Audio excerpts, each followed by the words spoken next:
Good morning, everyone. How are we this morning? Ready to rock and roll day 3 of stage 2, and a lot on the line now. It is getting down to the nitty gritty. Just getting my web pages all set up. How are we all this morning? Yeah, Jimmy Van Schie, I tell you what, he is up against it. How much would he regret yesterday being 5-1 up and losing? That could be an absolute disaster. Chat room, Adam, how are we doing? Morning, Chris. I tell you, there's loads in already. Kay, how we doing? Kev, Mark, how we doing, mate? Oliver is in. Peter, how we doing? Today, who am I going?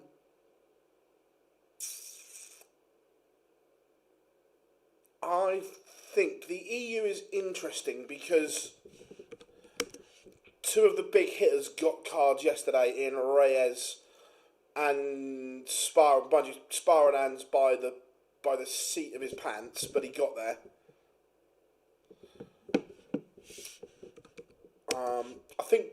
I know he lost yesterday in round 1. I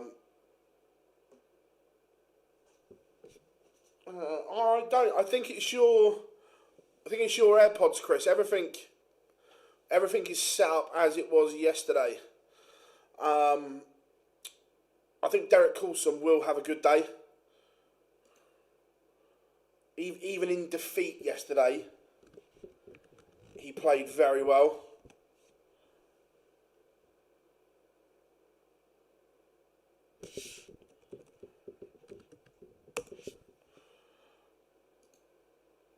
Just getting my screens set up. Yeah, Benjamin Pratnam, our top of the EU Order of Merit at the moment. Gavlash Van Schie. So you've got 1, 3, and 5, all on a little collision course to meet in round 1 and 2. That's brutal. Morning, Chris. Hope you're good, mate. Joe, greetings from Melbourne, mate. How is Melbourne? How are we doing, Bazza? Nice, Finley, no work. I like that.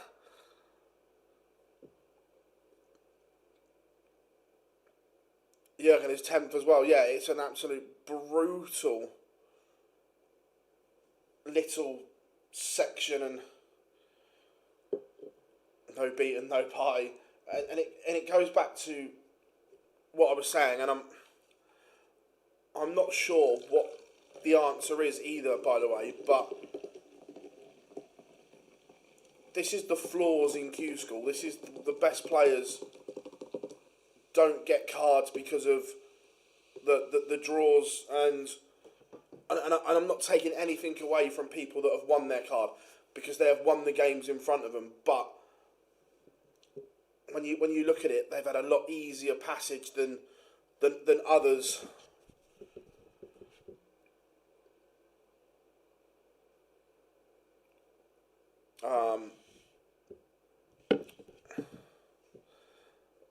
I would expect Fallon to be playing today. Let's have a look.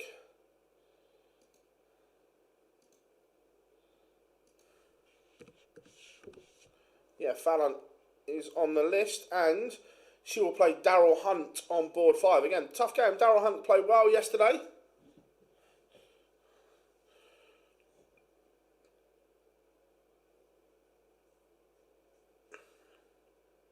I don't know.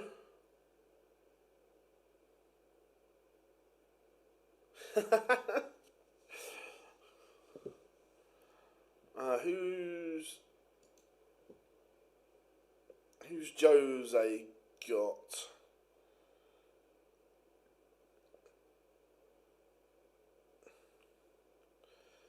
Yeah, tough one for Jose. Massimo Dente has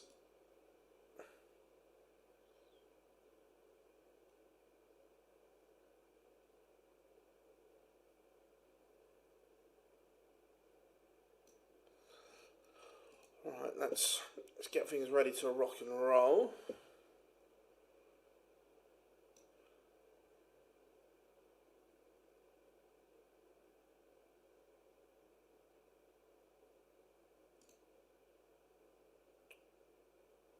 Wrong button.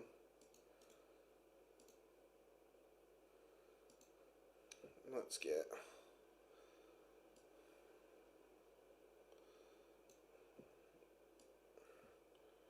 So, just get him ready. Who are your predictions, chat room? Who are you going to get one outright today?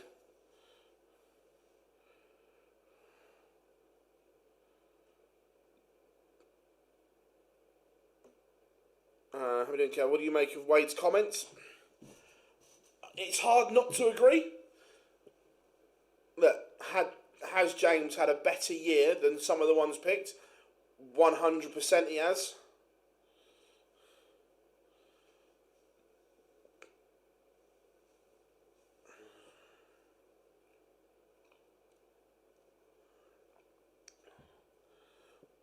Jano Bottenberg, Bradley Roos in game 1.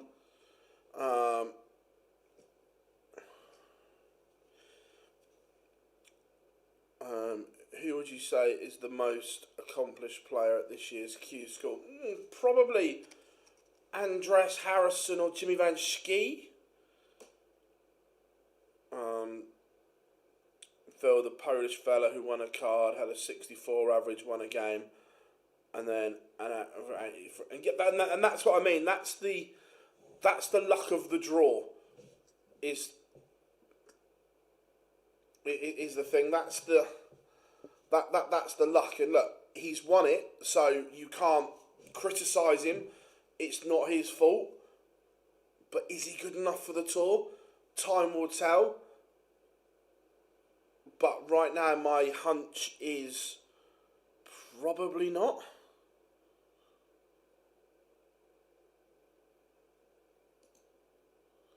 But that's something that we'll discover.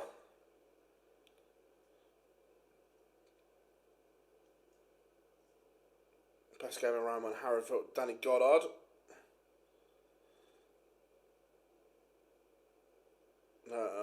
What are the chances? Yeah, do we know why Steve Beaton is?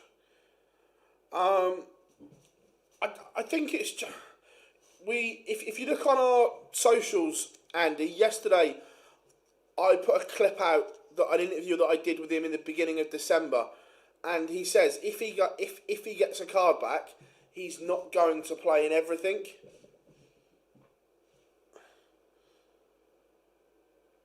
Is Tyler Thorpe ready for the tour?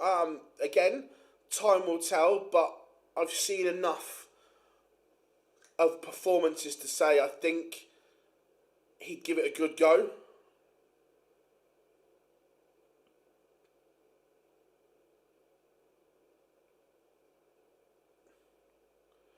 I think Jimmy is a very good player. A very, very good player.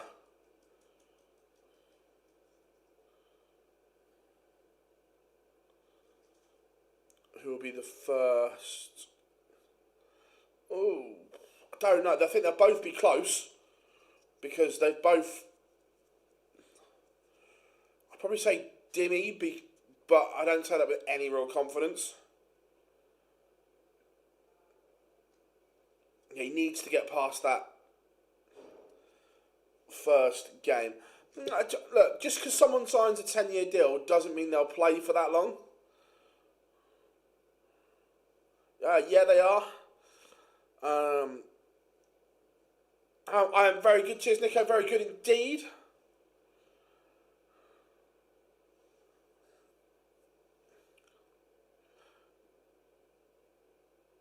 I don't know if they'd keep it or not, is the honest answer. I think they'd be on the borderline.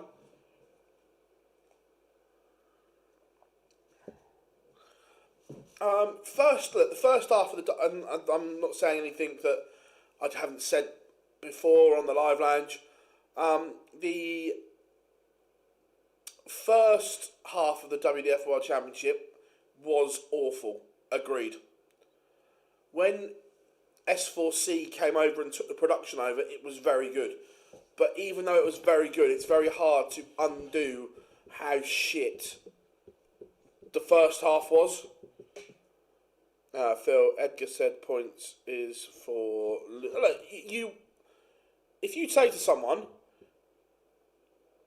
the job is to get your tour card, and if you get it, you have achieved your aim. Would you want to win it on points or win it outright? You'd want to win it outright.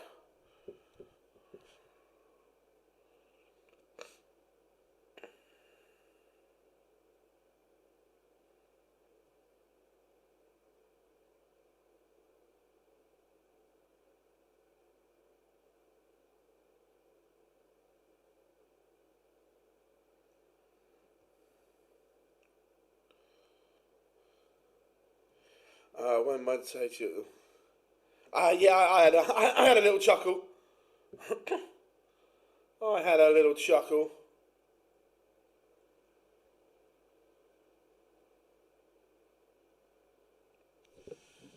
Right.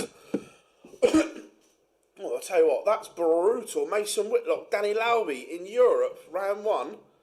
Oof. Yes, he can go to Q-School next year, but I don't know. I don't know if I'd push him.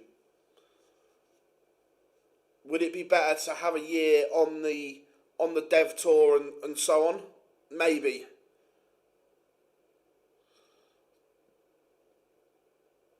Does two players make it through each day? Yeah, if I'm being honest, I'm not a fan of two each day. I prefer the one.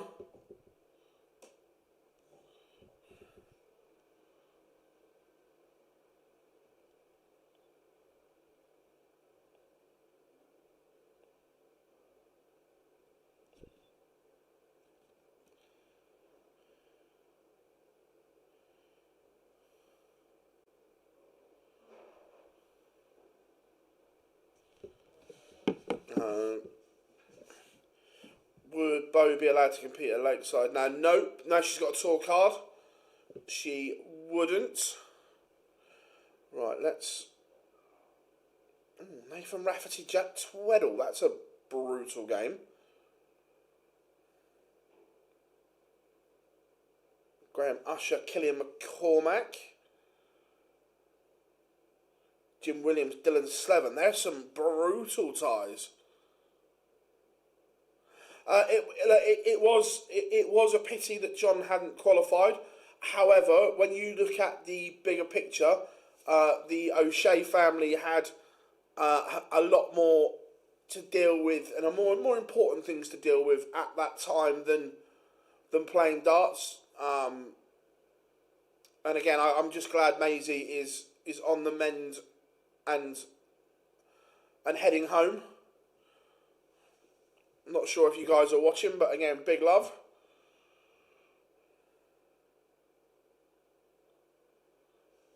Afternoon, hope you are good.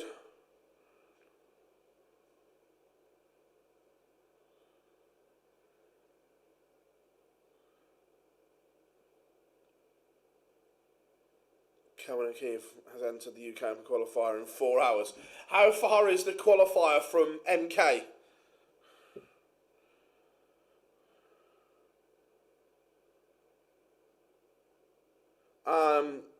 No. We didn't know he'd been tested at that point.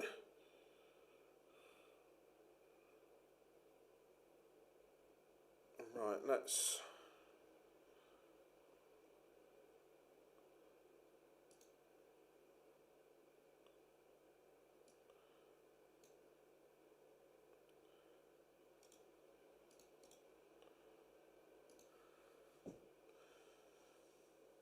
It's in Wales. He's never getting there.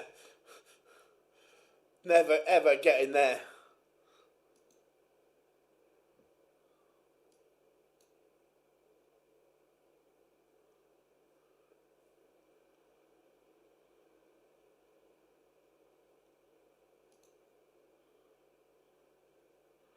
Right. let's just make sure things...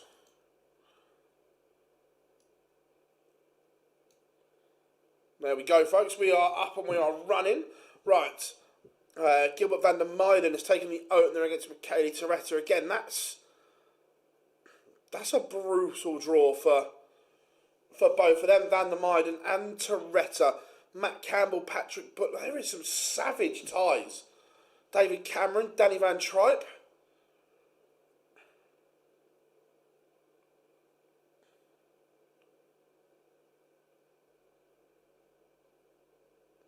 Yeah, it'll always be HMP Milton Keynes from the COVID days.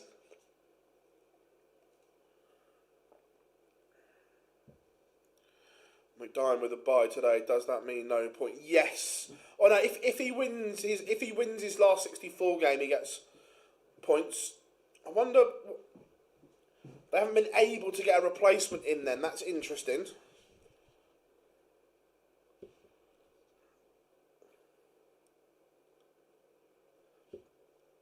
I've not seen it yet. No.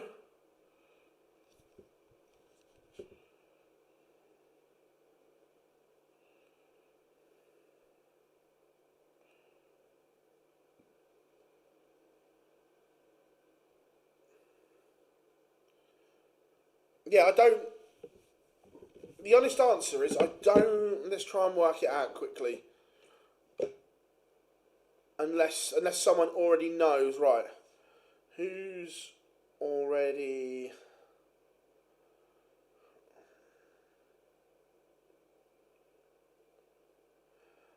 Keith Rooney is out.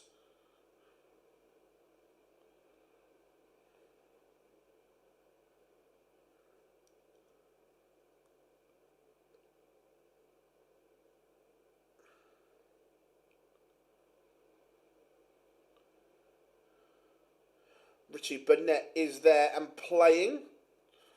It would be so Burnett to go and do it on day one. Again, Charlie Manby has work to do.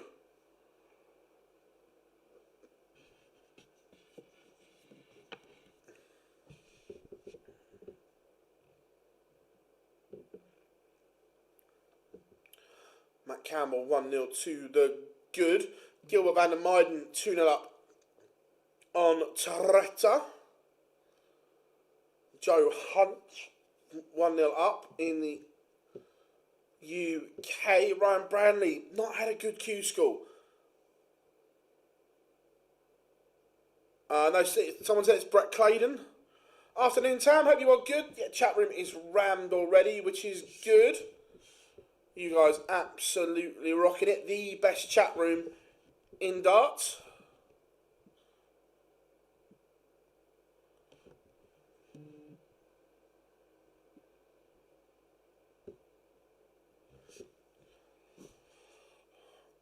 Are these games actually live on TV? Nope, there is no cameras at Q-School.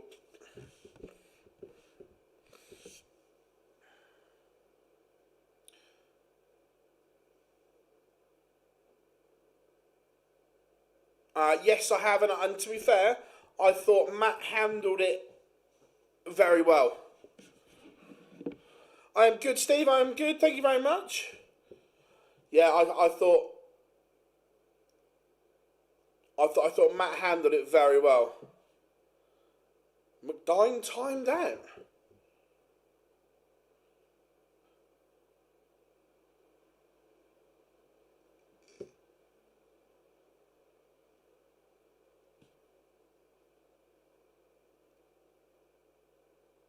I don't know what's gone on there.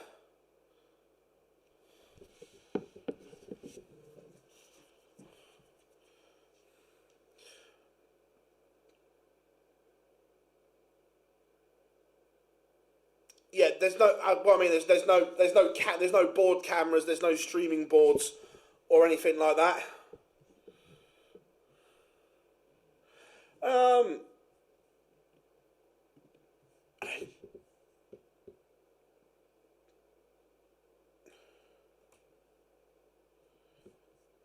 yeah, I don't know why he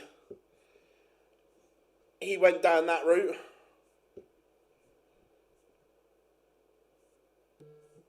But he did. And I thought Matt handled it very, very well. Danny Lowery 4-1 up on Mason Whitlock. Joe Croft 2-2 in his game. Matty Denon, Adam Hunt again.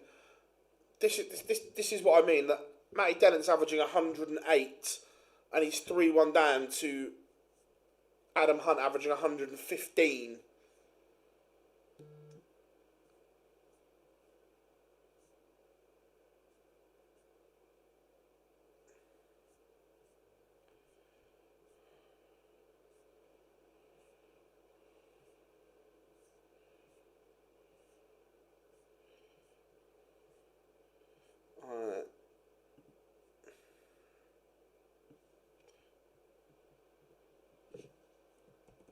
I'm just going to post some links on the social in a second as well. Jim Williams now 3 up in our feature game.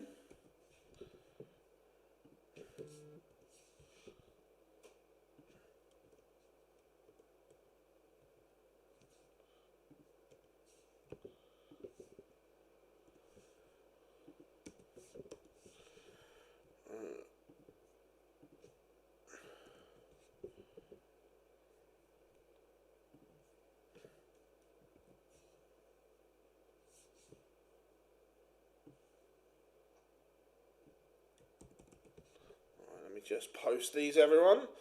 I'm not ignoring you all.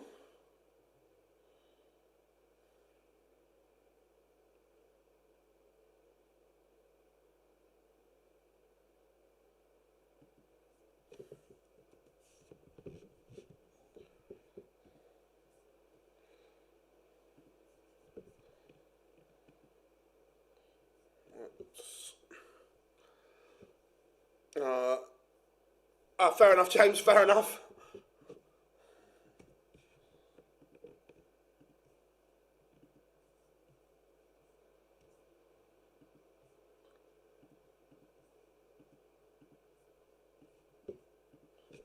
There we go. They are posted. That would be carnage. Sad to see that Slevin like this.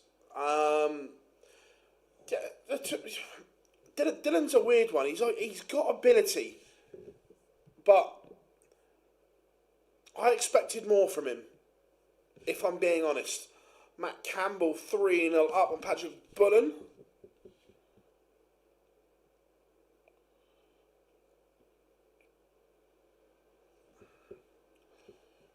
Mate, Denon back within 1 of Adam Hunt.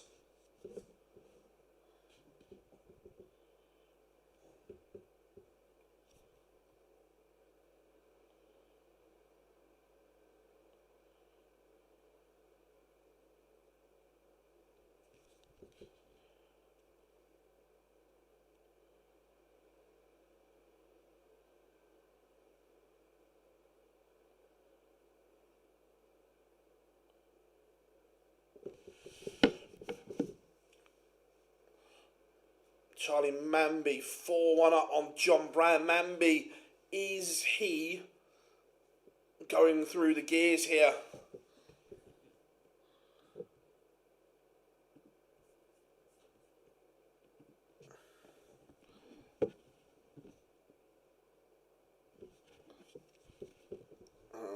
Putting on 5 points. It would be a big loss for him, but again, it's a super tough draw.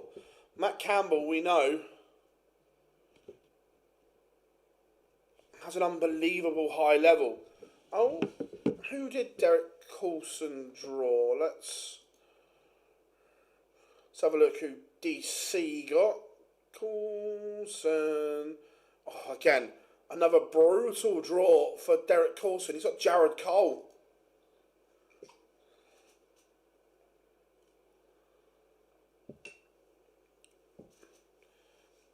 Mammy on a board with Claydon. Tough for both. Yeah, Matty Dennett back in this one, averaging 99.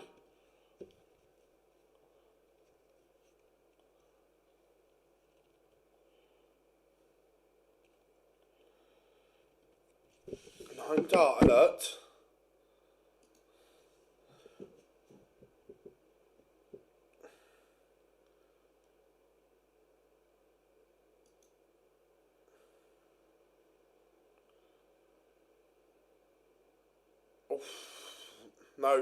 No 9 dart for Toretta this time, but he is level at 3-all. Remember, Gilbert van der Meijden was in control of that game. John Brown has a leg back against Mambi.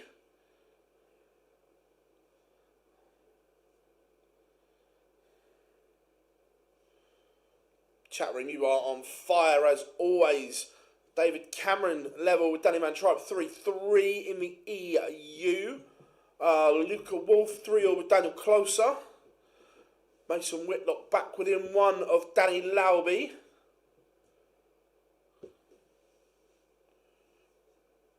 How are you doing, Aaron? Hope you're good.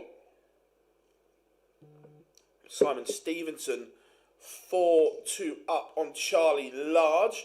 Jack Tweddle has beaten Nathan Rafferty, averaging 95. Very good from Tweddle. Jimmy Vanchke. David Sharp has beaten Patrick Quinn. Brad, I don't know the ins and outs of it. Jarno Bottenberg has absolutely battered Bradley Ruse. Ruse well out of form, only averaging 56. Mikael Unterbuchner also a winner. Charlie Mambi won away. He needs a good run today. Dylan Slevin back-to-back legs. Yes, me and Mace plan to do something either this month or at worst early February. But no, I have spoken to Chris and we are going to do something.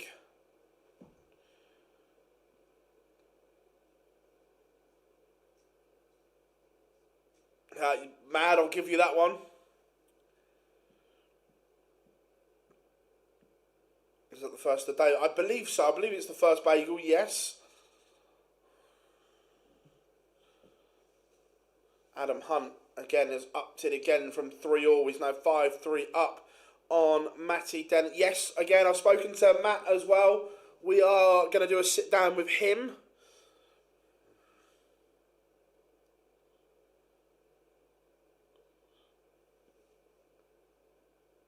That's Tweddle's first point. Wow.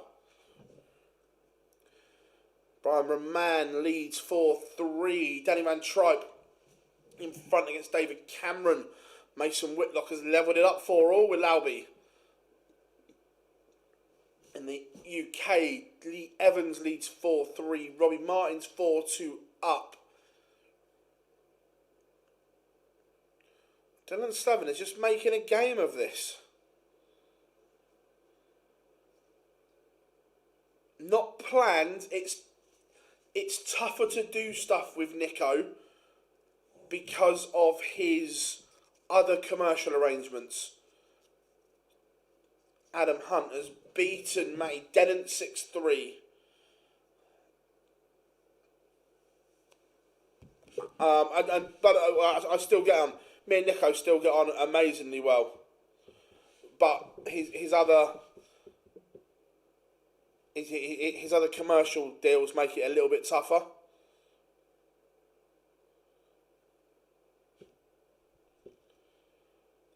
Dylan Slevin is back within 1.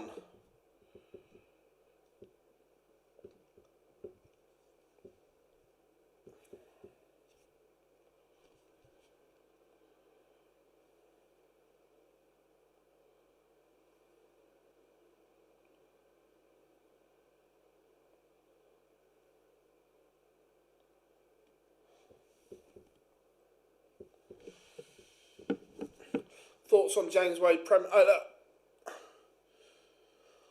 Did he do enough to get in over others? Yes, on the board.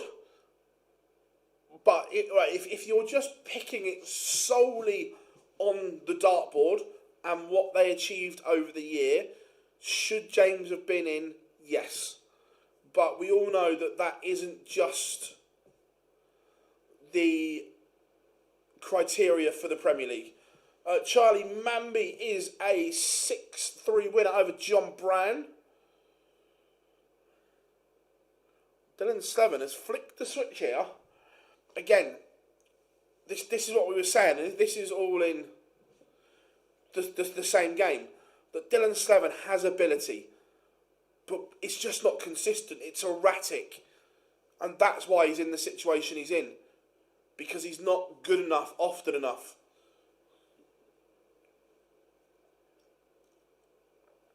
Danny Goddard, yesterday's finalist, who, let's be honest, blew it yesterday. 4-4 with Harry Ward.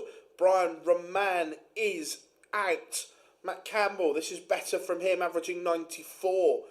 5-2 up on Patrick Bullen. Mason Whitlock from 4-1 down is now 5-4 in front. Lalby has pressed the self-destruct button here. That's a massive leg from Jim Williams.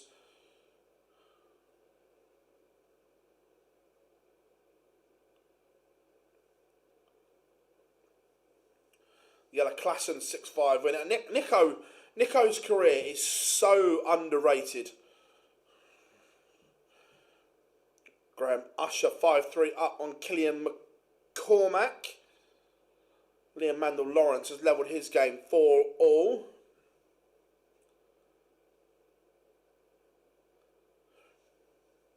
To a point, Tam, but I disagree. Look. Some of the people that go to Q-School. Good catch.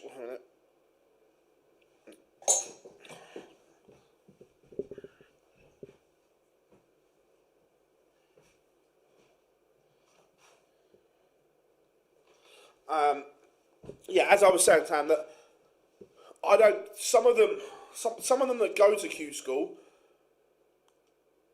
I don't think are good enough to be on tour anyway. I get they are and they have been, but in my opinion, some of them aren't good enough. Full stop. Where some players have levels and aren't good enough often enough, but I think some of them aren't good enough. Full stop. How many Q-Schools? There is two. There is one in Kalkar in Germany and one in Milton Keynes in the UK. Afternoon, buddy. Hope you're good.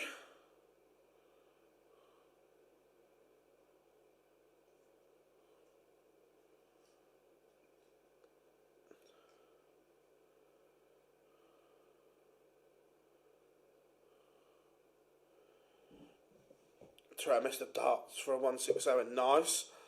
All the people in the Q-School. Jim Williams is a 6-3 winner. I'll come back to the chat room in a second. Some really good stuff going on today. Liking it. Who's warming up? Oh, Steve Lennon, Mark McGeaney, anyone?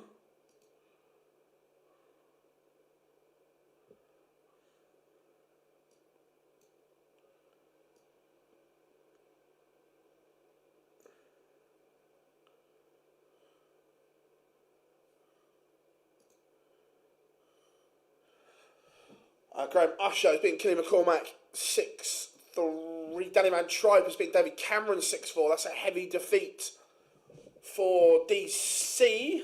Lots of DCs going along. Right, back into the chat room. Where was I? Oh, there we are. Of all the people in Q-School, who do you think could do the best if they got a card? Oh, good question. Who do I think, if they got a card, could go and do good things? Andreas Harrison. Jimmy Van Schie, definitely those two. Then, if he gets a card, but I'm not sure he does, Darren Beveridge. I think those three could. Reyes, yeah, Cristo Reyes as well. I mean, Derek Coulson intrigues me. I think he could. So I'm interested to see how he goes, Derek Coulson. But yeah, I don't dislike that. How do you think Niall will get on tour? I hope Niall does okay. You've got to hit the ground running. You can't be. You have to have a good year one. PB, do you think Jim Williams needed a side? Yeah, look, you can't be a part-time dart player. If you are doing it part-time, you will not succeed. The way it's gone now, you have to give it everything. Did you see Bridgie and Lloydie ranking list on their video? Bridgie wanted to put Anderson in C tier. No, where's this, Brad? Because I'm going to message him.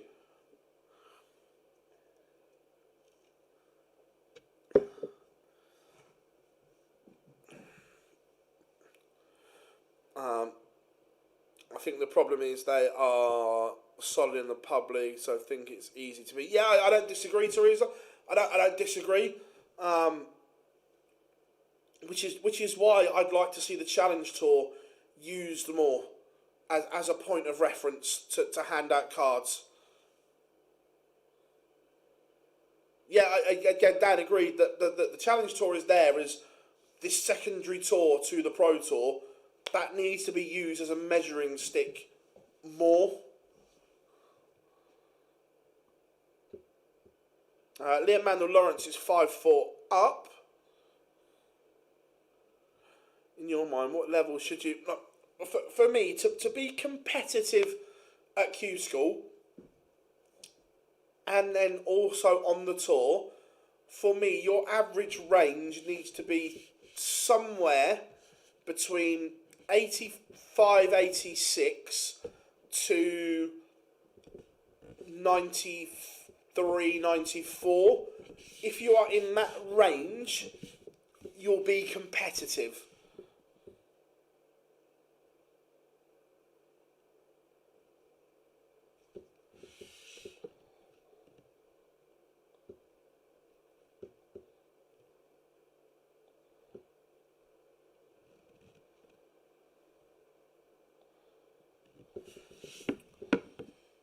Yeah, big defeat for David Cameron. Let me have a look. Oh, Richie Burnett warming up. Tyler Thorpe. Let's have a look what draw he's got. Tough one. Board 10 against Tommy Morris.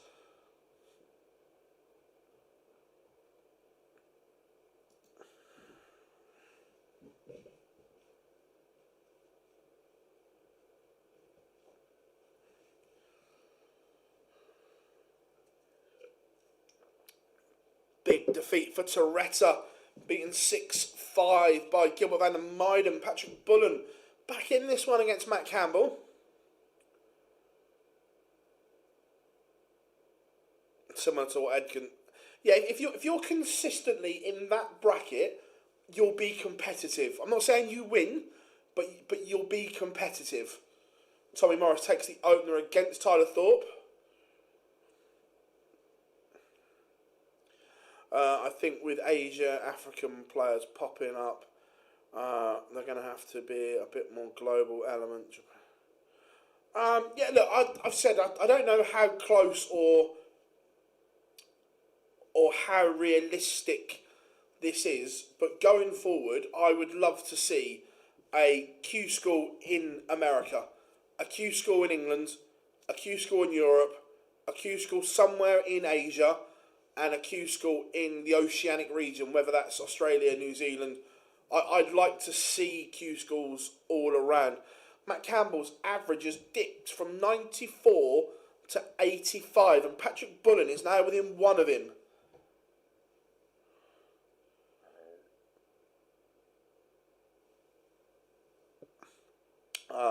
Let me double check, but yeah, Manby 163.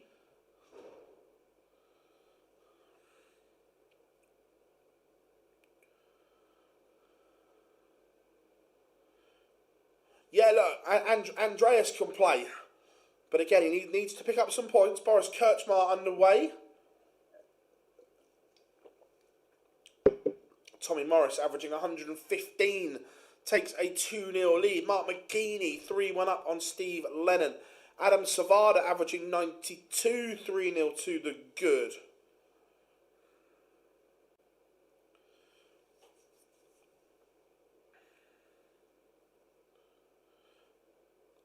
Missed a lot of events barely. So yeah, and this is the other thing, that the way the tour is, I get managing your calendar, but if you're not in everything, then it should be easy for you to play in everything.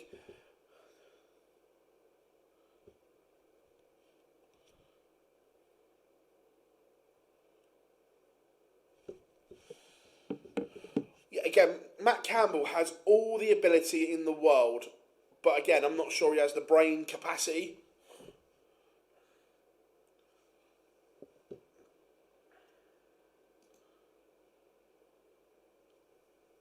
Again, a massive 174 from Bullen has put pressure on this 88. This is on the Campbell throw. And Campbell, for want of a better word, has fucked it up. 21 didn't even get a dart at the bullseye from 88.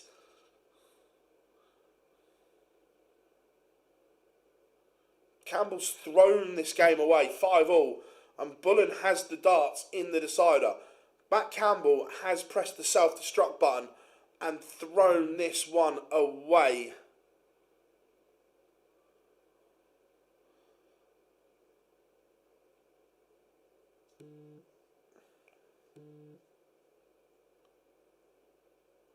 Well, Whitlock won the Aussie Premier League with an 86 tournament average, barely enough to get through. Agreed. But for me, Simon wasn't the best player in the Australian Premier League. He was the best player on the night, and that's a difference.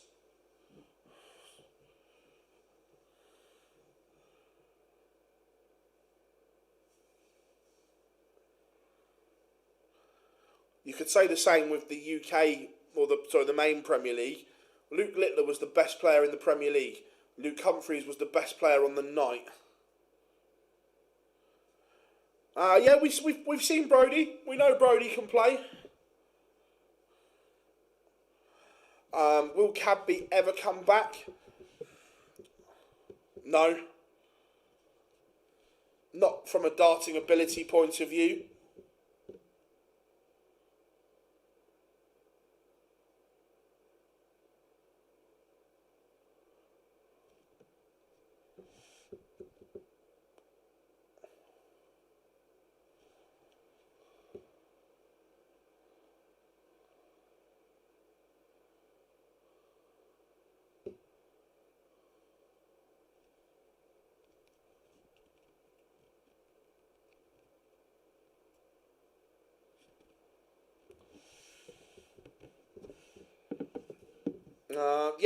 Jack Aldridge, again, I've not heard of him, but he's played well. Matt Campbell needs to punish that mistake from Bullen. 83 to leave 163. Campbell needs to find something, and again, he doesn't leave a finish. Matt Campbell is such a disappointment because he has so much talent. The odds of Steve Beaton getting a card, I'm not sure.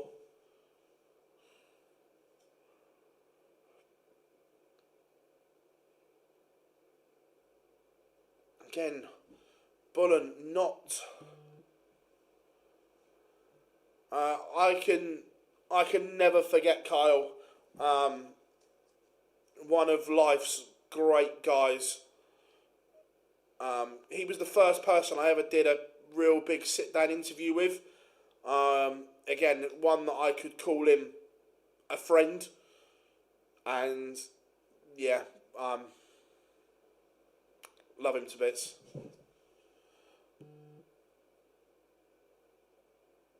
Cadby v Price, one of those. Yeah. Again, Corey Cadby in the current environment would be sensational. However, you're not going to win stuff playing with plastic darts.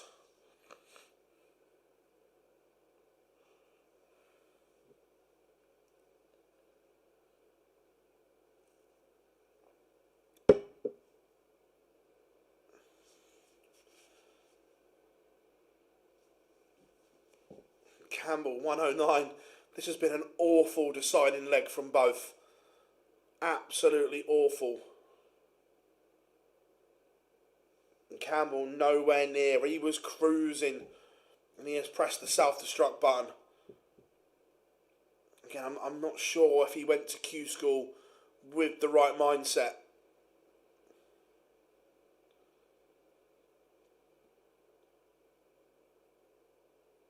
I heard Ando ask Phil to... To be fair, I don't actually live a million miles from Gary. Patrick Bullen has completed the comeback.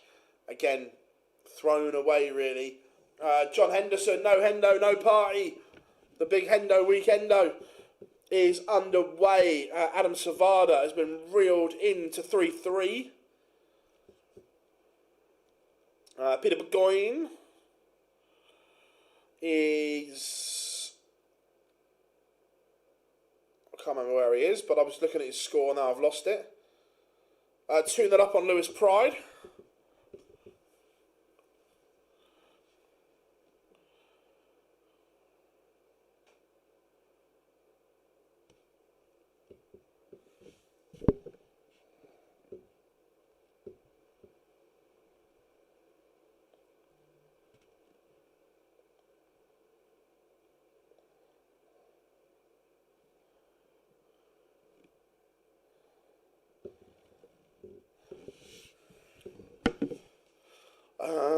Do players need to subscribe? I don't know if they need to subscribe, but they need to have a profile. They need to create their own profile on there. Again, welcome along, Sam, who's watching. Is there any news on why Darren Webster has not entered? Darren Webster at Q-School is one of the highlights of the calendar normally. But not here. Where is the Demolition Man? Has he disappeared? Again, Mervyn King, I think the game is there, but I'm not sure the consistency levels are. Can Mervyn King still produce 1 or 2 good games a day? Absolutely. Has he got the stamina to do it? I'm not sure.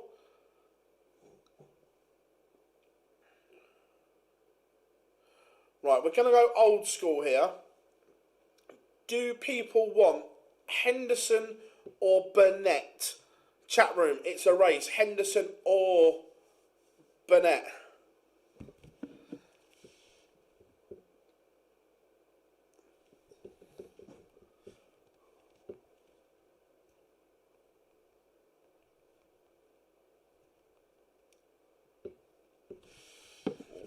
Burnett, Hendo's coming back.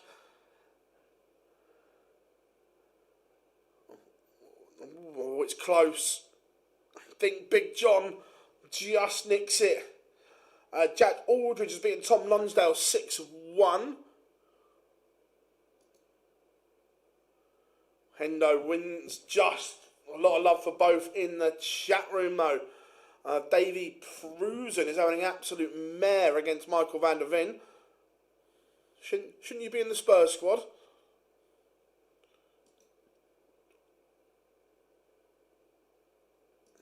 Again, all eyes on the EU. There is some belters waiting for Jimmy Van Schie. Jamal van der Herrick 4-1 to the good. Martin Thomas is 4-3 up. Del Gadsby 1-1 with Hendo on throw.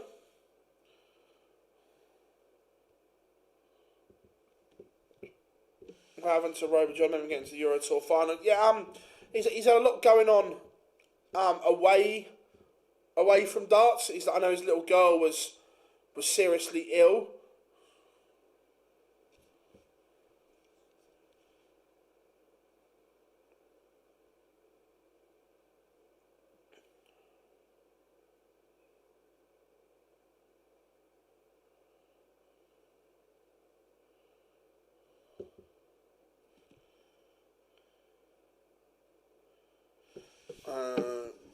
What's the lowest average I've seen so far?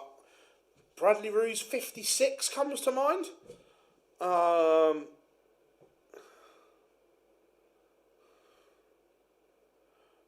sounds like all the overseas. And most of them are, yeah. A few chose the UK, but most went to the EU. No, look, Matt, he's going to have to get to a final tomorrow minimum. Tom Sykes, again, is Tom Sykes the new Cameron Menzies? And I mean that as a compliment. One of the best players not to have a tour card, but mentally struggles with Q-School. Because we saw Cammy do it for years. But then once he got his card, he didn't look back. I used to be half decent. Now I am awful.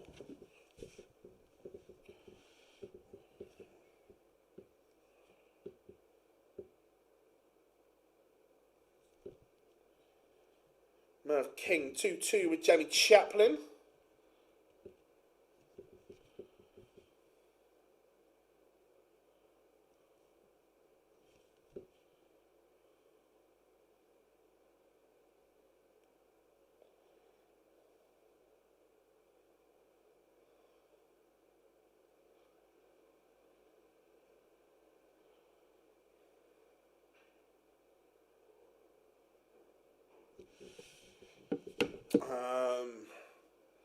How are the Cole brothers getting on? Not played yet. In the order of merit, where Jared is 26th on 3 points. So again, he will need a good run today. Jamal van der Herrick is a 6-1 winner. Yeah, look, I know nothing about Aldridge. However, he looks to have a lot of ability. Steve Lennon stranded on 7 points. He is out for the day. Danny Goddard on 5 is also out.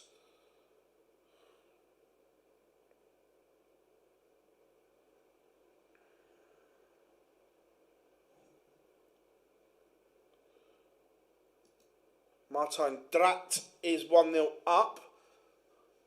Davy Prusen only averaging 71, but is 3-2 up. Richie Burnett has a leg back, but trails 2-1. Just getting underway, Scott Campbell and Devon Peterson. Tommy Morris, 96 average. He's now 5-all with Tyler Thorpe. Thorpe sending it to a Noble. Has John Park got no is the honest answer. Look, the romantic in me would love to say yes, but I don't think he has. Do you think Tom Sykes puts pressure on himself to get a card? But maybe a little bit, yeah. I wouldn't say because he quit his job. I'd say because he wants it so much. He wants to be in that environment.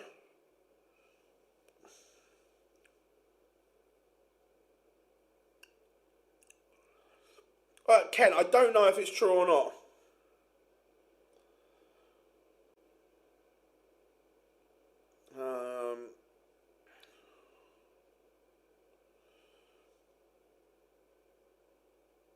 Did Steve Beaton decide to pull out today and tomorrow? No, I don't think so. No, oh no. This is a disaster for me. Steve Beaton will play Jamie Kellin. It's not big and it's not clever, that draw, is it? There's just no need.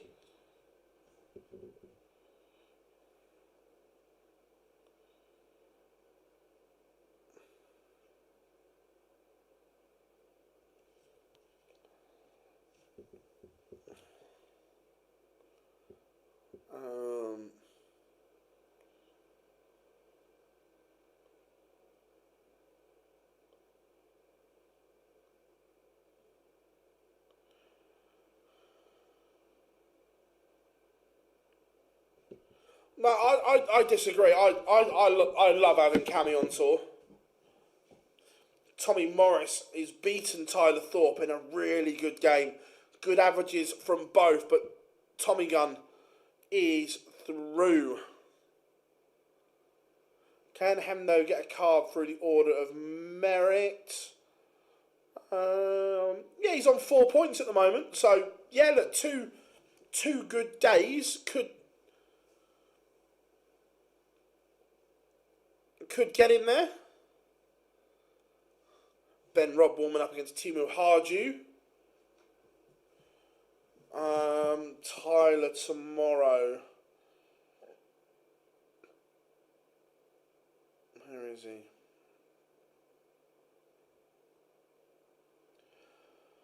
So he's on 5 points. So he'd have to get to the last 8 to get to 9 points.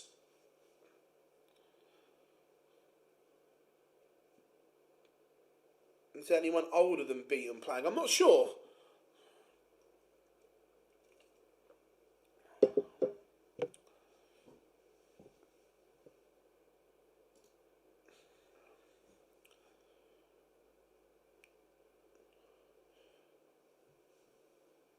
Darren Armstrong is a 6-5 winner. Richie Burnett 3-1 behind. This is better from Hendo. Tom Sykes 5-4 up now. He did trail 4-3. Back-to-back legs for him. Tommy Lishman 4-3 down.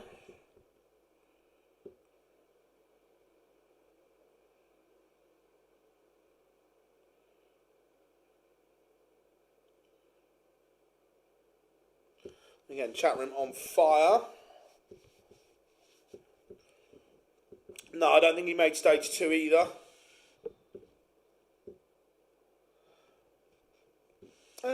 Possibly Sarah, but we'll see. I'm not sure if Lendl's in yet. Lendl will give us an update if there's any movement in the cut-off predictions. No, Yitzi Randall pulled out of the remainder 2 days. Kieran Tian levels things up with Nick Cox. Martin Thomas is out.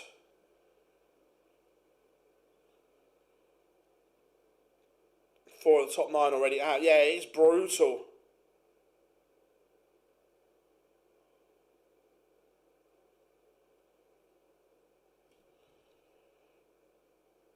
Tom Sykes is a 6-4 winner. Big result for Tom.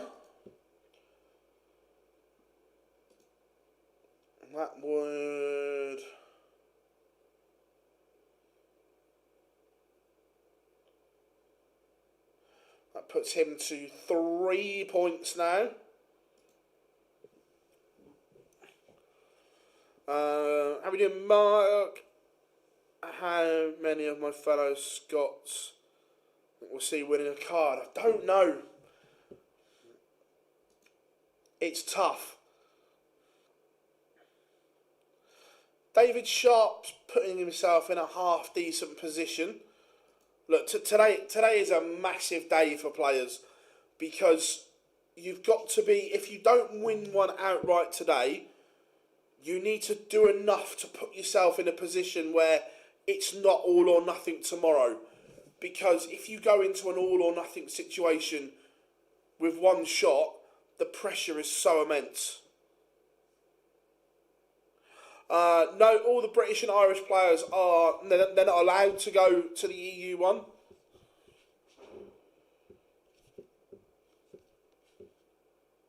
Dale Gadsby has a leg back.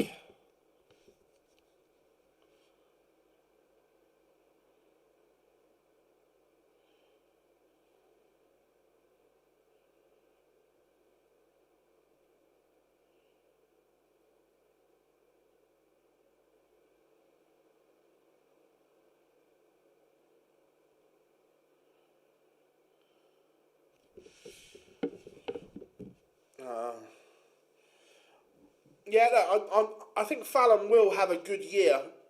Look, she's openly said she can play more again now, so I think Fallon will have a good year. Afternoon, Bob's, hope you are good. How are we doing? How is sunny Newquay? Finally cleared up from the storm. Yeah, it's not too bad here.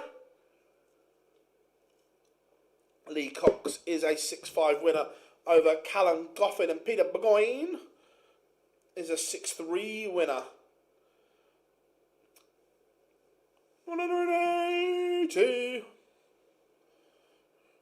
Chaz Barstow, Graham Hall. Again, another brutal first round tie.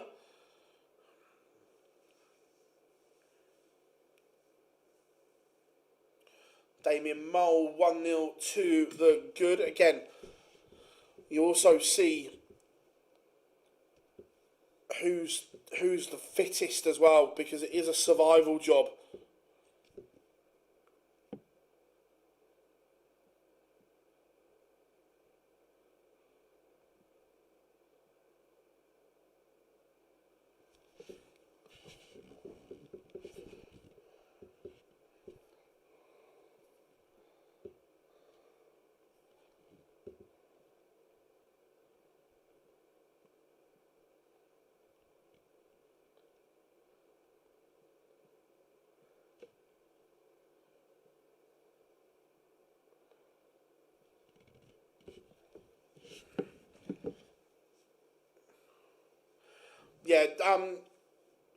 Yeah, MVG never had to go to Q-School.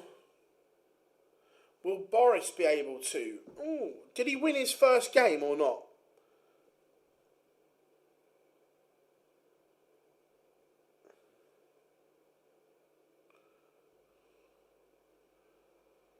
Did Boris win?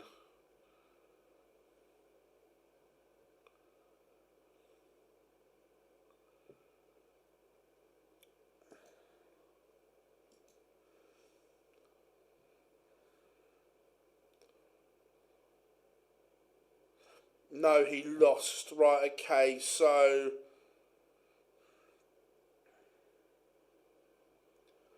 he's on 2 points. He needs a good run tomorrow. Maybe last 8 would get him in. Who do you think will be...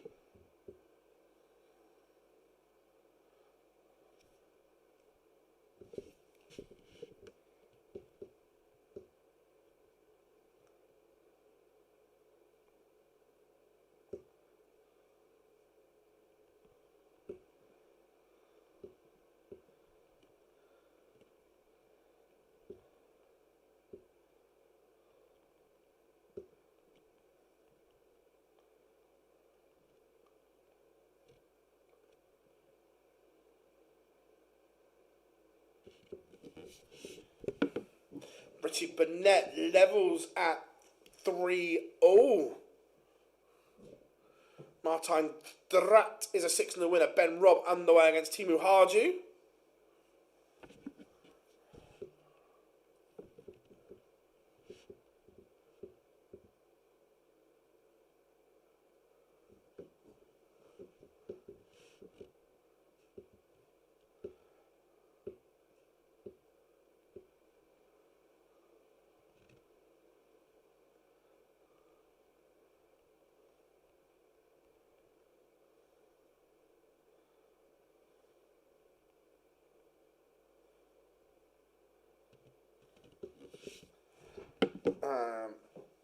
John Henderson is a 6-2 winner. The big Hendo Weekendo continues. Good trivia question. Go on then, fire it in. Let's see.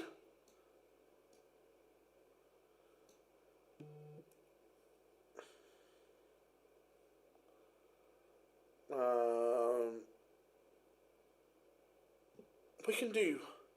I know a lot of you wanted Richie, so we can do both. We can go to the conclusion of Richie Burnett. What was it when Wade first started? If you're talking about Wade's nickname, he was either 009 or the Gladiator, depending how far back you're going. What will be the top 4 after the Worlds next? That is a tough question, because it can be spun on its head with one good run at the Worlds.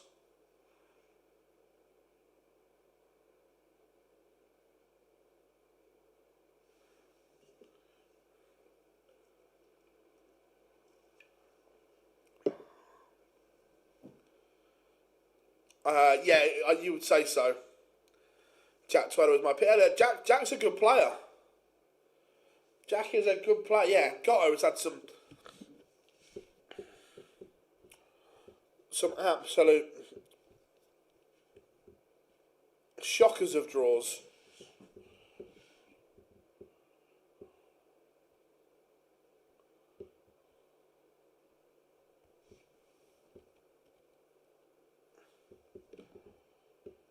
I am Marcus, yes.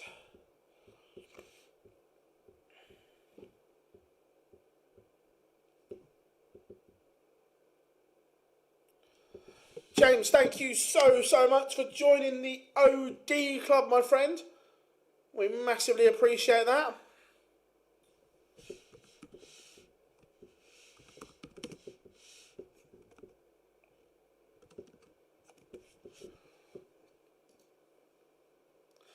Fallon not played yet.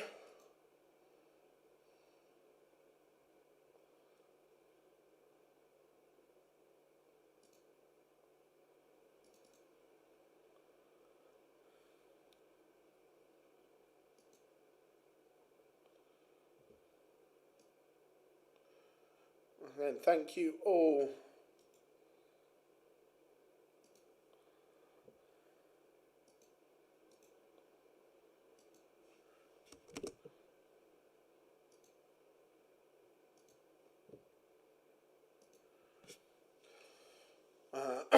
Warming up at the moment.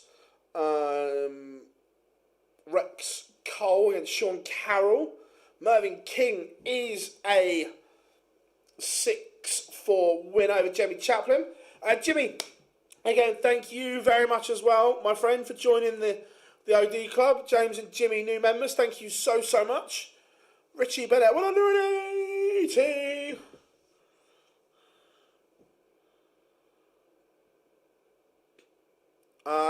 Adrian Lewis, I knew he wasn't going.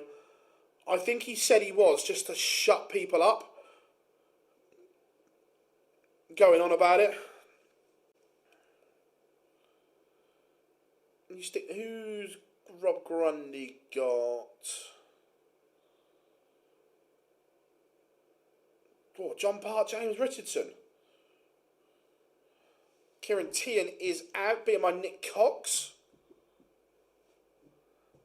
To be fair, I think I did some testing and Will helped me as well, again, from USA Darts. Will, an absolute star. I think we resolved the issue. Scott Campbell 4-3 up on Devon Peterson. Ben Robb 2-1 up on Timu Harju.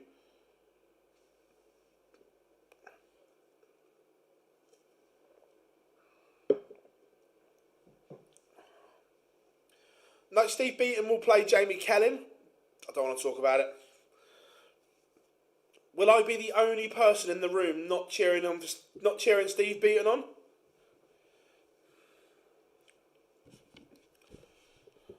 Fallon hasn't got any points so far. She's played okay though, to be fair, but again, no points to go with it.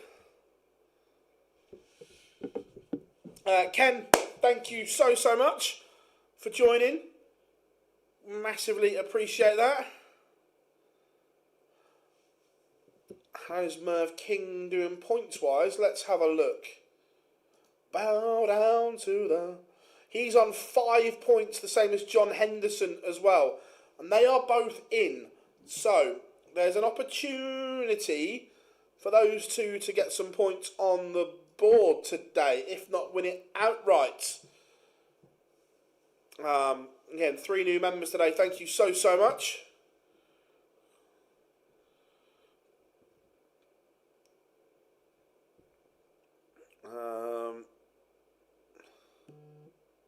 Not just GV, come on JK, nice.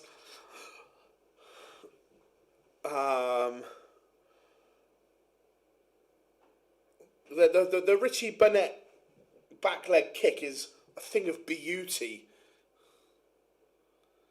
I'm not sure on jar. Maybe Dan might be coming on today. Is Jimmy playing? We're going about Jimmy Vanchke. Yes, he is playing. Not played yet. Tough first round tie.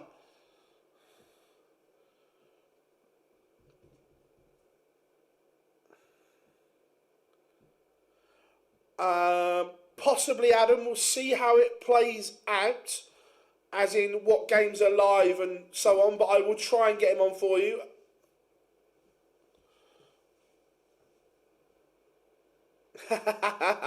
Love that, Ken. Love that. Scott Campbell 1 away from beating Devin Peterson. Now 5-3 in front.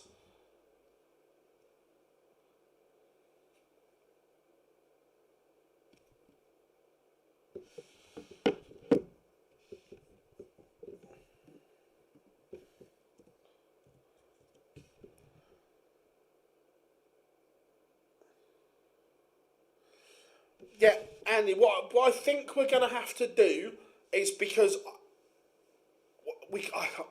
again, none of us know what we're doing, so we can't, like, get a shop up and running. So what I think the only way around it, if people want a hoodie, we're going to have to take pre-orders and then order them, and then it will be 2.5 week turnaround. I think that's the best we can do at the moment. I want to see DJ Bars again.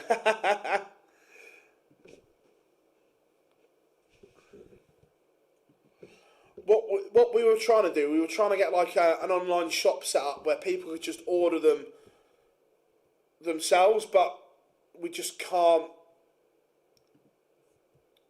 do it.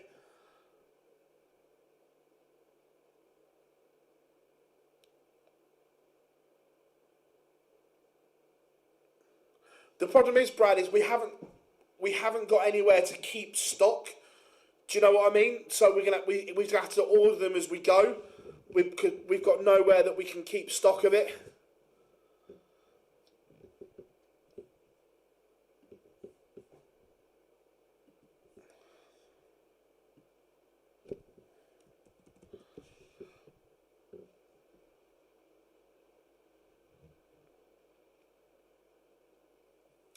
Let me see what we can work out over the after Q-School, and see what the turnaround time is and whatever.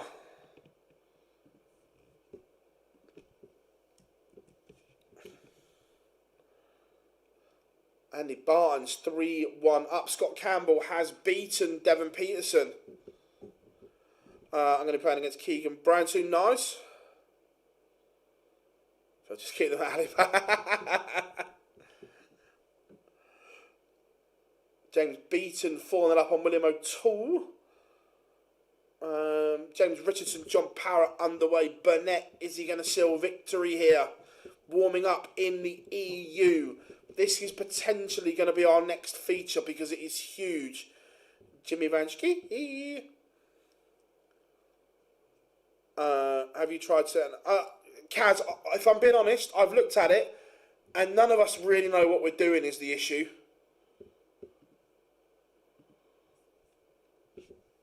This is the problem. It's over our head. Look, can I order hoodies for the team? Yeah, I just get the sizes and order them. But trying to set it up so people can then order stuff, it's sent out directly. None of us know what we're doing, and I don't want to fuck it up for the want of a better phrase.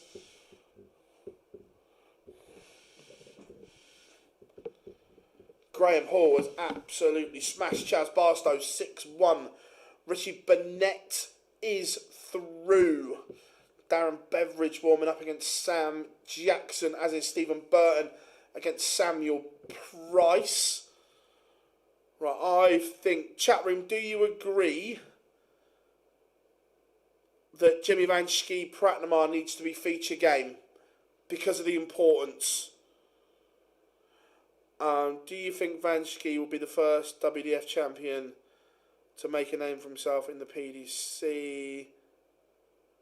It depends if you're talking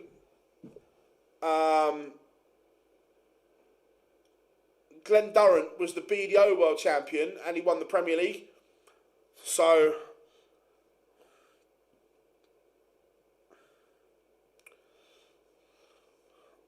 Littler sponsorship deal, unbelievable. And look, I think it's good. I've got a Blade 6 for Christmas, nice.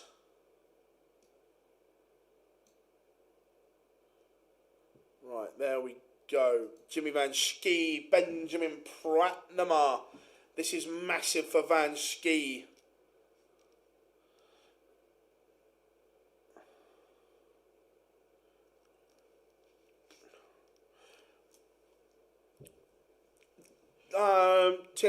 Cool. My email is on either email, either Phil with 2 L's at onlinedarts.com or info at onlinedarts.com. The thing is, we want a mixture of both, because I think on hoodies, I can't see my picture, I think embroidered on hoodies look better. You guys might disagree. And then print for t-shirts, but what do you think?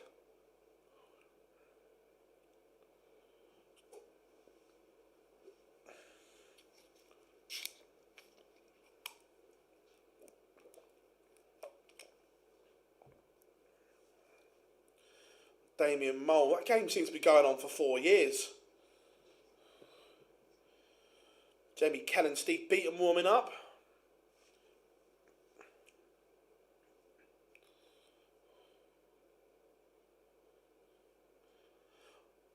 But technically it's the same thing. Yeah, Andreas Harrison, 3-0 down, yet he's averaging more than Robbie Knops. Again, this would be a hammer blow for Harrison. And again, shows the flaws of Q-School.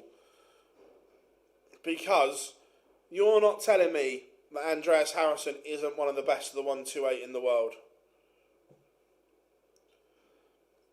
Is Keith Deller at Q-School? Don't be stupid.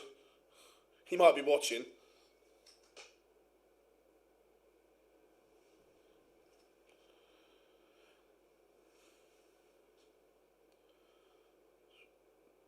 James Richardson 2-1 up on John Park. Darren Beveridge getting underway. Shane McGurk is 4-3 up on Henry Coates. Banshki has missed.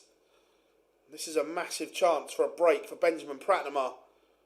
Damien Mole's game has finally finished. He has won 6-4. Massimo Dante 4-1 to the good. Leg back for Harrison. Pratnama has missed.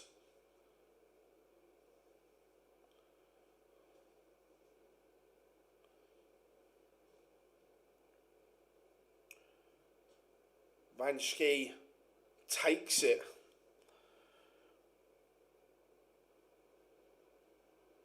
For me, Mark, I said the same thing. James Beaton, 6-0 winner. Bagel served over William O'Toole. Sean Carroll, 5-0 up on Rex Cole. And we'll keep an eye on him. We've got a Rob Grundy fan in the chat room. He is just underway.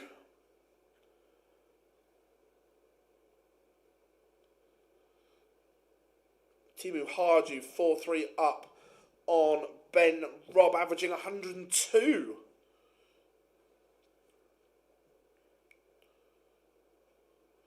Nando Major, 5-3 up on Sebastian Steyer.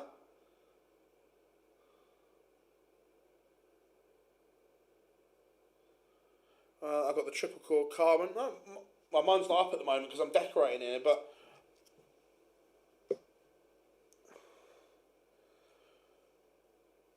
would you rather be on a desert island with either of those two? I'd rather have Jack Sparrow's pistol.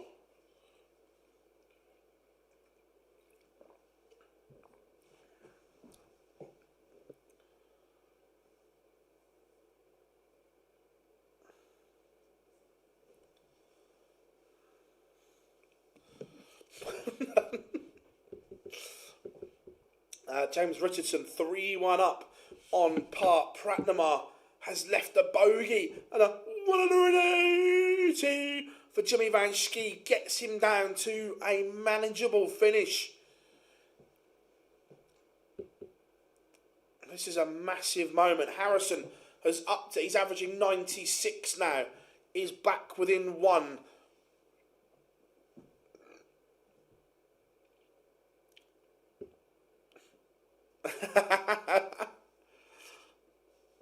Van Schie, 120. This would be huge. Made a mess of it. So Pratnamar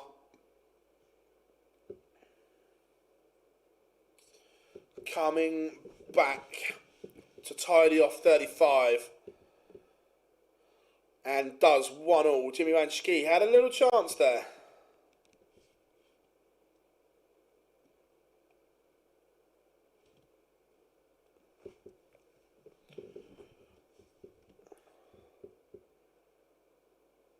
Oh, I'd like to see. I'd love to see Jockey. I'd love to have seen Jockey Wilson. Like, I've seen Phil play and it's great, but I have never seen Jockey play. Massimo Dante 5-2 up. Rob Grundy 1 down. Steve Beat and Jeremy Kelling just underway.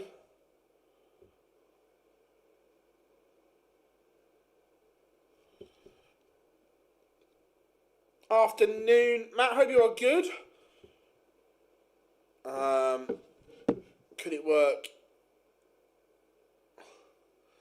Do you think there are some? Well, no wild cards kept back at all. Everything handed out at Q-School.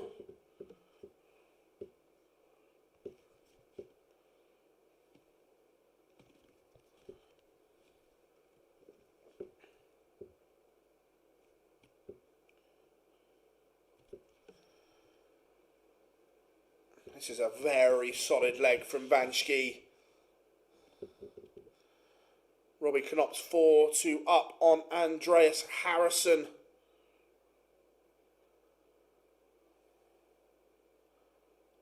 I love that, Stephen. Love that.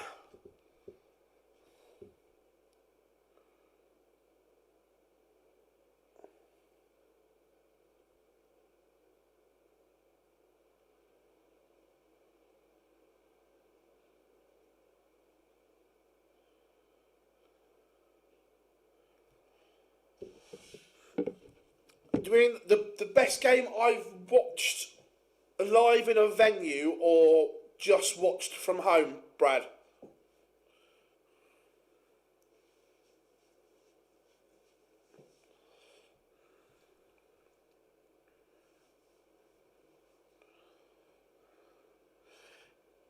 Either or.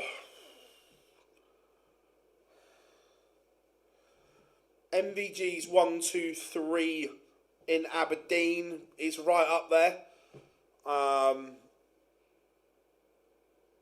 The Cross Van Gerwen semi-final from home. MVG Anderson in Dubai.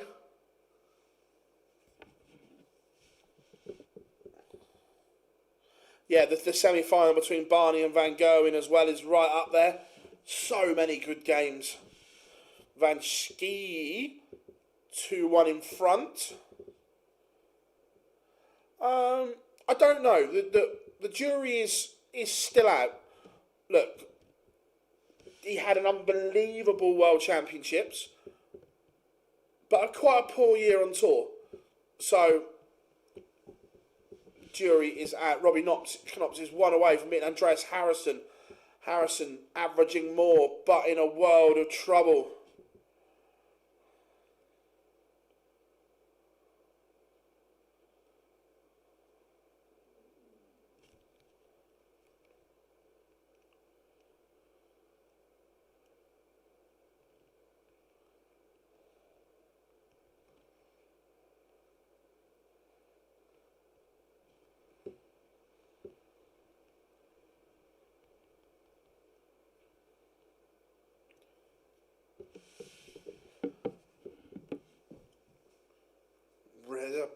real chance of a break here for Jimmy Van Schie.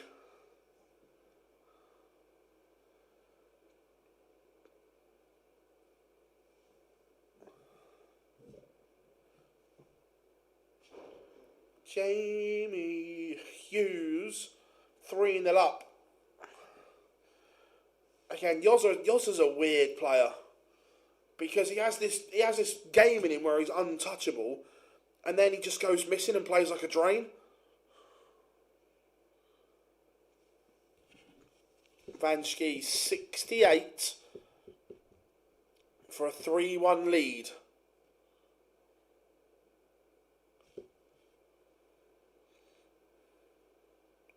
Massive moment there. Van Schie leads. What do I think about the Premier League lineup? Look, would it have been the lineup would have picked? No. However, I don't dislike it. When you look at a lineup and you can say, can I make a case for that player being in? And I can. For every player in that lineup, I can make a case.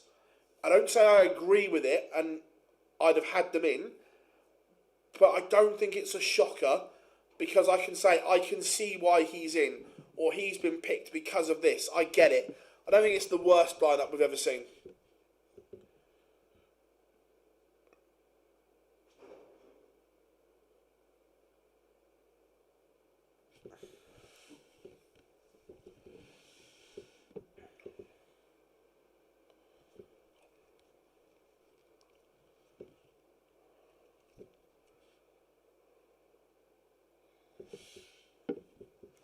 And that's what I mean. Me personally, I would have had Danny Noppert in mind. I completely agree. But when you look at the players, can I make a case why they picked them? The answer is yes. Timu Harju has averaged a ton to beat Ben Robb. Very, very good from the Finn.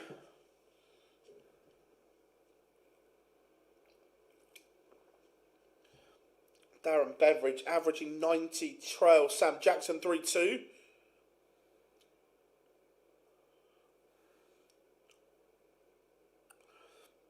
Fallon Sherrock underway. Van Schie is doing what he needs to do here. This is very good.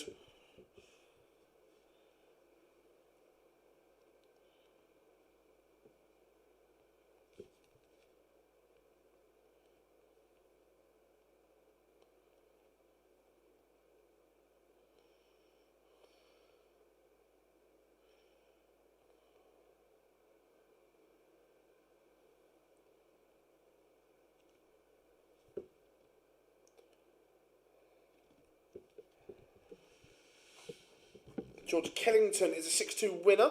Very good from him. Van Schie has missed. Can Pratnamar get himself back in this with a 116?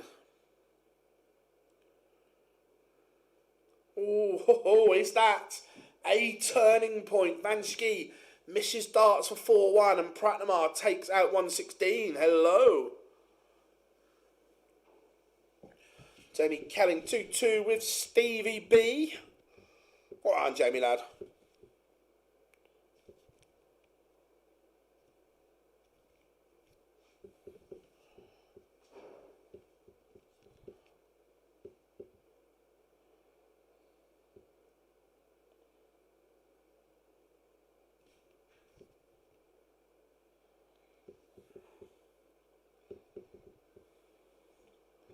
First game in the last 64 underway.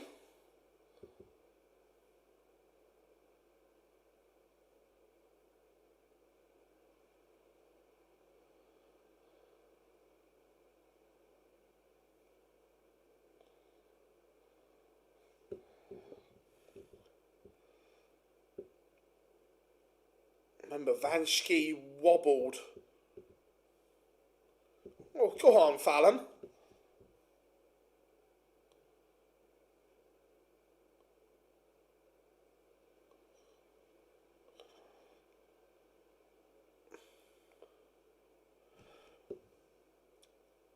To be fair, Harrison didn't play horrific.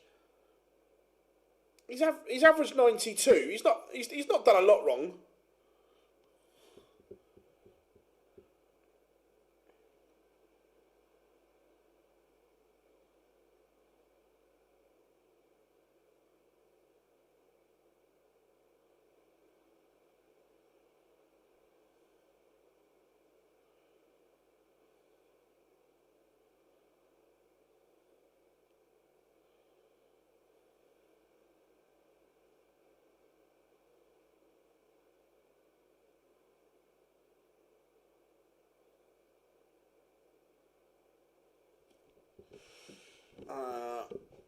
I'm from the Isle of Wight. Nice, not a million miles from me. I'm Hampshire based as well.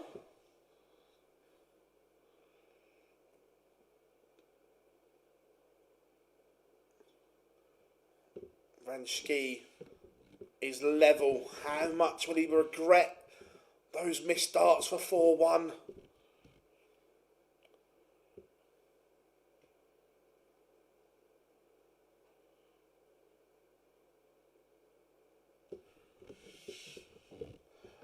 Who do you want to be the next Tottenham manager? I want Maurizio to come home.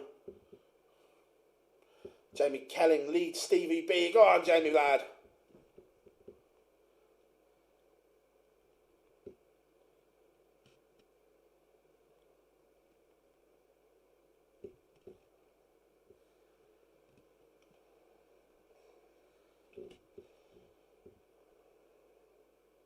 Sorry, nah.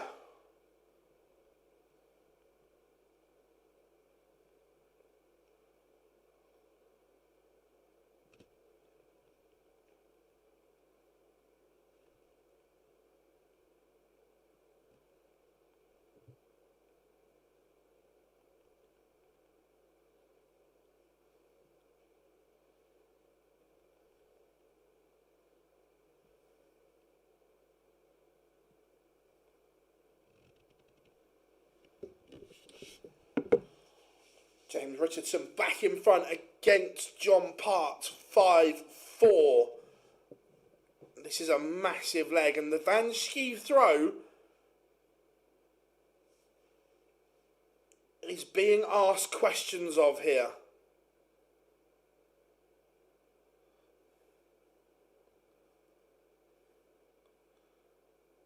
I tell you what, there's a chance for Pratnamar here. This is dangerous times for Van Schie.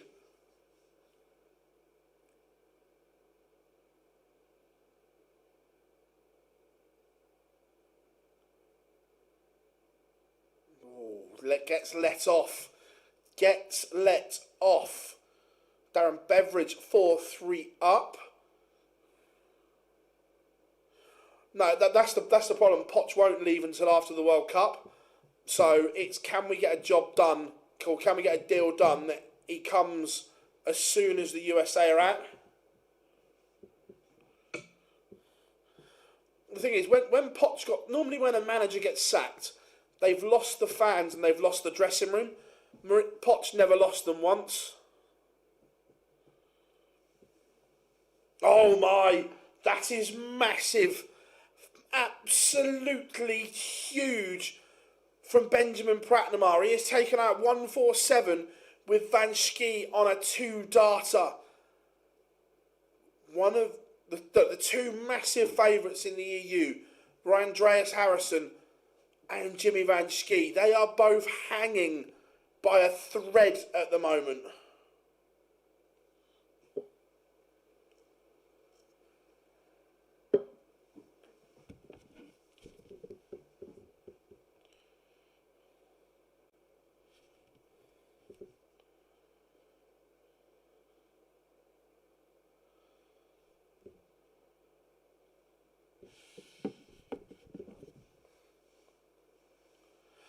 Yeah, and to be fair to him, Daniel Levy doesn't often say stuff like this, but he actually admitted that he got it wrong with Poch, that he shouldn't have pulled the trigger.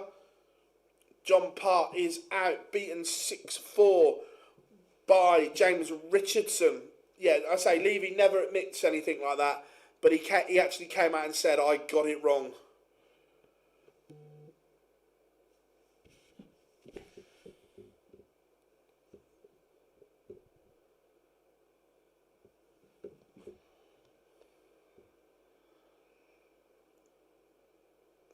This is a good response from Van Schie, but it's by no means a formality. Fallon Sherrick 2-all with Daryl Hunt.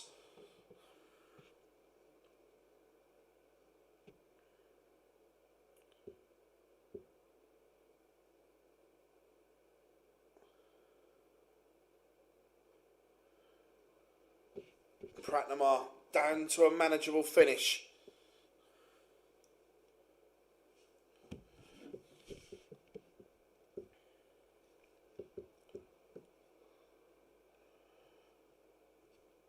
They allegedly that there was a clause in Mourinho's contract that if he won something, it automatically triggered a 3-year deal.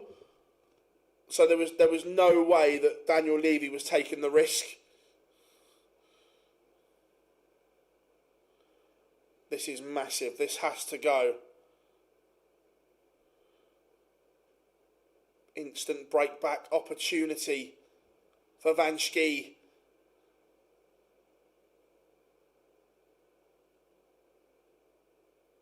And it goes.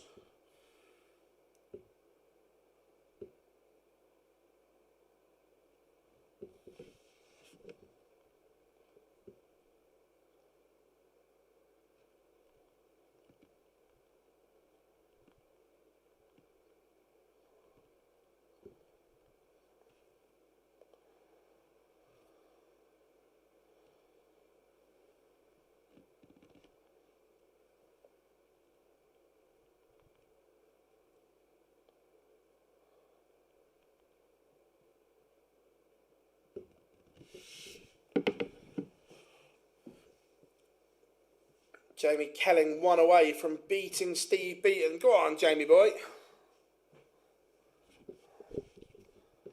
I wanted to ask, I have a tournament tomorrow. One of my flights, it's slightly bent over.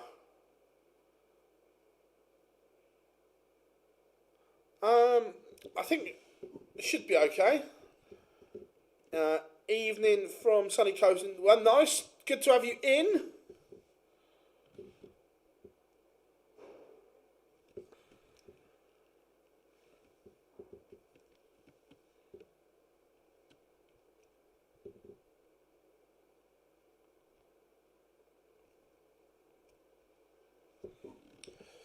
Darren Beveridge is out.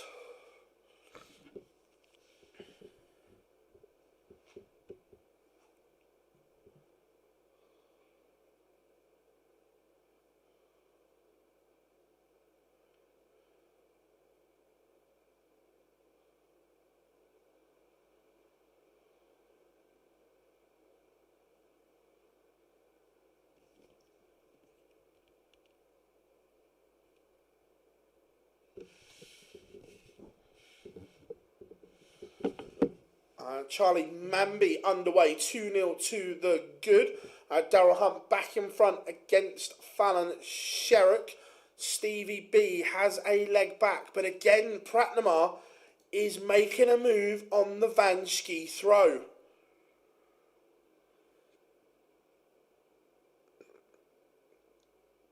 Cheers, Willie. Yeah, everyone, if you haven't yet, make sure you tap that like and subscribe button.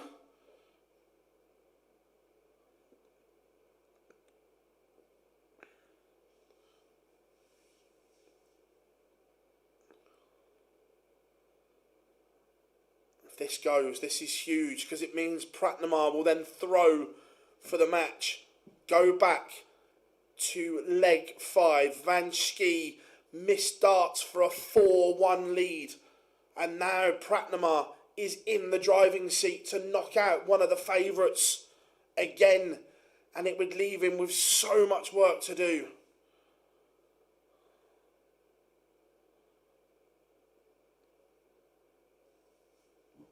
Jamie Kelling has darts here to beat Steve Beaton. Looking at 50 JK.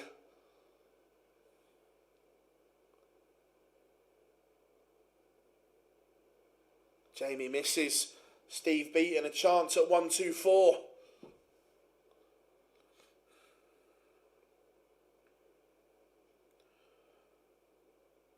Doesn't go. Kelling gets a second chance. Morning, Johnny. Hope you are good. Jack Tweddle won his first game. Very impressive performance. And Jamie Kelling has beaten Steve Beaton 6-4. Fallon Sherrick levels up 3-all in her game. Playing well, Fallon. But can't hold her throw. She's playing well on the hunt darts. Pratnamar will basically confirm his card if he wins. Last day tomorrow, Andy. Yep. Van Schie needs another big visit here. He's asking questions. Danny Jansen is a 6-1 winner. Fallon Sherrick 180. Speaking of 180s from Van Schie, 180.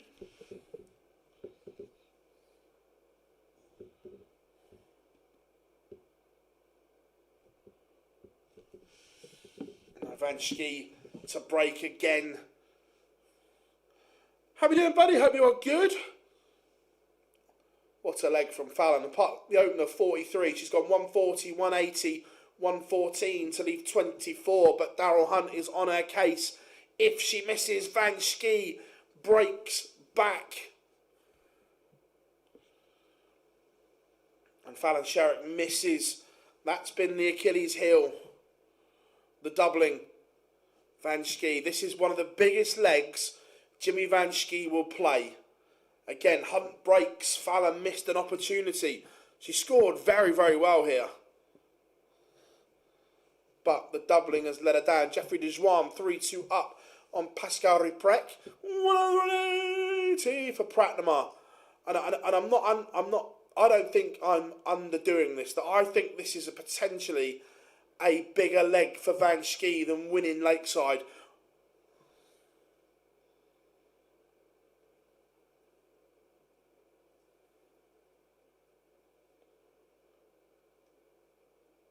Yeah, mad, isn't it, that Joe's now playing?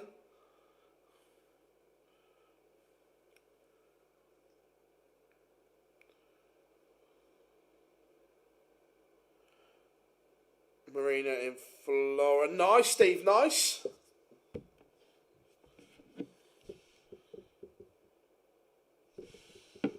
Van Schie will get a match-winning opportunity.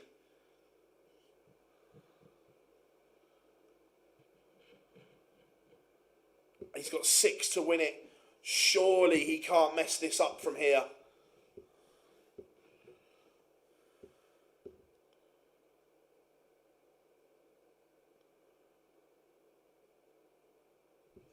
Missed match darts. What pressure can Pratnamar put him under?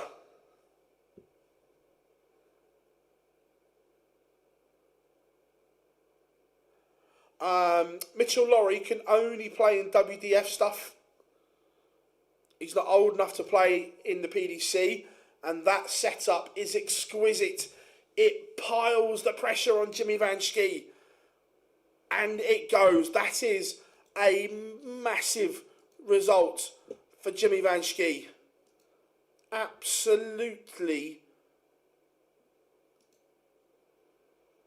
huge.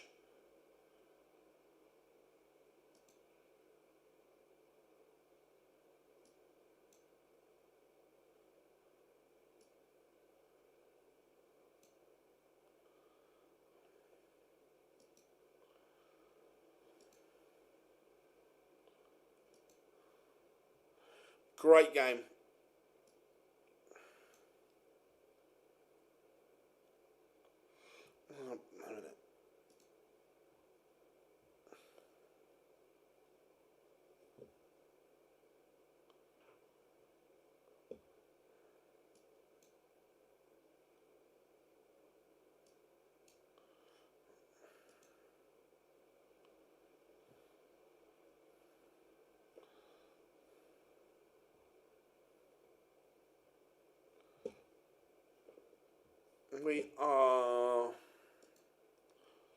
We'll go to the end of the Fallon game and then we'll go to Tweddle.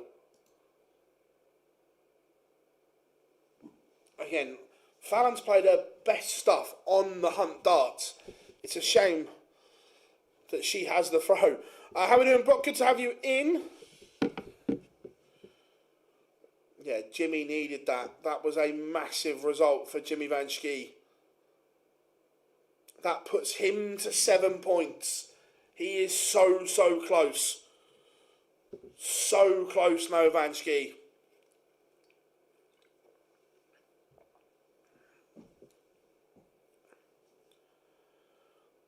Stevie B has just lost 6-4 to Jamie Kelling. I don't know if it's been dealt with by the DRA yet. My guess is I don't think he'll get banned.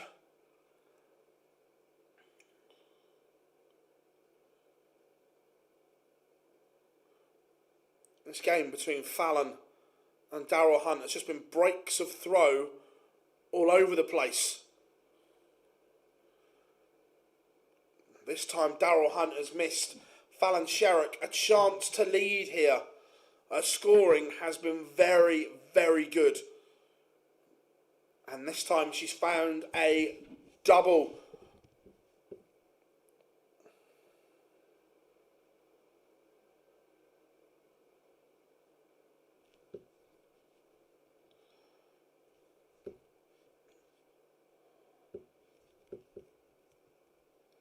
Tune it, wow.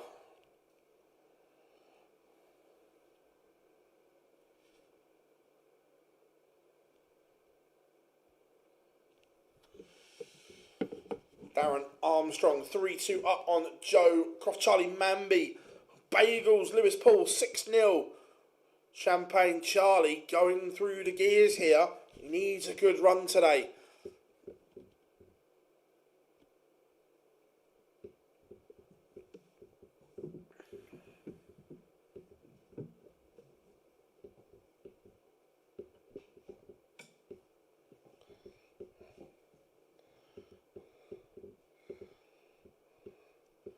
Looks like we're going to get a decider. David Sharp is 5-3 up. This will be a big result for him.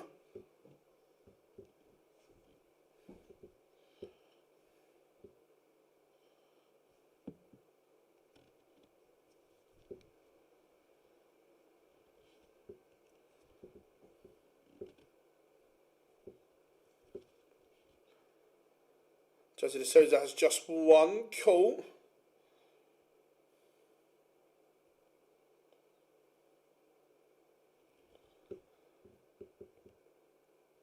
Yes, we play some squash. We haven't for a while because like the tournaments have been thick and fast. But yeah, we do play squash with the PDC guys. Calvin O'Keefe has beaten Aidan Kirk 6-2.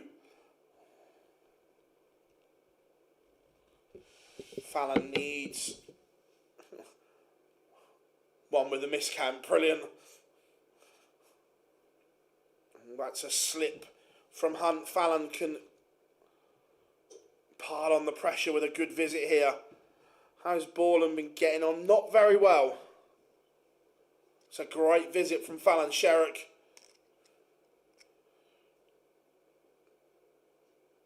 It's not over yet, but not looking great.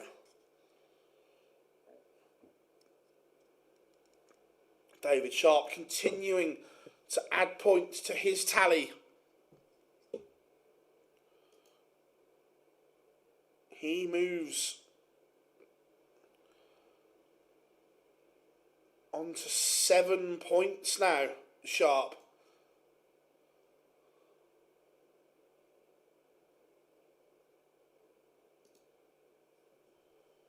$180. What a response from Hunt, and that forces the mistake from Sherrick.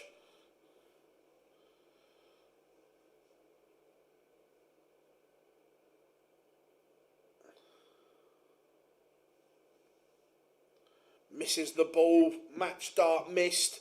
Peter Burgoyne 3-0 up on Daniel Ayres. Can Fallon take out 84? She also misses a match dart at the ball.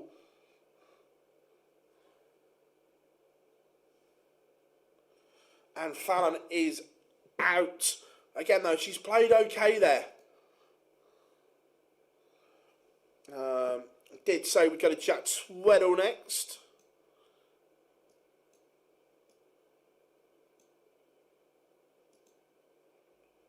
There we go.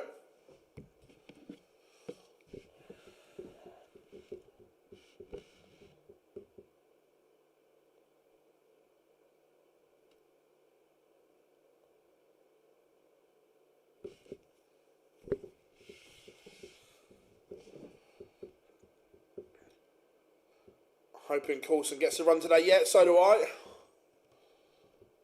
But again, tough game against Jared Cole.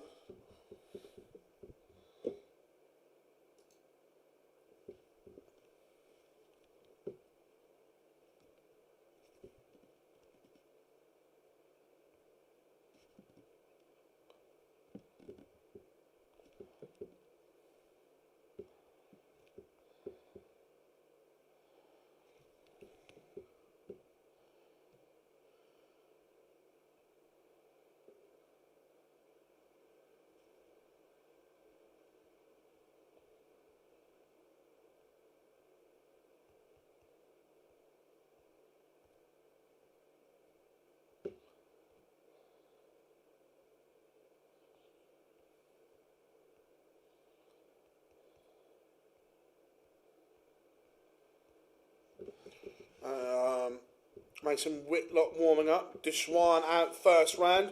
He missed so many match starts to win his card as well.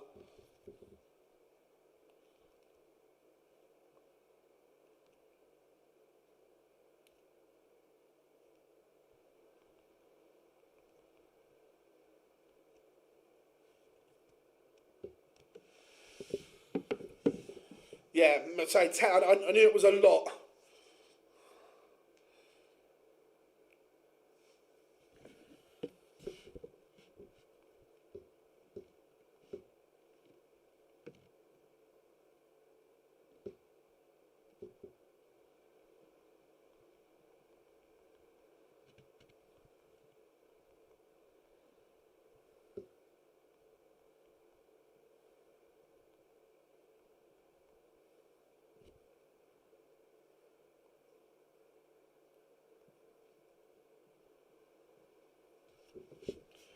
How we doing, Marky? Hope you are good, my friend.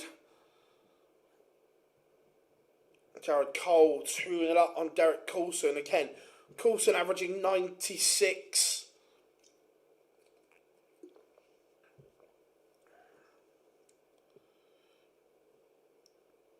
Peter Burgoyne is 4-1 to the good. Jack Tweddle making light work of Mark McGeaney here. All good, hope you're good. FA Cup, so yeah, busy in the FA Cup today. Again, Palace 2-0 down. The holders, are they about to get dumped out?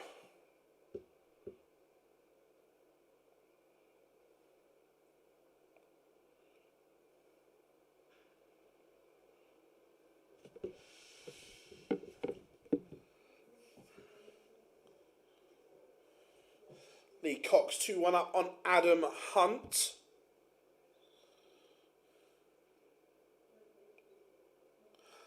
Alexander Merckx 2-1 up on Jurgen van der Velde, averaging 109. I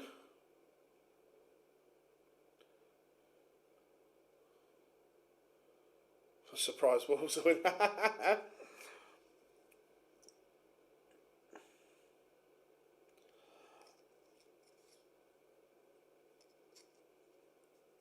4-2, leg back for McGeaney, and he has the darts here. Could be about to make this one a little bit interesting. Chris Wickenden Pugs 3-all with Sean Fox. Gravenberch can play, to be fair.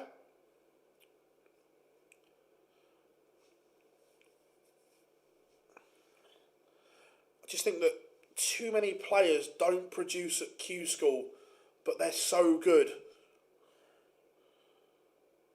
Boris being one of them. Coulson's upped his average to 102.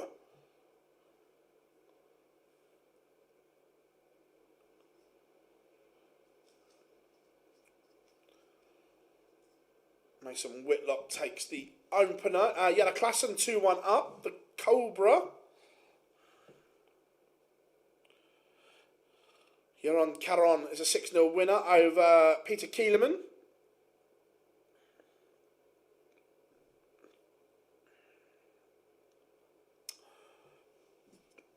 How many points does Romeo have? 2 seconds.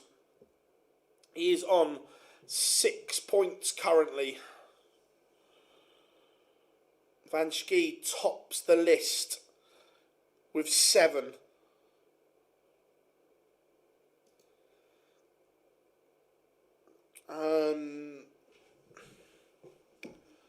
I think he treads a very dangerous line, Brock. The line between gamesmanship and cheating is very slim. Do I think sometimes he falls off? Yes. Other times he is very close.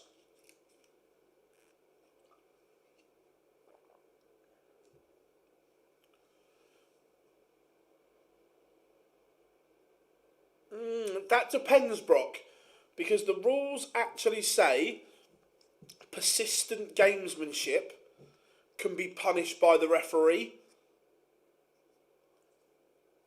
Now, this is why it's murky, because to some people, they will feel Mensur Suljovic was persistent gamesmanship. Others will feel it wasn't. This is why I say it's murky, because to some people it is, to some people it isn't. It's a subjective call. And that's why I say it's murky.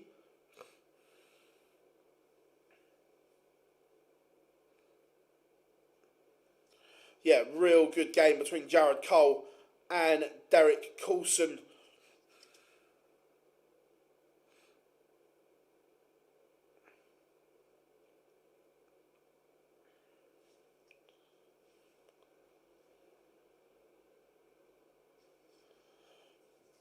Yellow Klassen 2-2 now.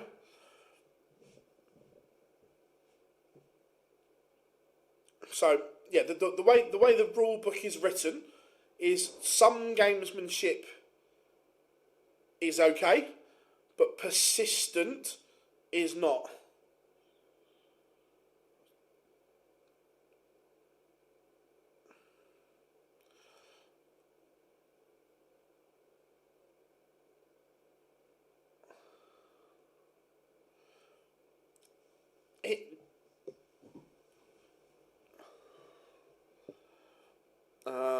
I don't accept that playing the game at the pace you want is persistent. It wasn't just the pace, Dan. At times, and this is one of the things that Kirk Bevins warned him for. Now, for me, when you celebrate a good dart, that is a natural thing. It just happens. On more than one occasion, Mensur would take 3 steps down the oche to retrieve his darts and then go and celebrate.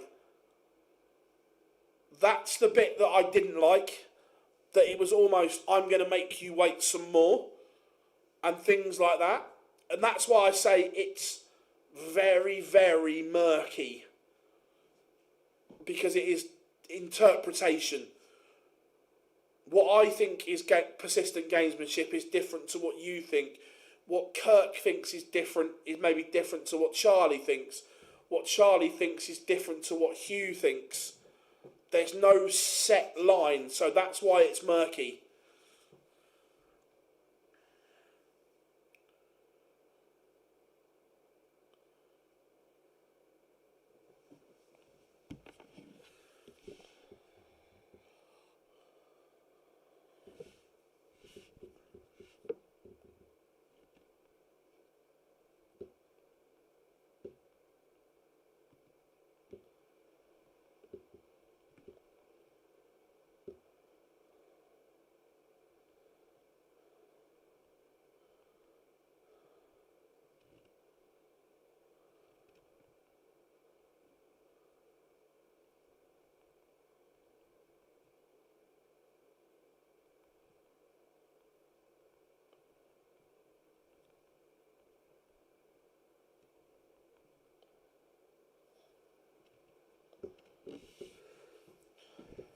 Scott Mitchell is out, as is Aaron Monk.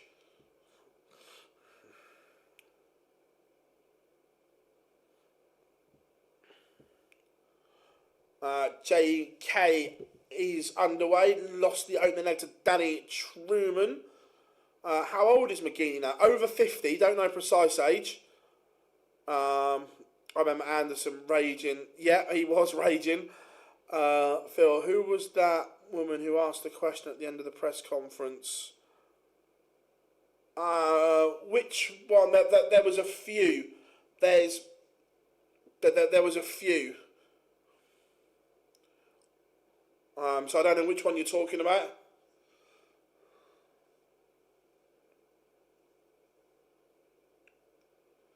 Yeah, correct. Going back to your table, going to the hockey, going back to your table. It's a very fine line.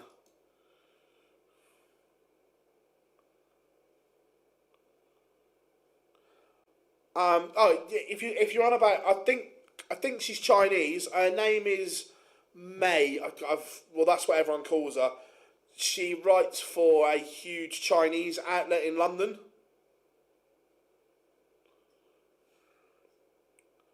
Chatuero.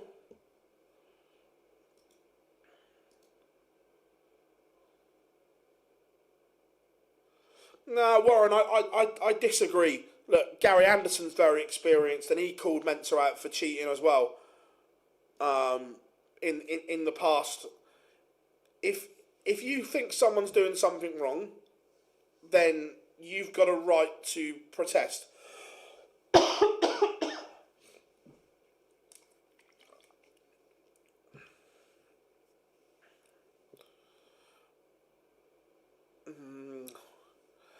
Adam, I agree it's the better game, but I really want to be selfish and put Jamie on. But okay.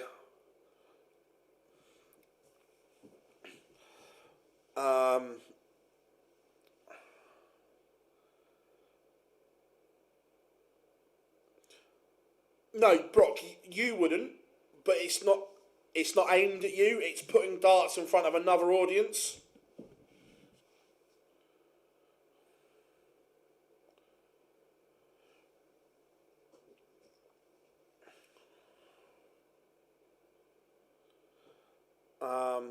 Be selfish. Are you Phil Bars? Yes, I am. How do you think Gary played in the World? I think Gary played really well. I think he played really, really well. Phil, it's a dangerous game calling Mensah a cheat when players are getting... no. There's different kinds of cheating. Like, for argument's sake, if I stand behind a player going like that on my flights to put you off, I would class that as cheating. Don't get me wrong. I've been known to do it, but I know what I'm doing. If I sit there rattling my darts like that, that's cheating.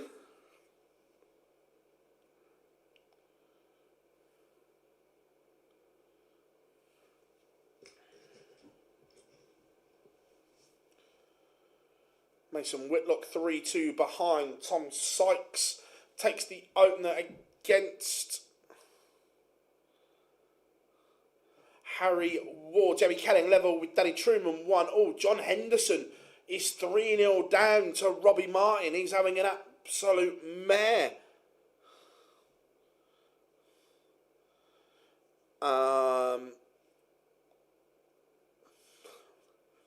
Remember Justin Pipe Coffin? Yeah, he's still adamant he didn't do it.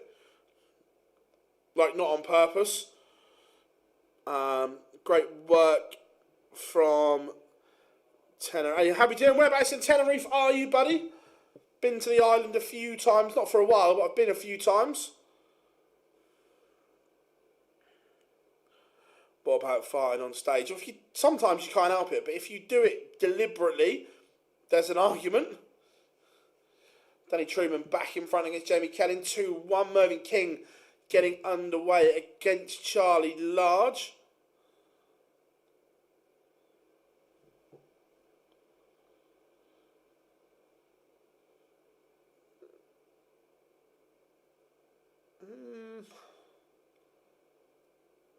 I disagree, Warren. I know. No, sorry. I'm thinking of the wrong. I'm thinking of a different game. What happened in that one? I was thinking the one at Lakeside.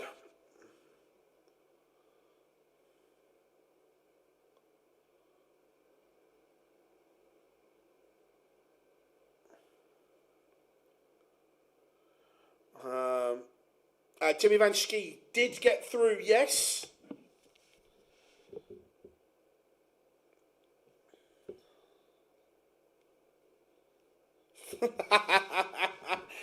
Depends if he gets whiffed a bit like that. That's good.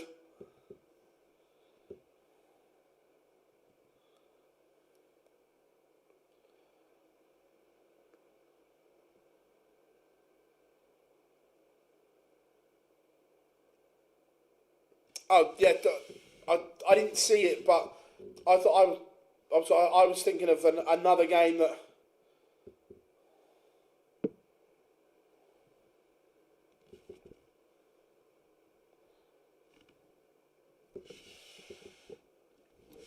And there was an interview after fight, yeah. That goes down in legendary status.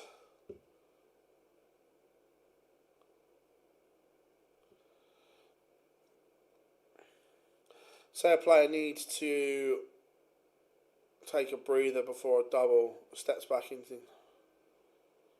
So the rules are, if you've just got your toe in the exclusion zone, like Michael does, Owen, having spoken to the PDC officials, that is fine. You have to have a complete foot in there for it to be classed as in the exclusion zone.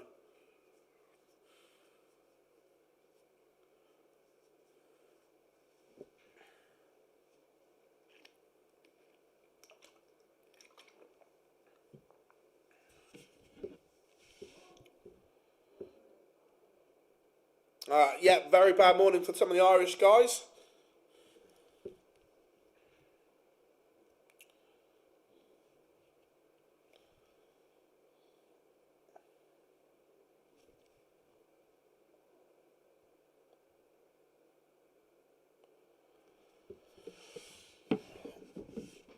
Right, where are we? Danny Truman has broken the Jamie Kellen throw, 3-1.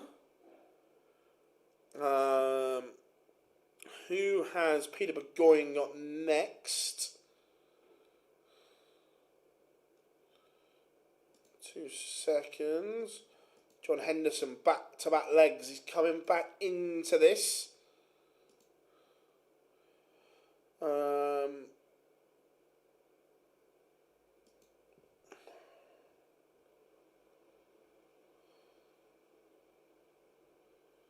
Did he win?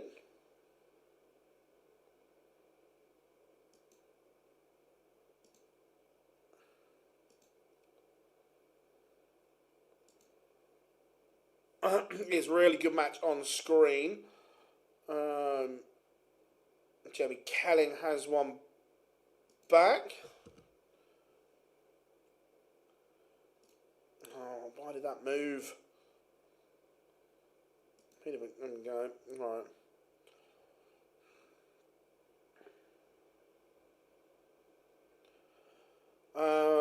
Burgoyne will play.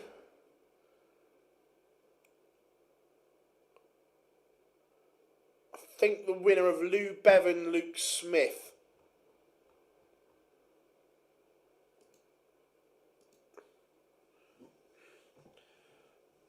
Is anyone Jimmy Van Schie? Jimmy Van Schie.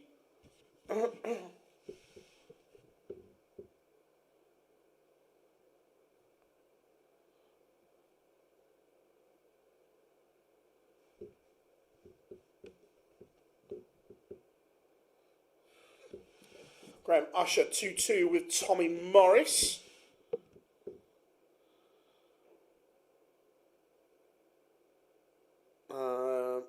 The last two 1-2-8 games are irrelevant. Not necessarily. Oh, sorry, Richard. Sorry, I was reading something else there. But yeah, look, Jared Cole and Derek Coulson have had an absolute belter. If Tyler Thorpe doesn't get a card, he'll be very unlucky. I agree, Ed. He will. He's played some really, really good stuff. Tyler Thorpe.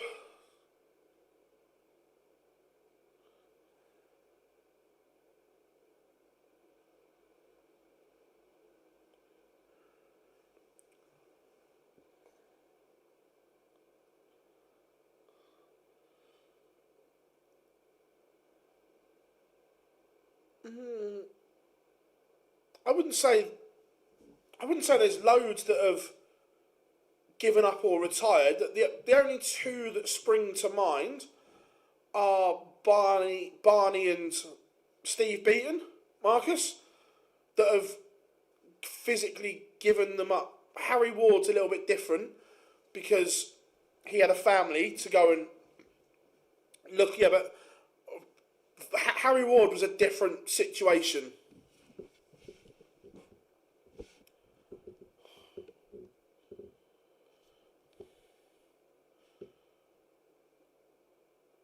Yeah. Oh, Derek Coulson is so good, and he's battled his way back into this.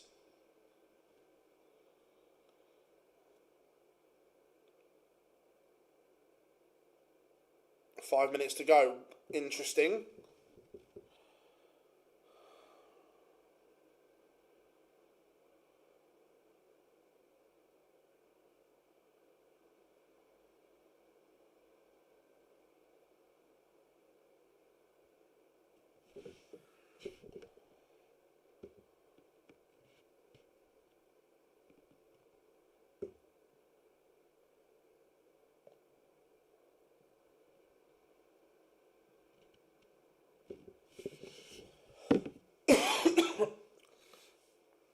Tom Sykes leads 3-2, but Harry Ward just coming back into this.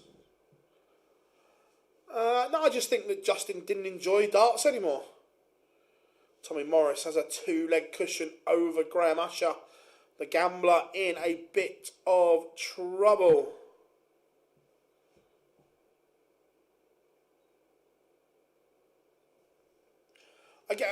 Harry Ward's been open. He's coming back because of the money now involved. Harry Ward's been very open why he's making a return to darts, and it is because of the money. Derek Coulson has beaten Jared Cole in a last leg decider.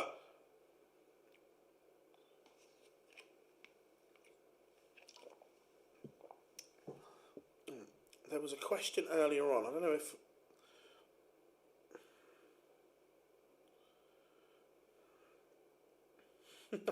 I love that comment. Peter Manley made Voldemort look like Tinkerbell. I like that.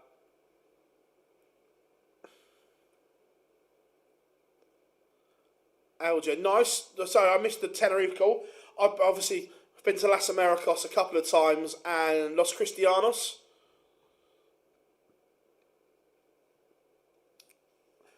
I know you're still in Tenerife. Is the nightclub Tramps still there? Or has anyone been to Tenerife recently, Las Americas? Is Tramp still going?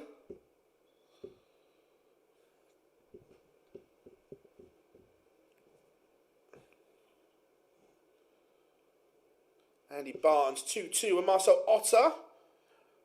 Jamal van der Herrick is 4-1 to the good. He's talented. Jamie Kelling has upped his average to 95 and is levelled from 4-2 down with Danny Truman. Go on, Jamie lad. Go on, the big fish. Here, fishy, fishy, fishy.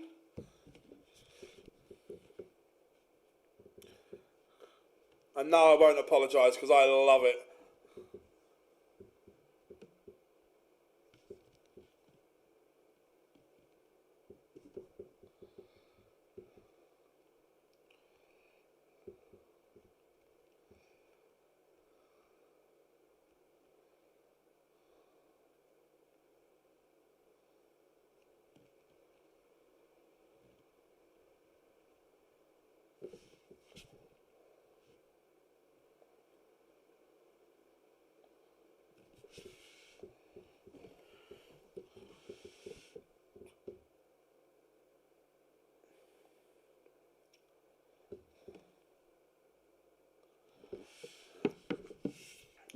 Yeah, not been good from Yella, I agree.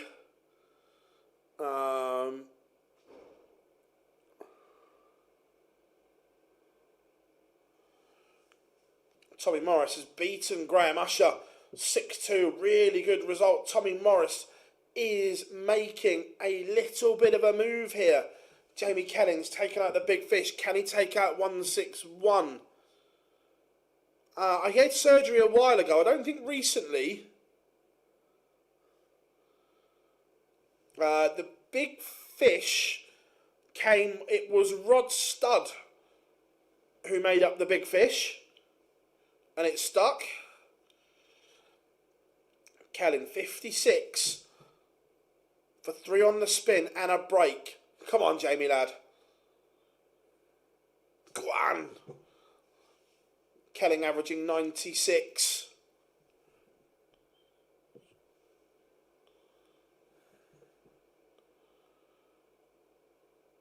Yeah, it was Rod Studd who made it.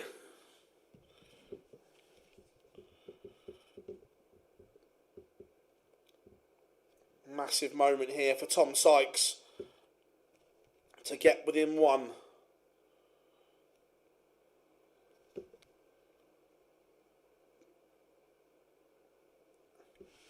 Graham Hall 5-all with Brett Claydon. Merv King 3-2 up on Charlie Large. Sykes misses.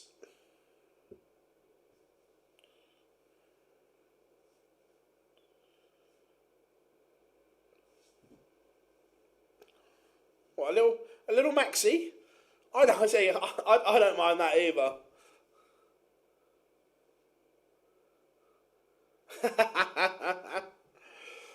John Henderson is out. Hendo hanging by a thread at the moment. He's going to have a huge run tomorrow.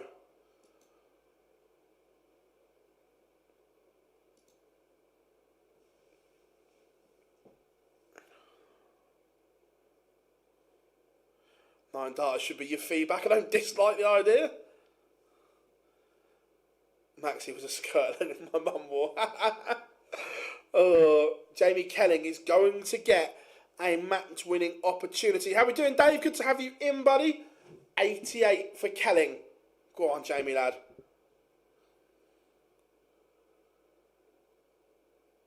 I know I shouldn't have favourites, but I do here, and I'm not even sorry.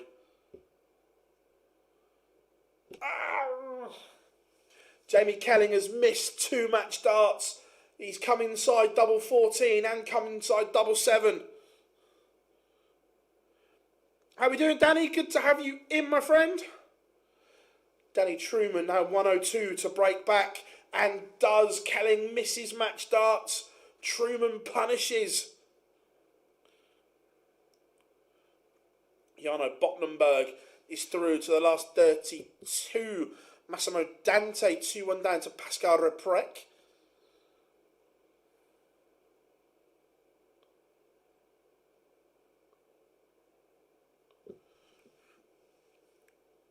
Tom Sykes, is he about to win it here? He is. Yeah, Danny, do you know, is Adam going, or is he planning to relocate to the UK like Damon and Simon did and give it a proper go?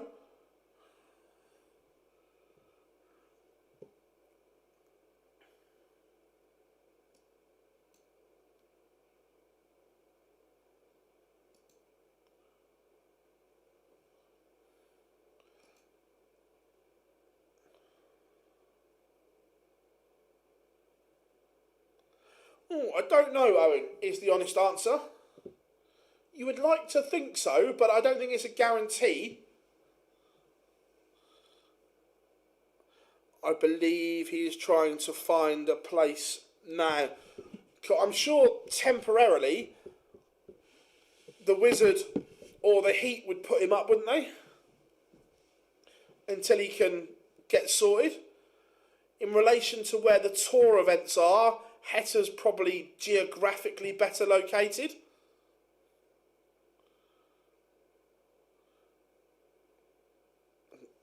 Jamie, can you set this up?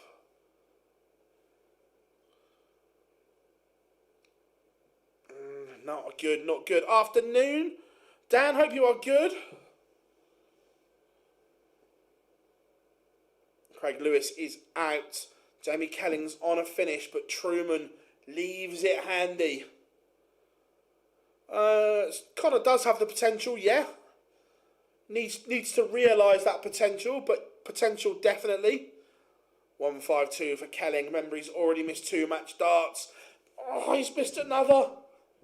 Oh, he's missed one on the 152. This is, when your mate's involved, this is torture. Jamie Kelling has missed 3 match darts across 2 legs, but he gets more. Truman can't hit.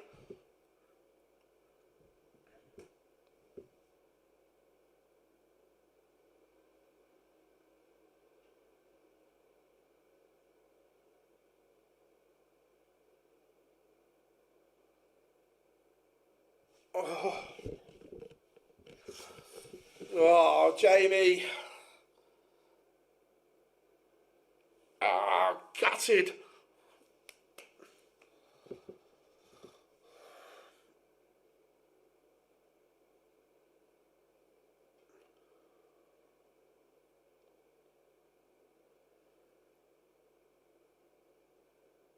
Lee Evans takes the opener against Richie Burnett.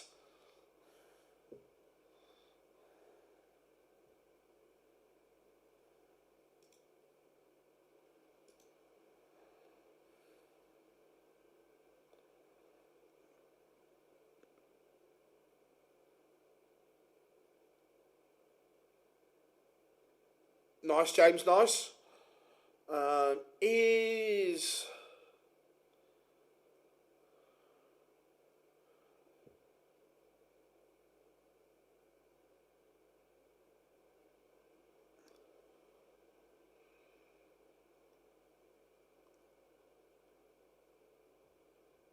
Surprised. Where? Surprised Jimmy Van Schie not back out yet.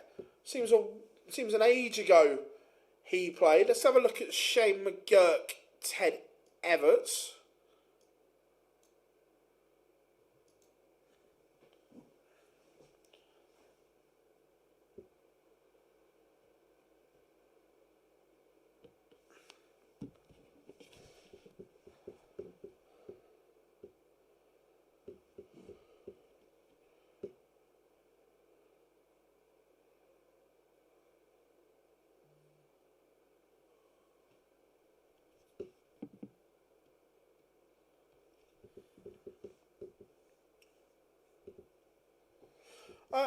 If he carries on the trajectory, you would say so, yeah?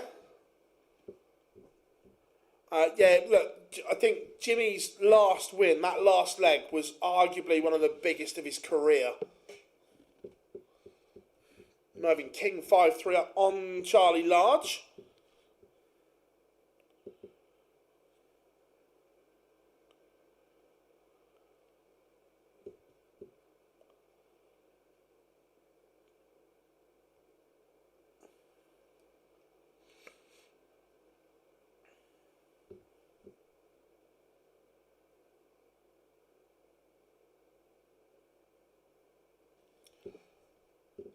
Wow. Macclesfield beat the holders.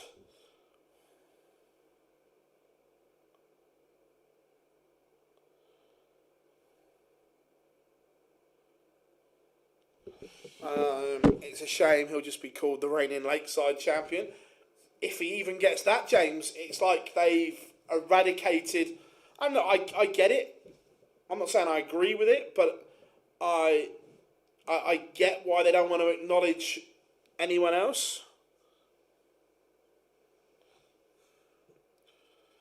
Pascal Reprec 4-2 up on Massimo Dante. Jose is nowhere near. He's 5-3 down. How many points does Timu Harju have? Oh, good question.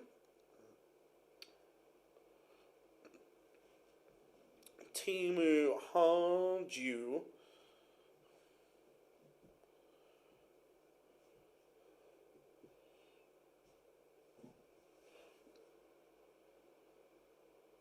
Has 2 points, but he's still in.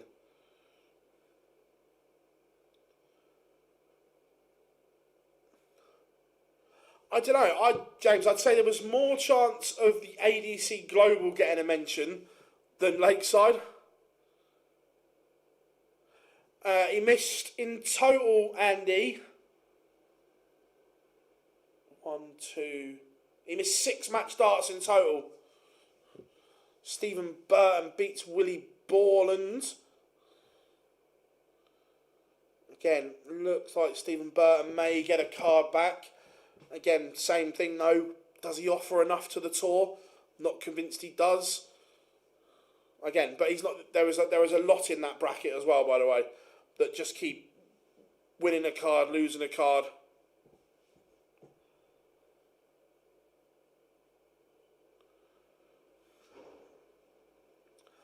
That goes both ways though with the Palace manager, that they didn't back him in the summer window at all. How are we doing, Big Johnny? Good to have you in. Shane McGurk levels it up with Ted Everts.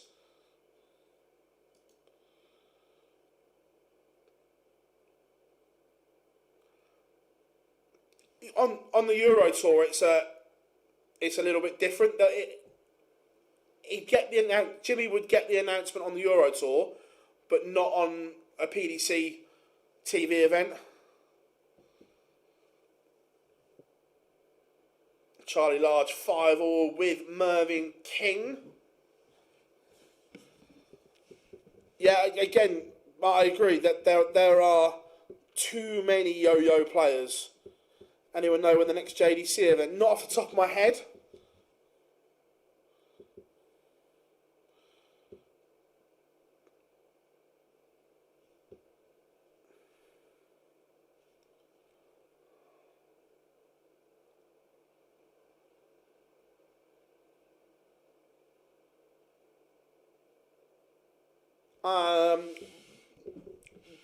Probably not.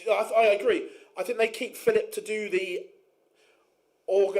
MC, but he would get told not the same as Johnny Mack didn't just drop saying the former champion of the world. He was obviously told to drop it, so Phil would probably get told the same.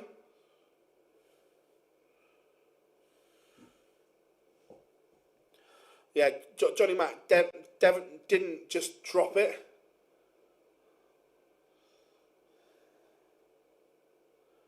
Because the standard in darts is miles better than snooker.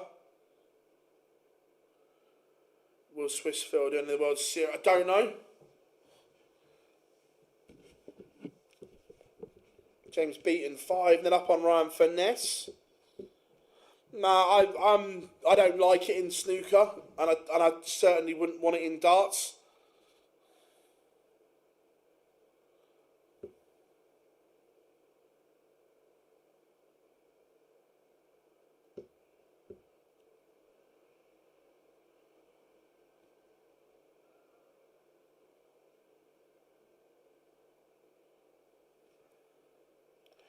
Afternoon, Kelly, hope you are good. Charlie Manby has won 2 games so far today. He is still in.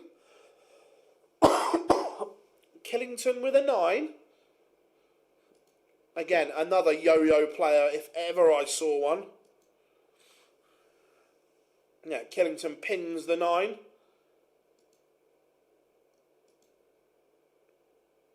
No, George will not do any World Series.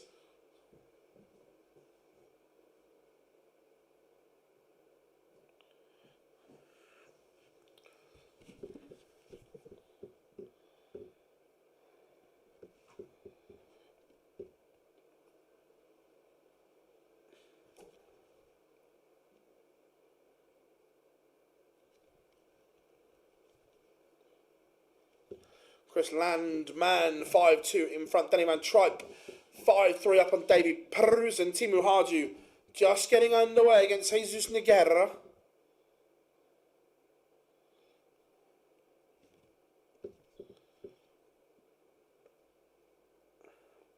Afternoon, Jack. Hope you are good. John Henderson lost in the last 64.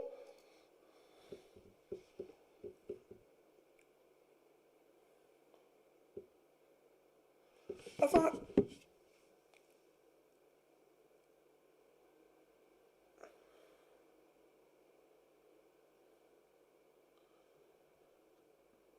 Oh, did Merv win? Good question. Forgot about Merv.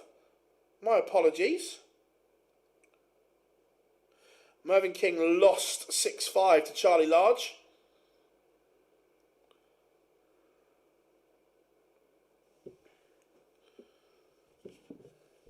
James Beaton Bagels finesse.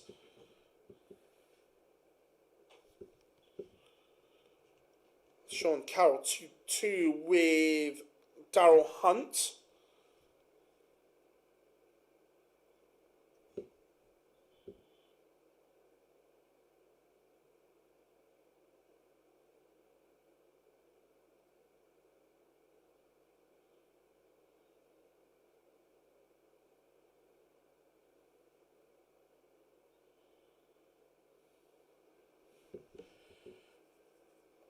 Yeah, Super Ted on the fish, taking it out. Asian Tour is the first Saturday. Cool.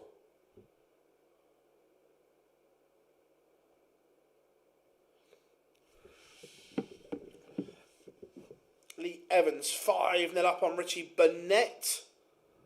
Love how he dealt with the Ali Pally Wasp.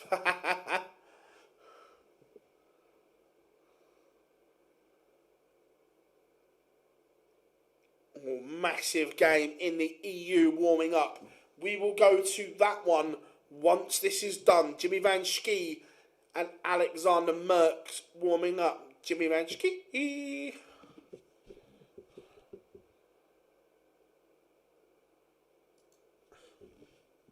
Some massive ties there.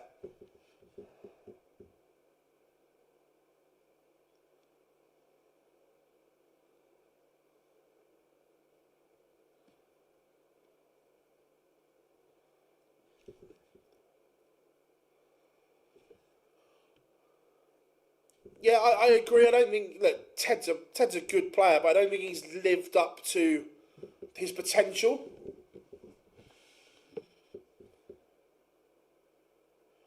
I don't know is the honest answer.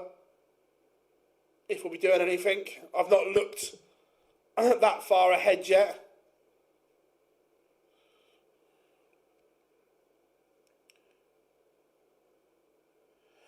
Do you think his loss to Fallon hurt his career? In the short term, I think it knocked him, but I think he's over it.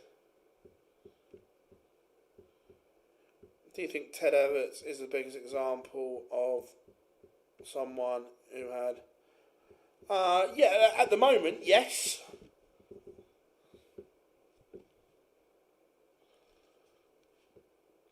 Andrew Cass 3-0 up on Thomas Cromwell.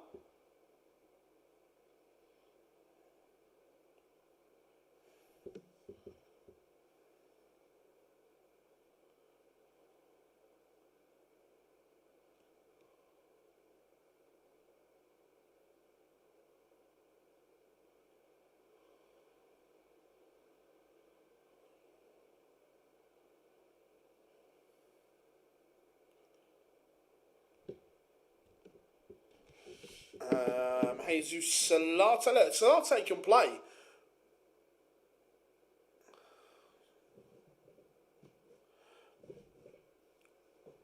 McGurk looking at 106 again. Shane McGurk not delivering to the standards we know he can. Can Ryan Searle win a short... Ryan Searle has the game to win tournaments.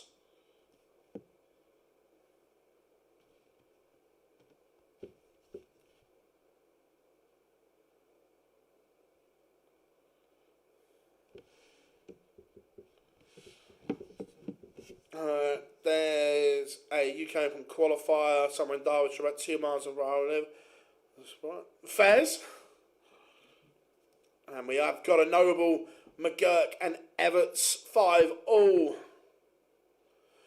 Phil, do you think 2026 will finally be the year Gary? I do. I think Gary will win something.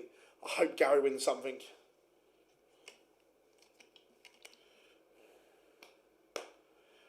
Tomorrow is going to be absolutely insane.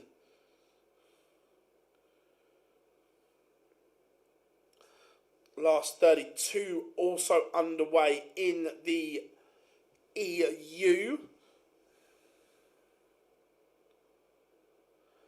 What's the chance? What's the percentage chance that Littler has every single... Look, could he? Yes. Do I think he will? No. I think at some point you always get beaten. You always have an off game somewhere. And in some of those tournaments, when the first round is short, you could get beat in a first to six. I haven't spoken to Dan today, but the plan was, yes.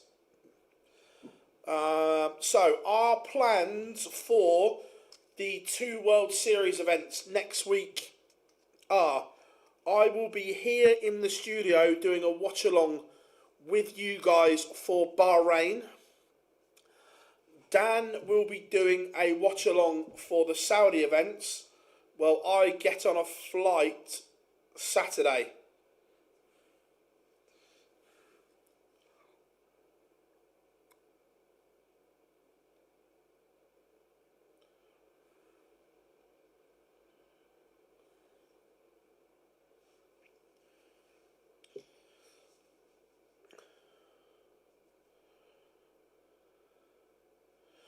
Yeah, 100. Ty can play. Ty is a very good player for his age. Is he only 11, I think?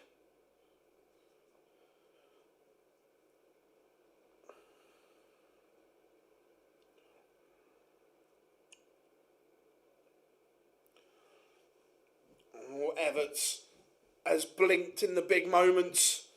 McGurk to steal it. It's golden balls all over again, split or steal.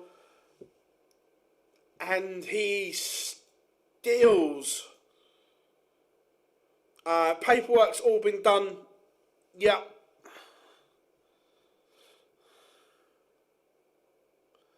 Right, we have to go to the EU from here. We have to go to Jimmy Van Schie, Alexander Merckx. Jimmy Van Schie.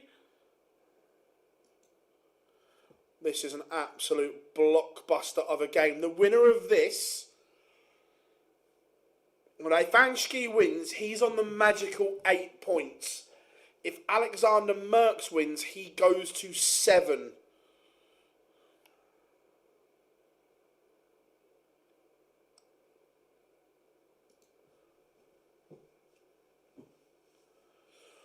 Dan, I believe not. I believe it will not. Rank these players best game in their prime, 1 to 5.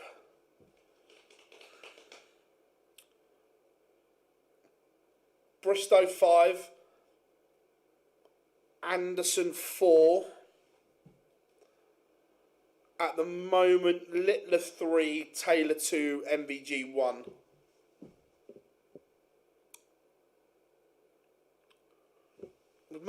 Sorry, I wasn't. My bad. I hadn't refreshed my screen. He was still on 6 points. I still had him from the last round.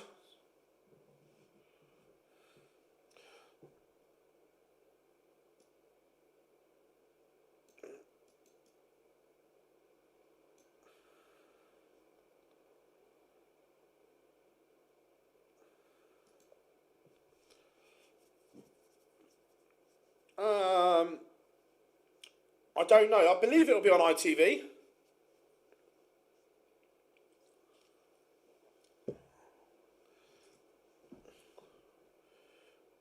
Van Schie has broken Merckx, but now his throw is under pressure.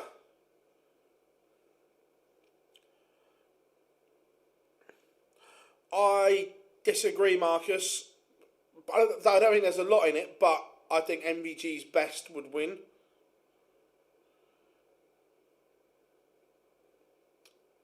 Yeah, it's on PDC TV. I don't know, James. I'm not sure.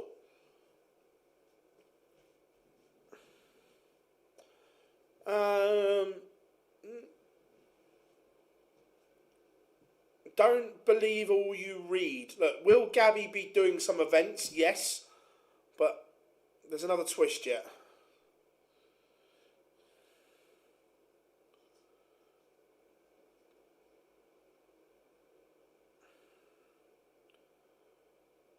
Sam Spivey, yeah, if he wins, goes to 9 points. That should be enough. As long as, what's his leg difference? Leg difference might not be enough yet. 9 plus 18 was the projected cutoff. How we doing, Leon from Germany? Hope you are good, mate. Good to have you in. Wayne Jones has just beaten Chris Hurd 6-4. Alexander Merckx breaks straight back against Jimmy Van Schie.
Right.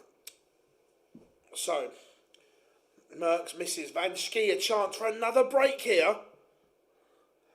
I've binned off the horse racing. So they've binned off the horse racing for the darts then. Right, okay. First Pro Tours of the year are...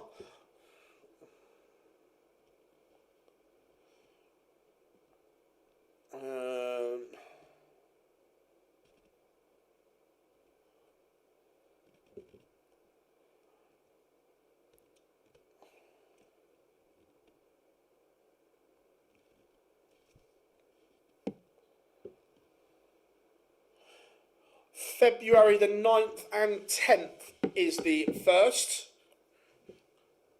Yeah, agree, Marcus. Again, another yo-yo man. Yeah, Helen used to do a great job on the darts. Derek Coulson 1-0 up on Jeffrey Murray. Darryl Hunt has levelled it up 5-all with Sean Carroll.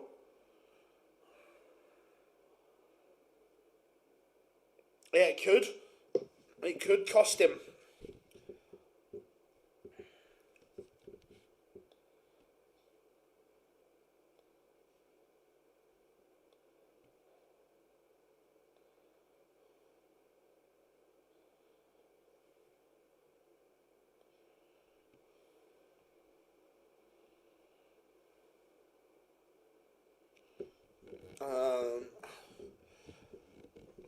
How many dropouts? I think there'll be a few.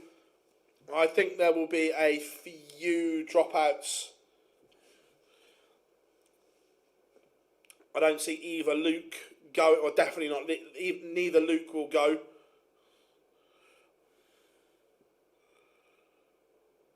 Jimmy Van Schie, is he about to go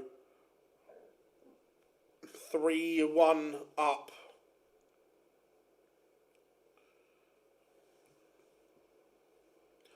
He's just tapped Van Schie on the shoulder saying, don't you miss, pal. Don't you miss. And Van Schie misses. This is for 4 breaks of throw in a row. Neither player can hold throw right now. Christopher Wickenden 2-0 up on Nathan Potter. Sean Carroll has beaten Daryl Hunt 6-5. Sam Spivey 3-2 up on James Richardson. Van Schie cannot miss here.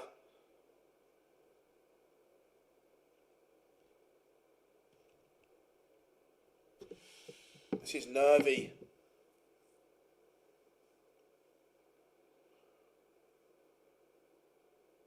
Oh, last dart in hand. That is massive for Jimmy Van Schie. The first Euro Tour is in Poland, and that is on the 20th, 21st and 22nd of February.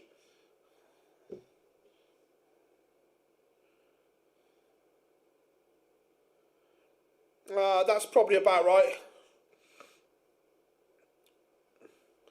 Again, what Matchroom are going to do, they are going to vary it up. You will not have the same teams for all events. World Series in Argentina, I'd be up for that. Also one in Barbados. How are we doing, Derek? Good to have you in, buddy. How are you? Hope all things good. Hope you're enjoying stuff.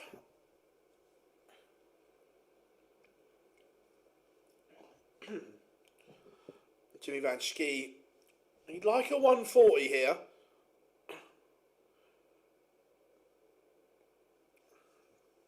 That'll do. Just taps Merckx on the shoulder. Ron Meulenkamp has a leg back but trails Jimi Hendrix 3-2. Derek Coulson 3-0 to the good. Merckx misses. This would be big from Van Schie.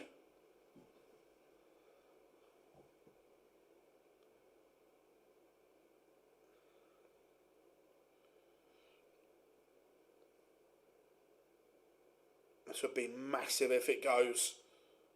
Made a bit of a mess of it. So way back in for Alexander Merckx. This is a big hold of throw. And he holds Barbados. With Barbados would be good. Have any of the old ITV team been very, very minimal? Read into that what you will. Does it surprise you that Jose and Campbell are in a world of trouble? Yes and no. Jose, no, because I think the action is completely broken down. Campbell has all the ability in the world, but I'm just not sure that's right for him to be there. World Series in Africa. Yeah, I'd love a World Series event in South Africa.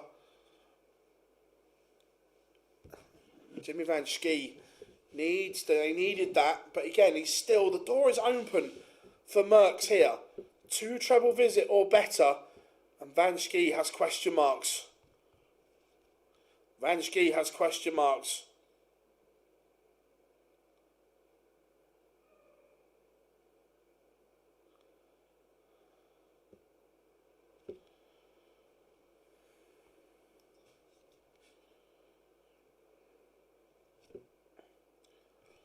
Problem is, Marcus, I think if he does a year on the CDC, he never tries to come back. And I agree that a year on the CDC would do him the world of good. But I'm not sure, once he stays, he goes back. That's the issue. Jimmy Van Schie, this has to go. This has to go. Otherwise, Merckx goes favourite. Not a good leg from Jimmy Van Schie.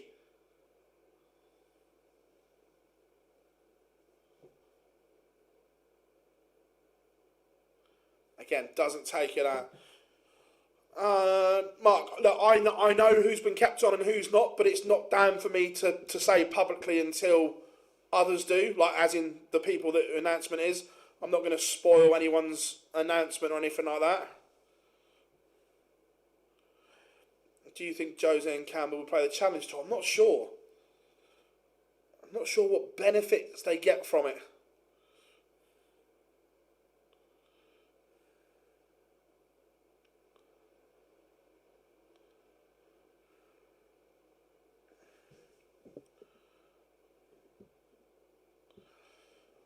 The problem is the Challenge Tour, it's the expense of flights and, like, I might be wrong, someone internally in North America might know better, but surely it's cheaper to fly from Canada to US than it is Canada to the UK or Germany. I might be wrong with that, by the way.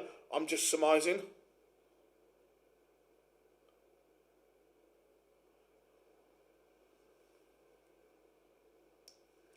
Nathan Potter and the Prisoner of Robin Hood. Love that, Johnny, love that.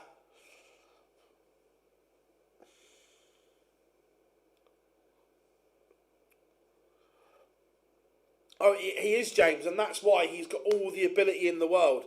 He can win big tournaments, but that has to be right. He almost pulled out of playing at Madison Square Garden because he couldn't be bothered. That's his mentality.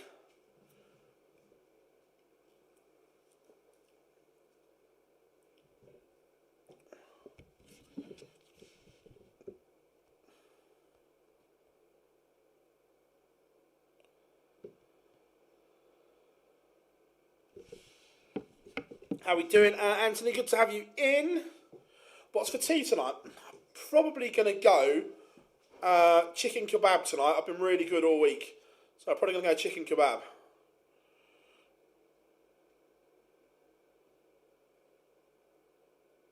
If he doesn't get his card back, would Jose be eligible for the WDF European Cup? I think so, yeah.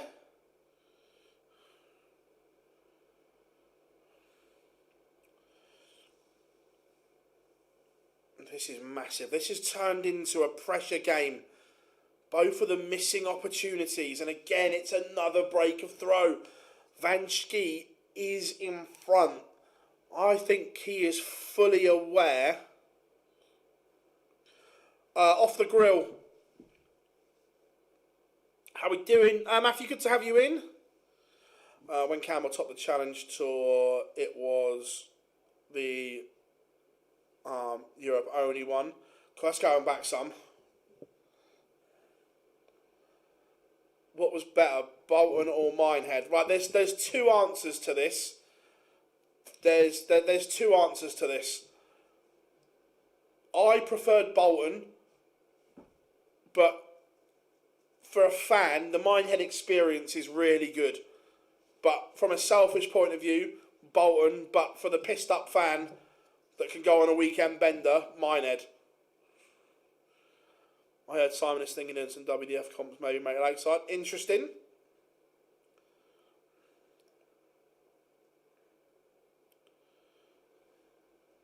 Yeah, sorry, I'm with you. I used to love it in Bolton because everything was in one room. The two stages, the boards across the back. So you could be watching, I don't know, Phil Taylor on the main stage, and there's a massive cheer in the back. So you know something's gone on. Look, Andreas Harrison tomorrow just needs to win games. We'll have a better idea at the end of this. Jesus Nogueira has beaten Timu Harju, and that is a big leg for Jimmy Van Schie. It was an off leg for Alexander Merckx.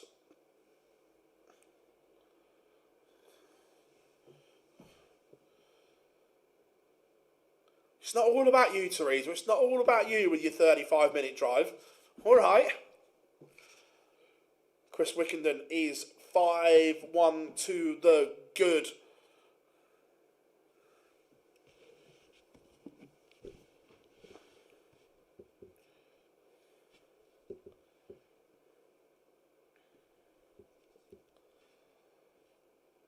$180.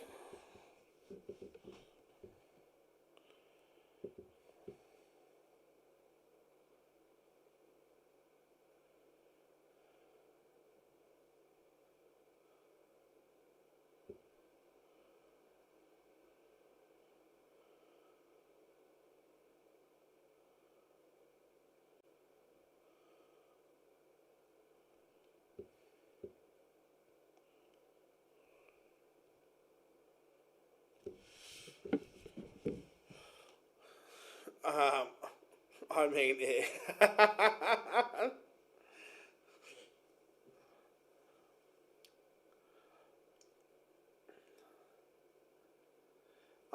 looking good for Coulson and Wickenden here. Yep, both in very good positions. Both 5-1 to the good. On a good run, I can do Blackpool in 4 and a bit hours. Not sticking to the speed limit. Jimmy Van Schie. What a result that is. Huge for Jimmy. Are we saying it? Is Jimmy Van Schie a tour card holder now? Are we daring to say it? 8 points plus 25 leg difference.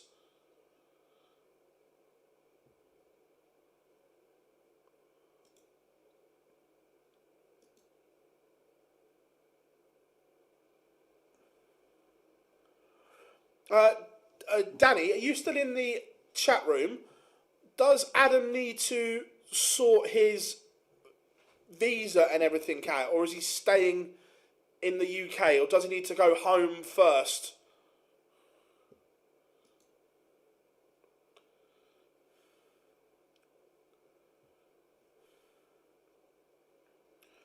Coulson and Wickenden both win at the same time.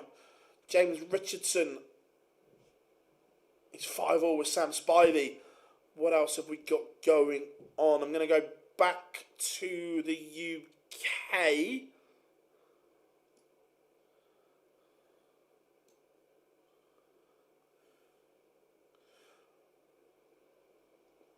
The thing is though, Jimmy, now he'll have to apply for the other visa. Now he's going to need the professional sportsman visa that all the others have had to have over the years.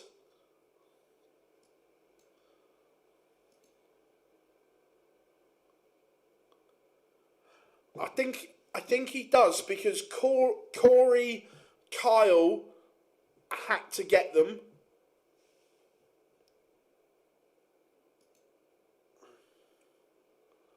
Remember, no pugs, no party.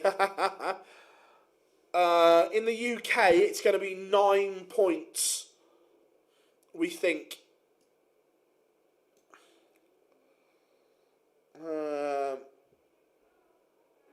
Let's go.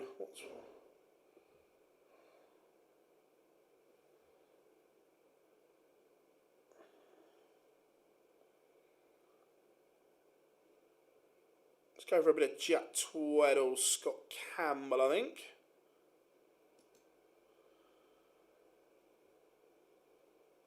I think pugs could be good. I don't know, is the honest answer. I haven't seen enough of pugs to really make judgment. I've only seen him glimpses on the Super Series, and he's been patchy. But I haven't seen enough of him to say. Yeah, but Adam's family is from the UK. He might be okay then, Danny. Yeah, if that's the case, he might be okay.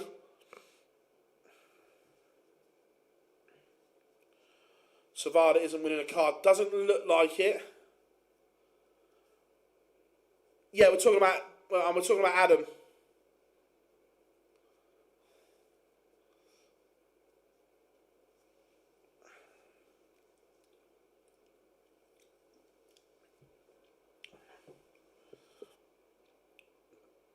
So,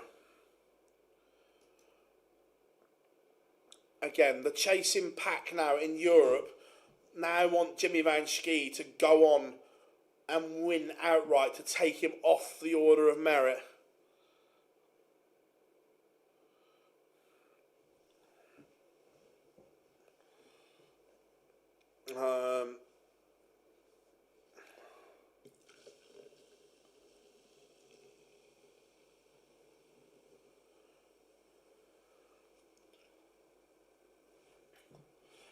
Yeah, Danny, you might know. You might know a bit more. Obviously, trying to find that information in the UK it seems to be tough work. Do we know when Corey's going to be released, or when he's up for parole or whatever? James Richardson has beaten Sam Spivey 6-5. Spivey will have to wait. Remember, he currently sits top of the order of merit. Stephen Burton looks like he's going to get a card back again. I want to see more from him. I don't want to see people yo-yoing.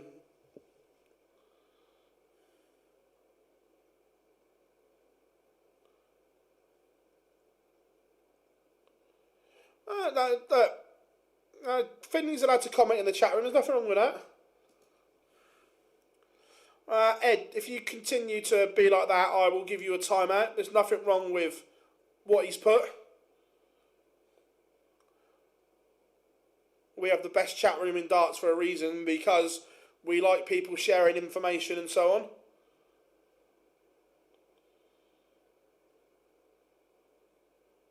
Andrew Cass 1-0 up on Tom Sykes. Remember, Sykes needs to do more.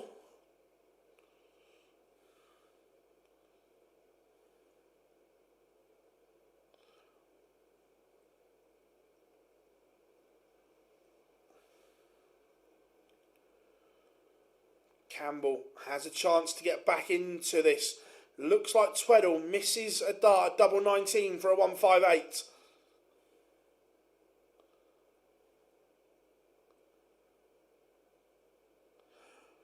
See, I can't remember. I didn't get the guy's name, Danny. There was an Aussie journalist at Alexandra Palace. He seemed to think that Corey had served a fair chunk of that case on remand. I might be wrong. I'm just going what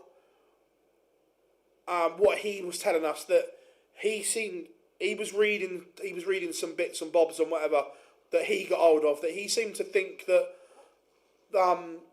he'd served a chunk of that on remand and done a deal where he basically grassed up the others so he didn't get done for the assault side of the burglary. I might be wrong. I'm just going off what the Aussie journalist was telling us.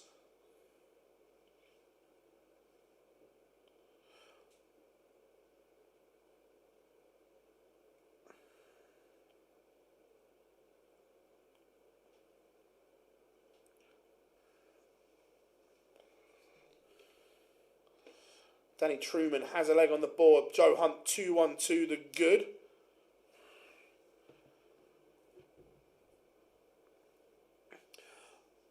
This is the bit that we're talking about, though.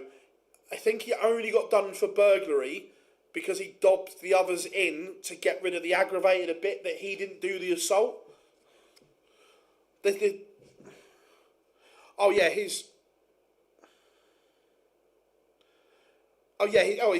conviction is as long as your arm.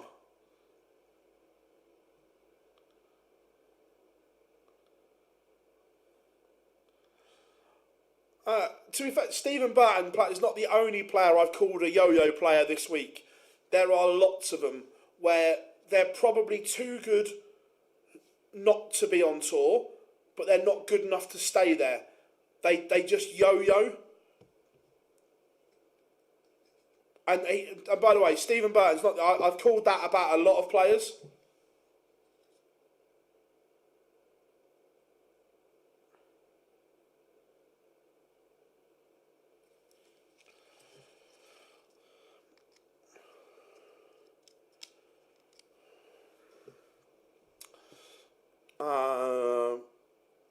From what I've just read, he might be out in October this year. Interesting.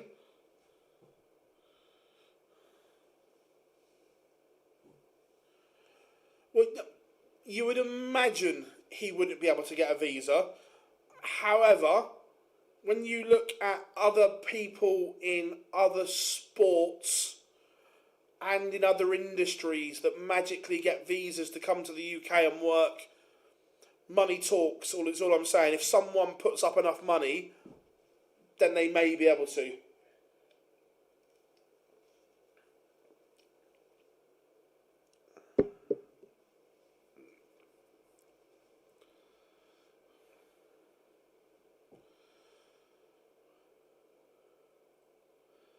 Oh, 100. Look, if if Corey never plays professional darts again, I stand by this. It is the biggest waste of talent the sport has ever seen. He had everything. He genuinely had everything. He could have been Australia's Littler. He was that good.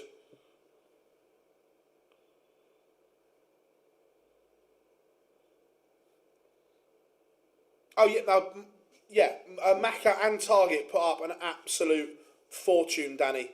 An absolute fortune.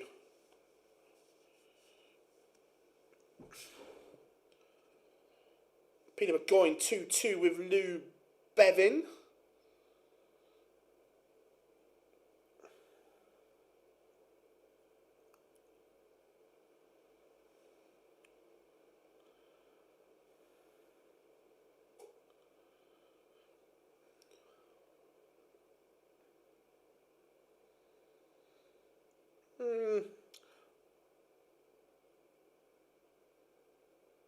Tomorrow is going to be interesting, 100%.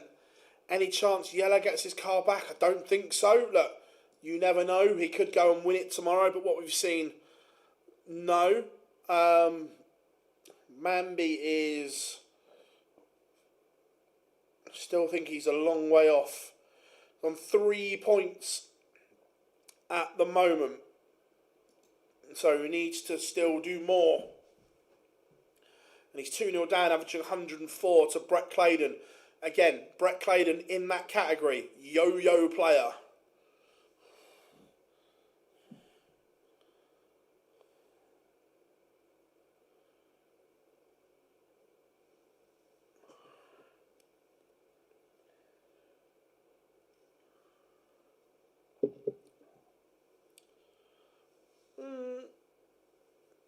All boxed up, I disagree.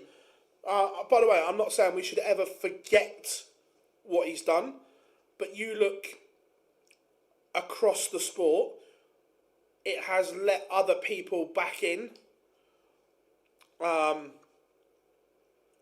to do things.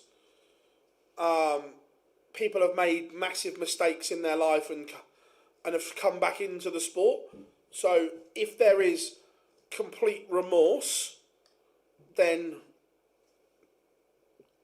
we'll see.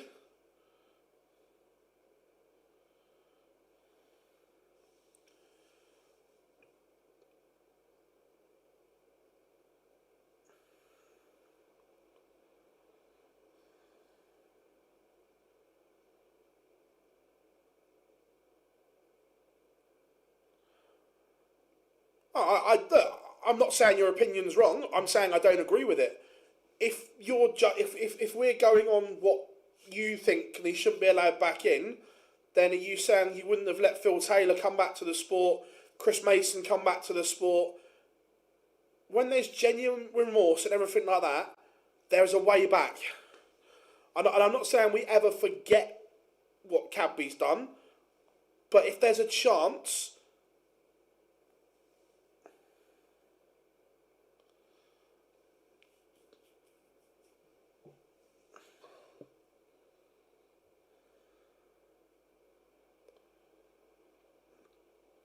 Shane McGurk averaging 96 here. Very good from him.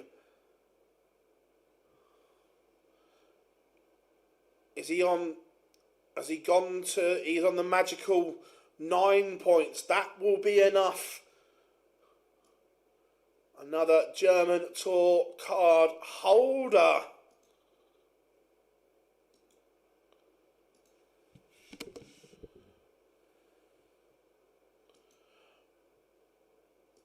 How old is he?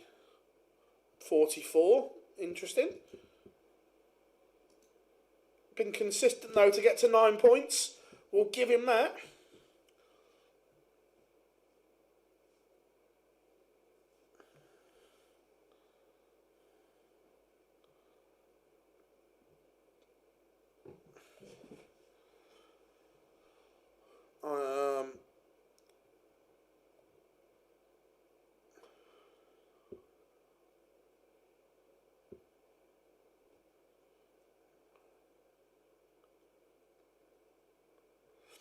I disagree. All boxed up. I'd say if there's genuine remorse, and he can rebuild his life.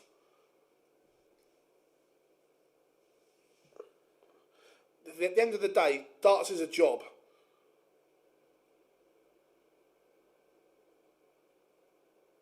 Oh, professional boxing is, yeah.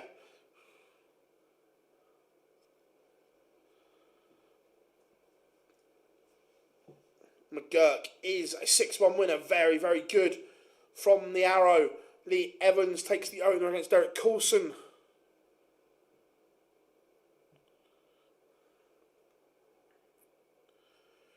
Do you think Lee Evans will get a card? I hope not. I don't mean that horribly. He's just so... Lee's talented, but again, he's just slow, isn't he? He's just a hard watch. Scott Campbell has piled pressure on this 80.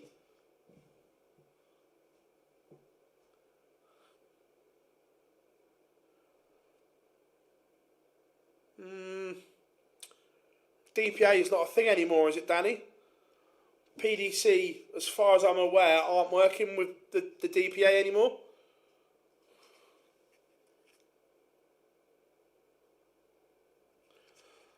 Well, Steve's in a good position, but needs some points tomorrow. That's for sure. Tom Sykes 3-all with Andrew Cash. Jimmy Van Schie underway again.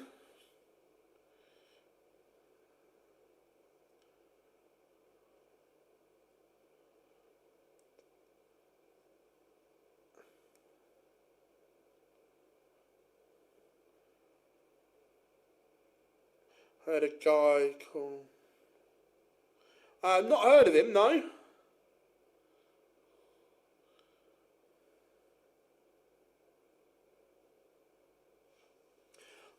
No, but all darts, Australia and ADA said... But if he's only banned from the DPA... And I'm guessing that the DPA won't do any events next year, so technically there's no organisation that's banned him in existence, or are they still going to run some stuff?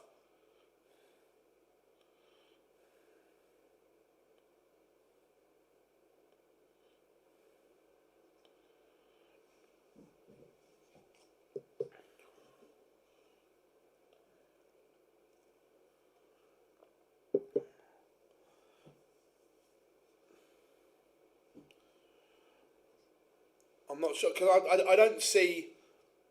They're not going to have any PDC funding, and no play. Well, the problem is players wouldn't play in it anyway, so I don't see how or what they can run next year. I hope, again, you might know more than me, is it possible? But I hope the ADA bring back the Oceanic Masters. Great tournament. Scott Campbell starts with a 180 in a massive leg here.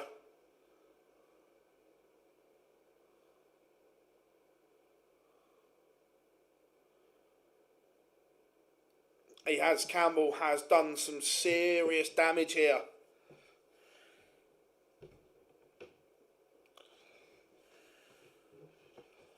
Jesus Nogueira 3-1 up on Jamal van der Herrick.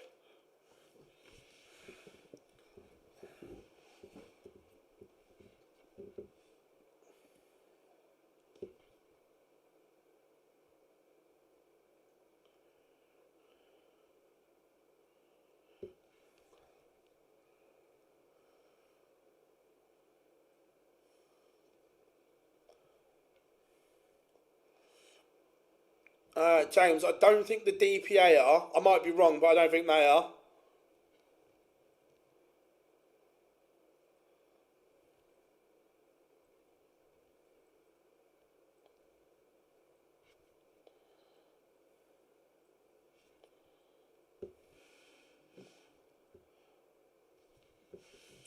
Charlie Mamby 4-2 up, averaging 106. This is better from Champagne Charlie.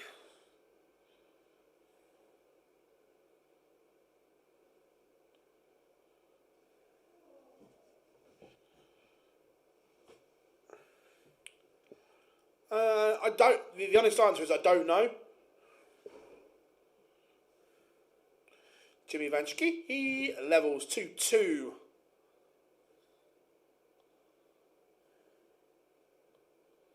James Beaton 4-3 in front. Brett Claydon leg back against Charlie Manby. Last game in the last 64 is done. Keelan Thomas 6-4 winner. Scott Campbell has beaten Jack Tweddle. Let's go to Champagne Charlie.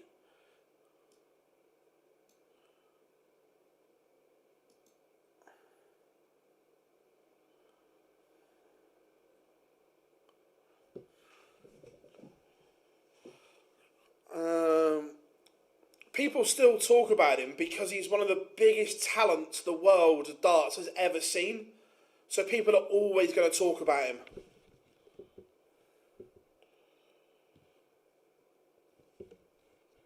Jesus Naguerra 4-1 to the good. David Sharp. I tell you what, that's a massive result for him. That puts him on the brink. We've got 2 players on 8 points in the UK. It may be a very, very small window tomorrow. I disagree. He could have been Australia's Littler. I disagree. I think he was that good. He could have been Australia's Littler. It would also given the Australians more focus. Look what Littler's done in the UK, and Cadby could have done the same in Australia.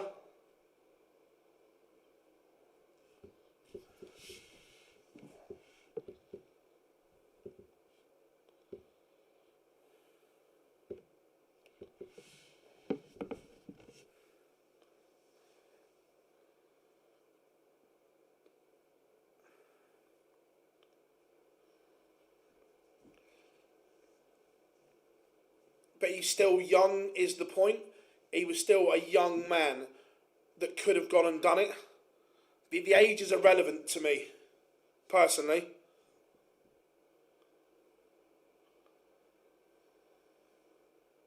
Wow, that's a big call, Jimmy, based on averages.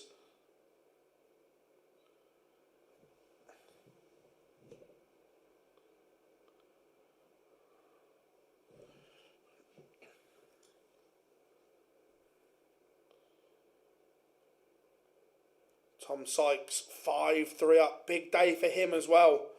There was a lot of players making a move on points at the moment. Tomorrow could be brutal. It could be all or nothing for some.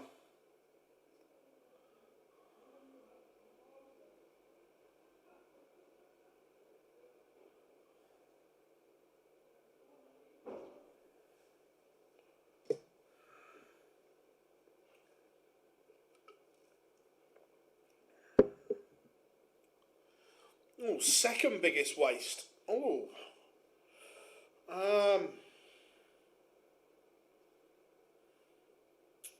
Let me have a think about that.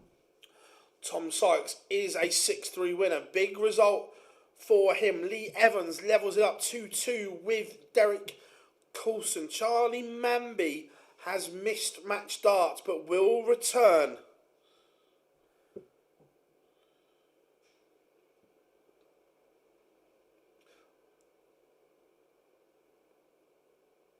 Aaron Monk's in the equation for that.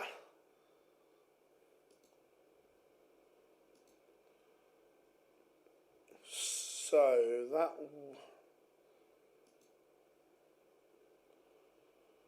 Tom Sykes now up to 5 points.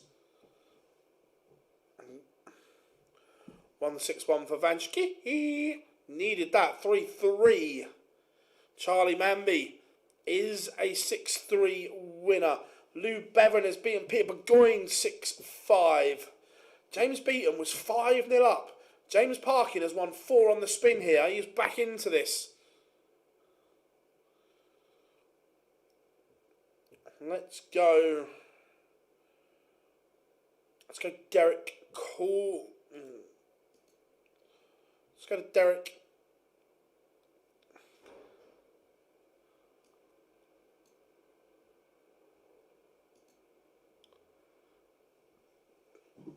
Good leg here from Coulson. Jamal van der Herrick trails 2-5 to Jesus Nogueira.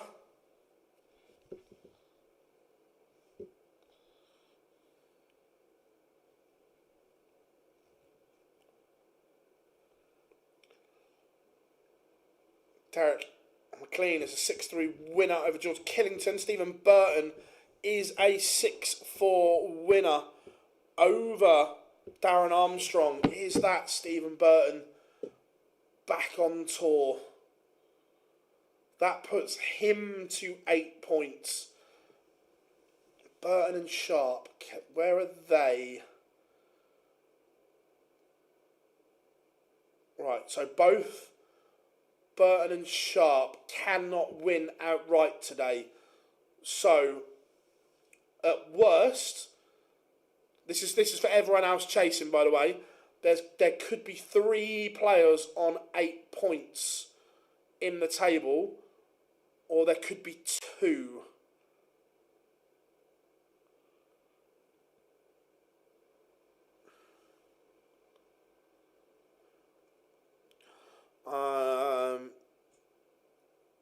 I'm trying, been practicing. Want to try and make late side again. Again, I'm not teaching you to suck eggs, Danny, or anything like that. But if you can do the ADA, I think the prizes are much better.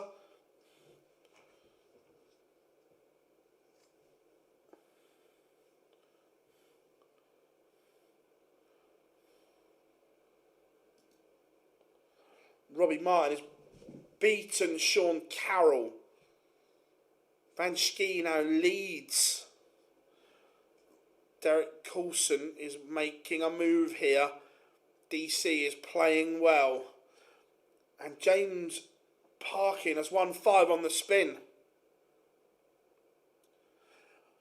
I'm doing both to see where I am in standing mid-year. Cool. I just think that the Lakeside prize, and I'm not saying anyone can't go on and win it, because they obviously can, but you have to look at worst case scenario. The 750 for Lakeside is awful.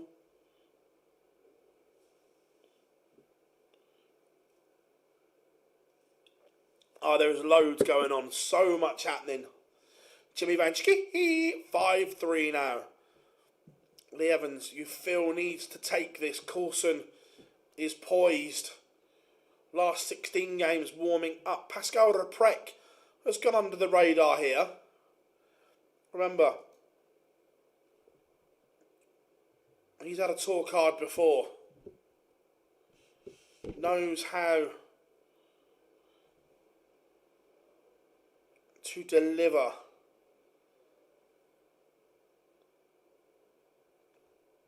We are 3-3.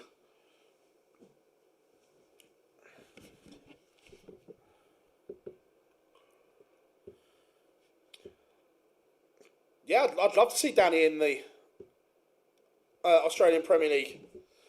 Sykes versus Morris, that's a good game.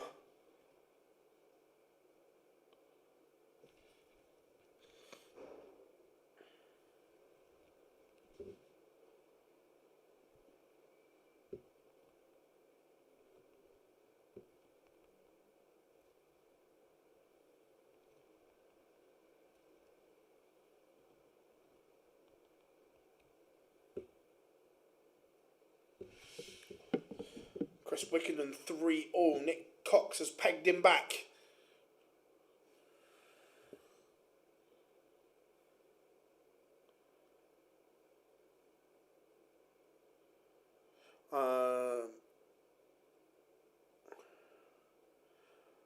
Fellow Aussie here, good luck. Whereabouts in Aussie you from, my friend?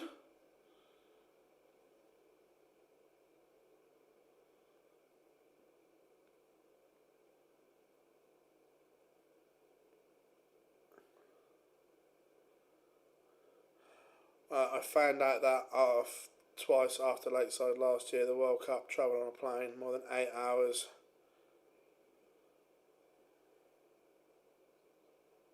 Cool, mate, cool. About 3 hours from Melbourne, nice. Cheers, Ken, thank you very much, my friend. Massively appreciate it. Coulson looking at 95 to lead once more. Good game, this. Nothing between the pair.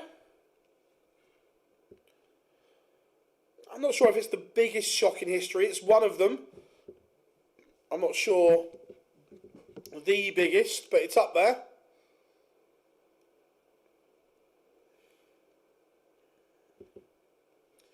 And Evans has taken it out.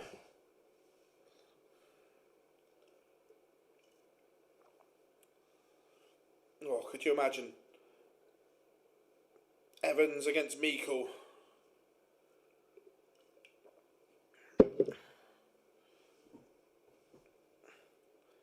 Apparently it's the biggest in terms of league places. Cool.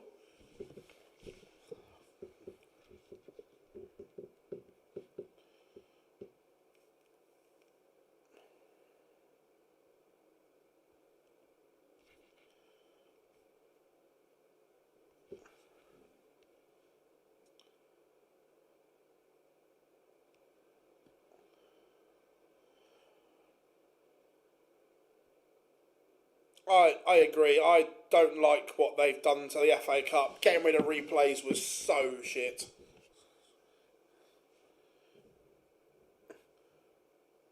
No, Ryan as a person, I love. However, when you get two slow players playing each other, it's just a tough watch. Meikle's a good player. The same as Mickey Mansell is a good player. They're just slow, and so's Lee Evans.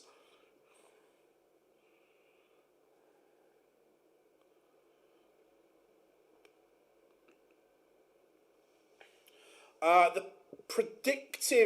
predicted cut-off for the EU before a dart was thrown was 8 points and a plus 21 leg difference.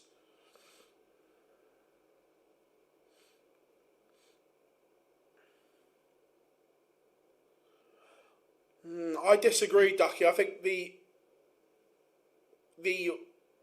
replay at a Premier League team is financially better for them. Keenan Thomas is Welsh. Yep, son of Martin Thomas. Least favourite player on the tour. I don't know. Let me have a think. That might change if someone wins a card.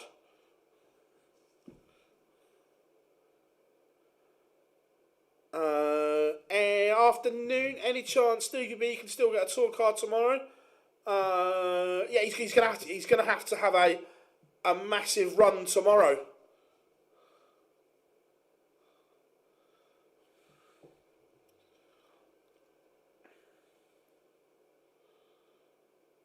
$116 for Evans.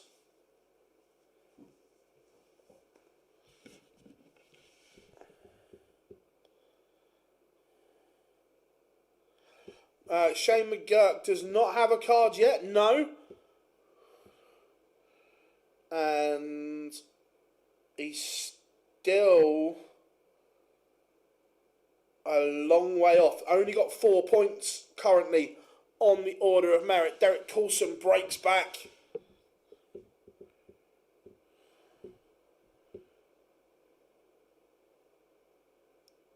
Do they have the... I hadn't looked at him. No, there is one that I can't stand on the European side of it. I don't think he's going to get a card, but he could tomorrow. Martin Greason has a tour card. I don't think he does yet. No, not yet, he doesn't. Yeah, that would be tortoise in the hair.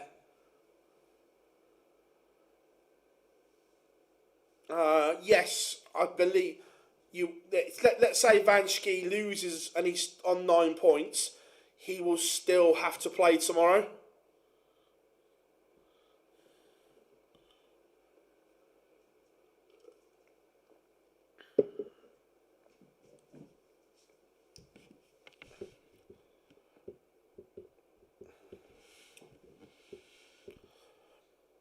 Oh no, I said it the other day. I can't stand Damien Mole.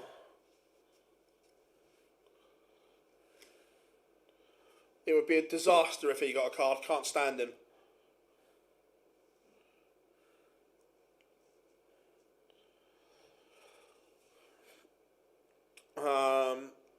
Favourite ever FA Cup game?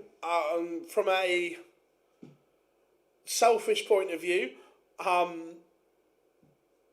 the Spurs FA Cup semi-final when Gaza scored the free kick. Yes, there is Owen, but I can't say. But there is a perfectly good reason, yeah. Ron Moulenkamp, Bagel, 6-0.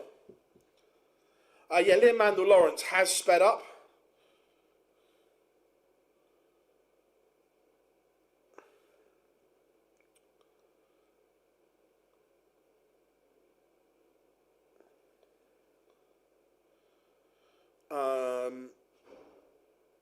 Oh, Derek Coulson, 156 from out of nowhere.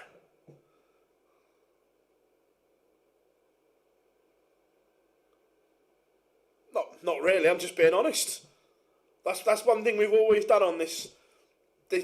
Always done on this channel. We've never hidden. Euro Tour ref. No. Owen Binks is taking over from George Noble.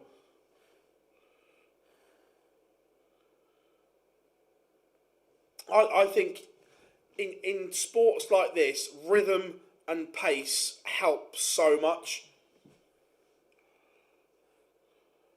I'm not saying you have to be rapid like Ricky Evans and so on, but a nice rhythm is so much better. If you're part of the chasing, packing the EU, you want Vanschke. Yeah, 100% you want them. You want them to get their cards today. Yeah, completely you do. Because then it eradicates them off.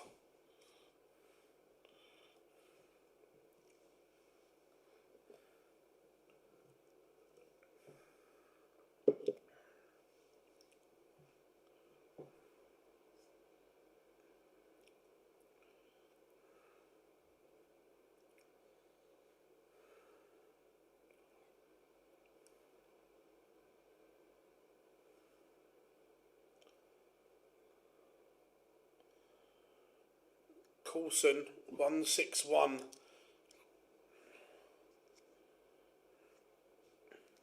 Yeah, don't get me wrong. Is it Franz, I think his name is?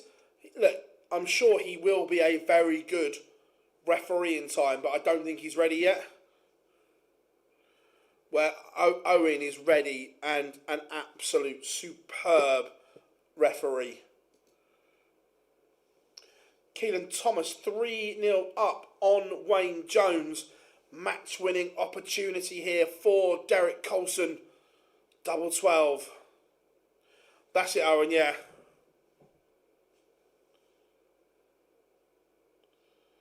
And Coulson wins it.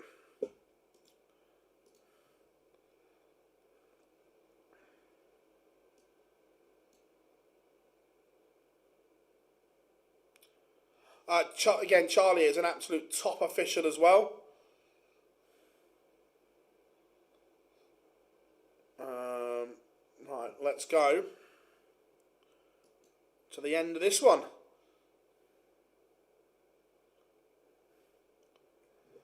Yeah, I completely go on. And yeah, the Anderson, what I mean, the pace of the game just makes it flow, and it's so good.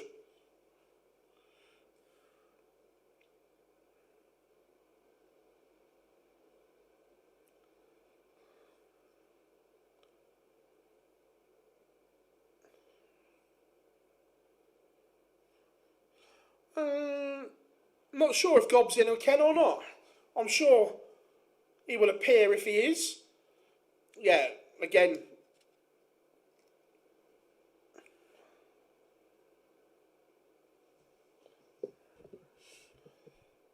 What points is Derek Coulson on? Derek Coulson is now on.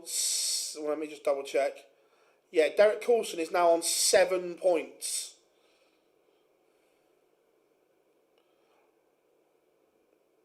So he's edging closer. Tom Sykes against Tommy Morris is a huge game.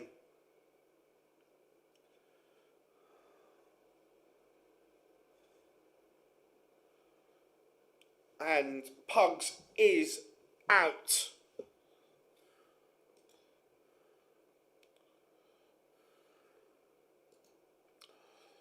I think we will go Tommy Morris and Tom Sykes as feature game when it goes live. I think that's a huge game.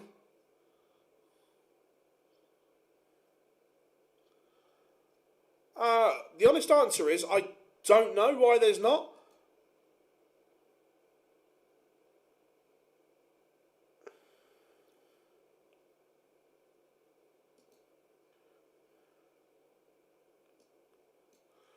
Right, we'll put this one on for the moment, but we will go to Sykes and Morris when it goes live.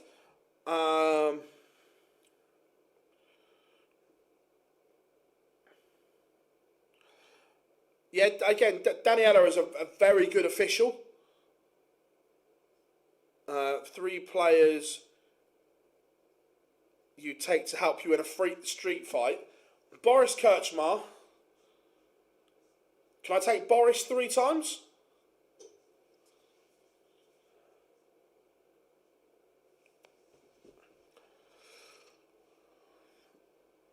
I sent the missus the wind and the rain for some more. No, there's nothing wrong with that.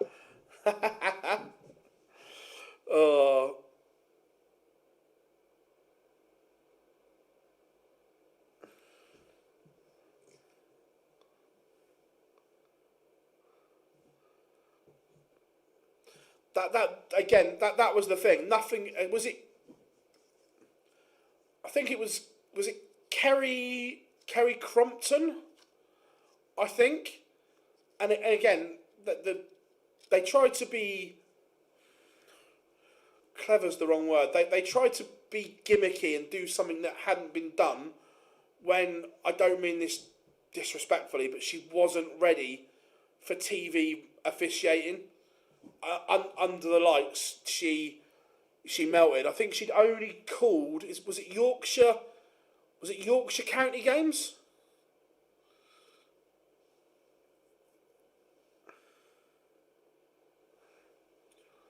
Oh, Hightower from Police Academy. What a film that was. What a film.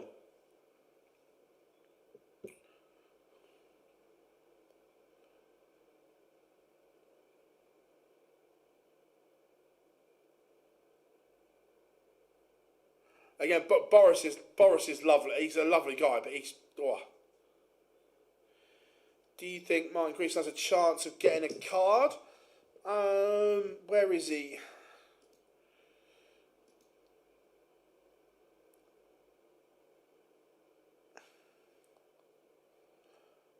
Four points. He's going to need a big day tomorrow. It's going to be tough, but it's doable. The word you're looking for is political. Yeah, she did the O2.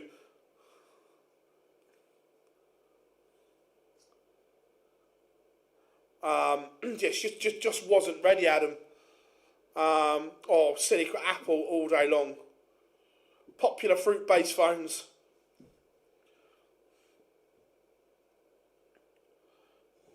the Wanderer.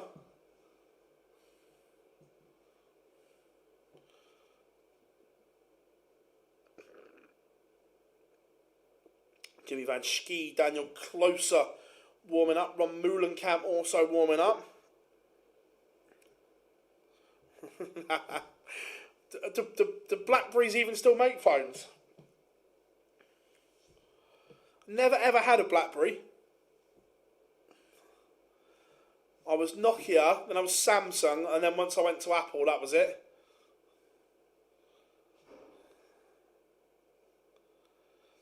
But it is a long time ago. Look, didn't look great on camera, but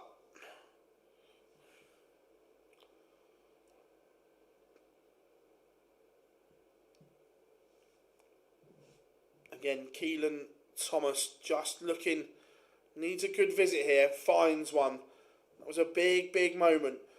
So last 16 games underway in the EU. They are warming up in the UK.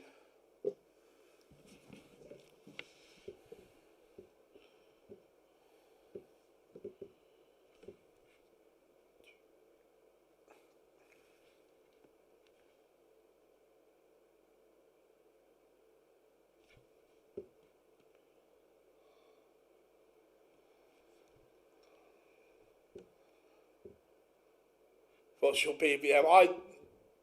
I never had a Blackberry, so I didn't have one.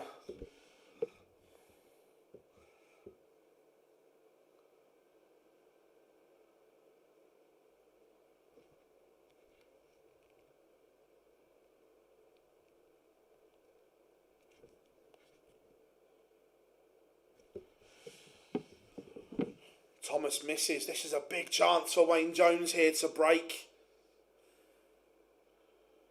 Massive moment here for the Wanderer.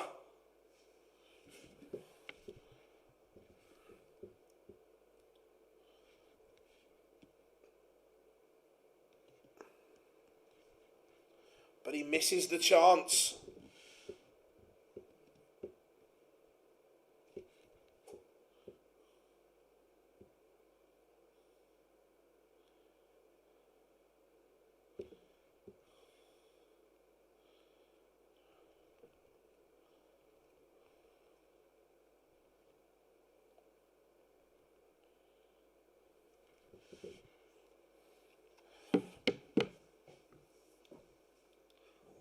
But Thomas has made an absolute mess of this.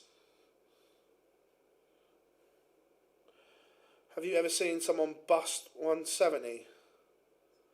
No, I haven't. Wow, that's some going to bust 170. That's what you call an absolute pullet. Over how many years is little? 10-year deal. It's a 10-year deal with Target. This game's just got scrappy, just got nervy.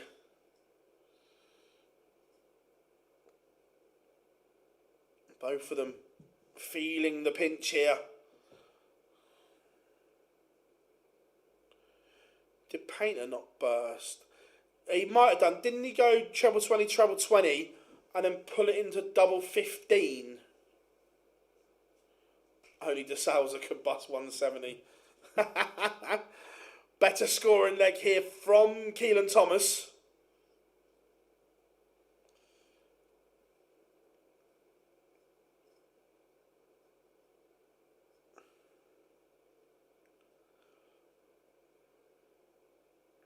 So 1-2-4.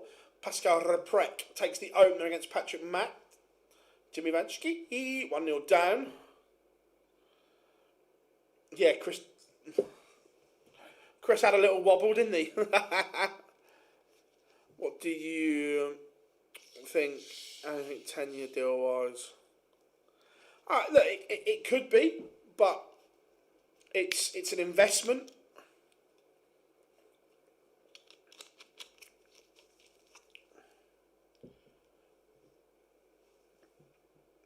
It is Wayne Jones. It is the Wolverhampton Wanderer.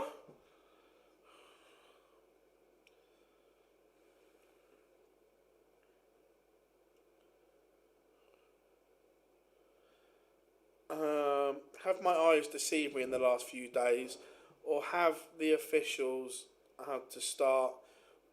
Oh. They seem to be holding them, yes.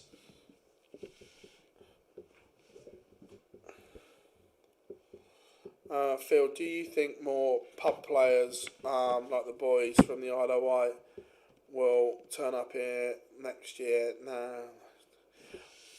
Yeah, look, that's the thing, is that there's the money on offer is huge.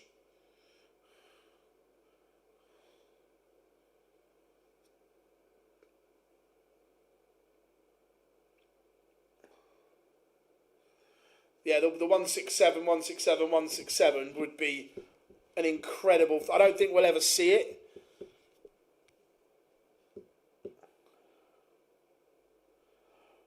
How do you get 170 after 6? 180, 151.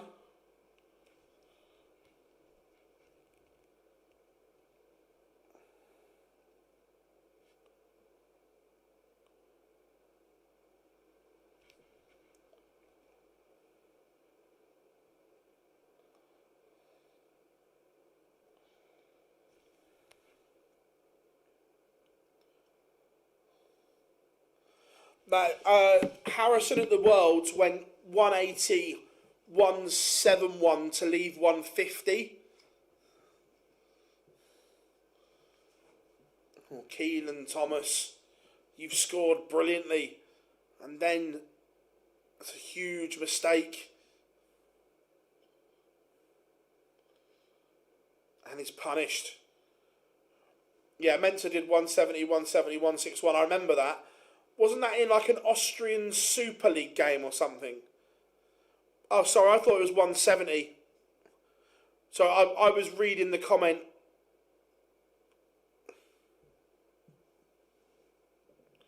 I thought you were all talking about the one where it says, how do you leave 170? And then the comment under that was, Harrison tried that at the Worlds. I didn't see the other one.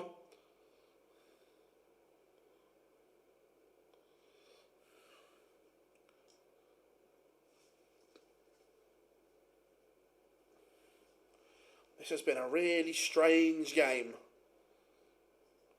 Right, now this one's almost done. Let the other last 16 games go. Let them get on with it.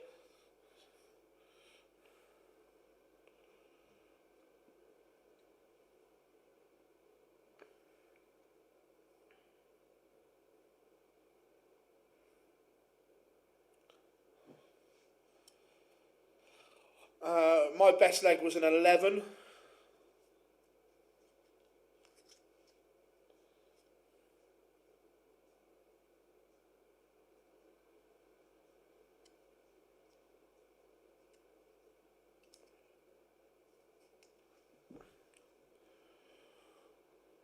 Again, Thomas needs to find something here.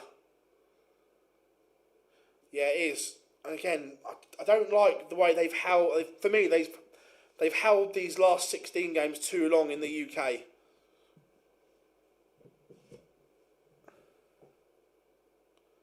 Love that, Danny, love that. Nice fending, nice.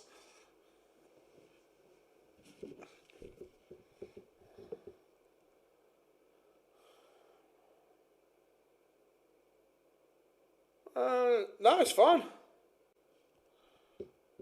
So, Wayne Jones to win it.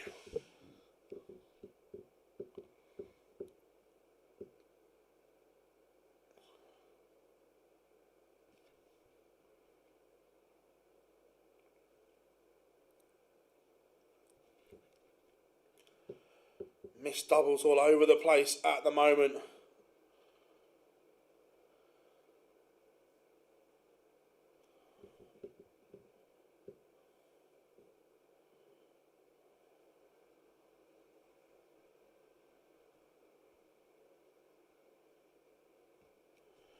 Missed doubles everywhere. This one's just got edgy. Nervy. And the Wanderer takes it.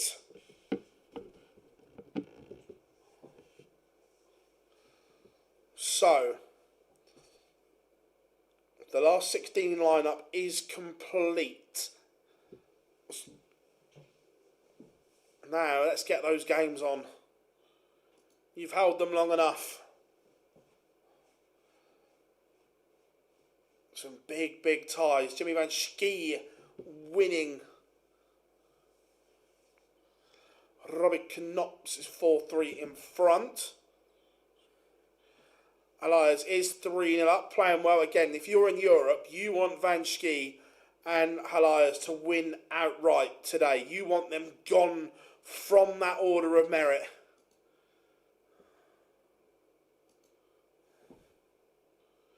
Pascal Reprec, he's the danger for me.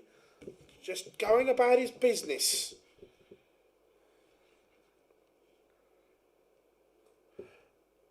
Yeah, I saw they were playing in Philly.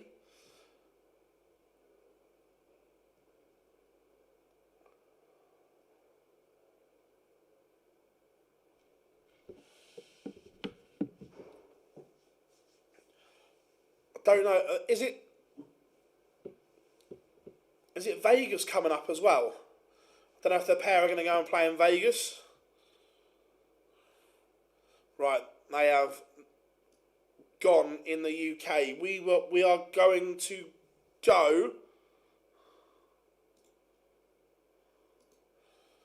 Tommy Morris, Tom Sykes.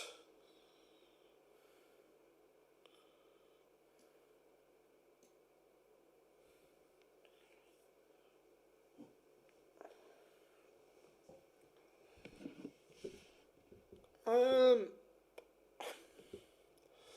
wouldn't say a waste of talent. Look, maybe, but look, he's had health issues that he's now over, thank God, and stuff like that.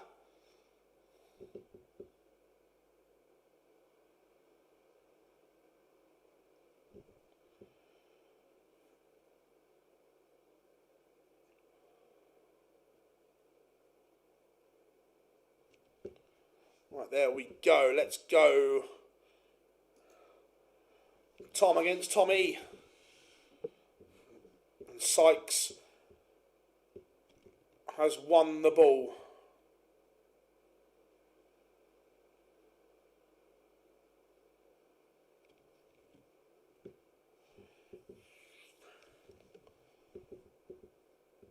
So, what do you reckon, chat room? Who are you going for? Tom Sykes or Tommy Morris?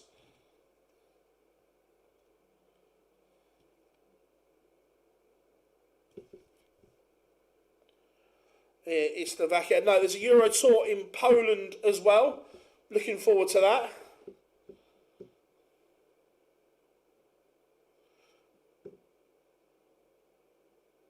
I'm so psyched for this match.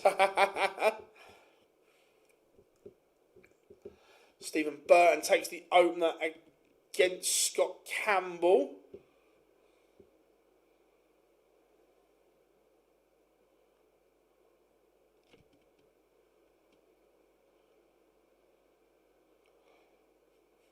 Brilliant. Pep starts Erling Haaland, Cherney, Reinders, Semenyo. The team he's picked against Exeter, fair play. Tom Sykes takes the opener against Tommy Morris.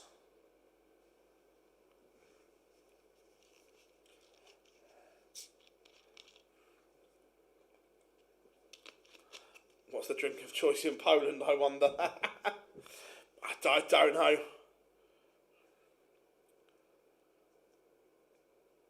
Nice. Again, they are all getting underway here. Jimmy Van Schie been pinned back 2-2 against Daniel Closer. Van Schie goes back in front 3-2, averaging 95. Was that product placement, Phil? No, everyone knows Cherry Pepsi Max is my drink of choice, and if they want to slide into our DMs, they're more than welcome. Just put that one out there. If they'd like to casually slide, we can go with that.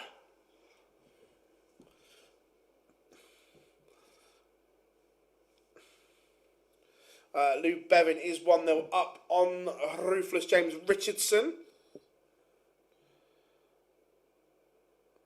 Remember, Phil, you can only beat us if you score.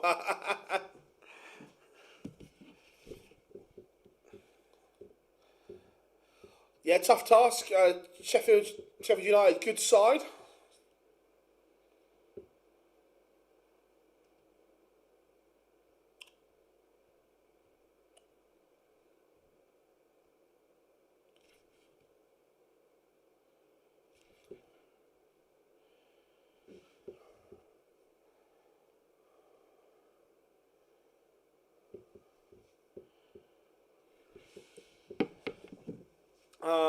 Is there too many Englishmen? We need more Welsh. Look, it's down to them to get on tour. You could be losing a Scotsman on tour soon. How are we doing, Rob? Did you go today?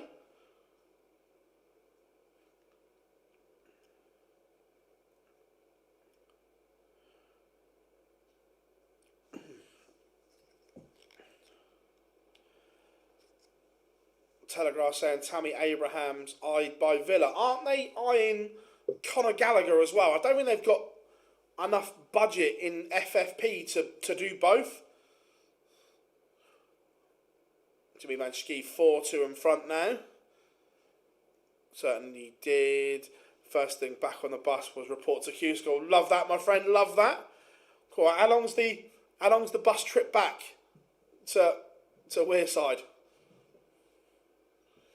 Robbie Martin takes the opener against Shane McGurk.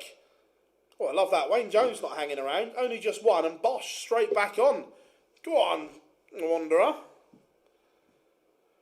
No, never been invited.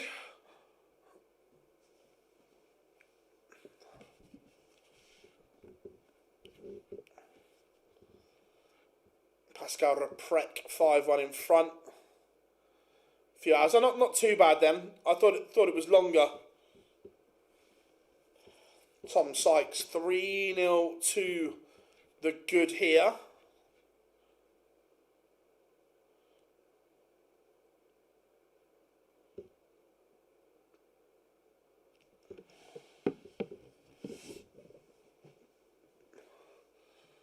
To be fair, I'd take Conor Gallagher at Spurs in a heartbeat. Wayne Jones takes the opener against David Sharp. Stephen Burton 2-1 up on Scott Campbell. Let's go, everyone. It is getting towards crunch time here on day 3 of stage 2.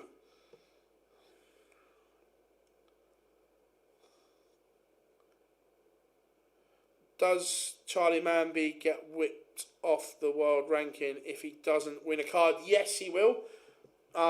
Then basically anyone that doesn't win a card has to go to the first set of challenge tours because they are so important.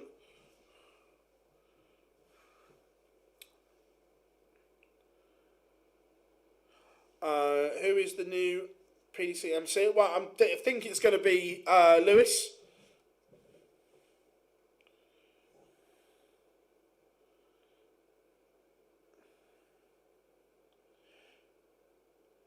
Do you know anything about Oliver? We've signed him on loan from Spurs.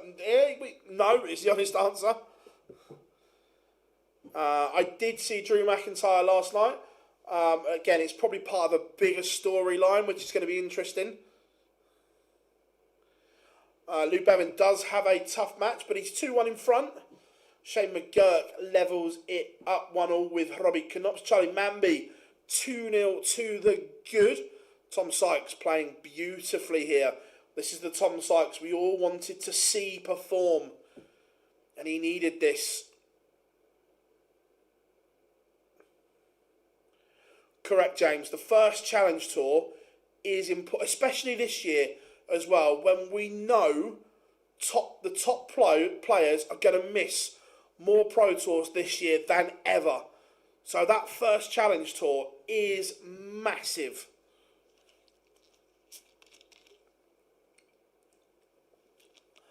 Pascal Reprek is a 6-2 winner. Robbie Knops has just lost 6-5 in a noble.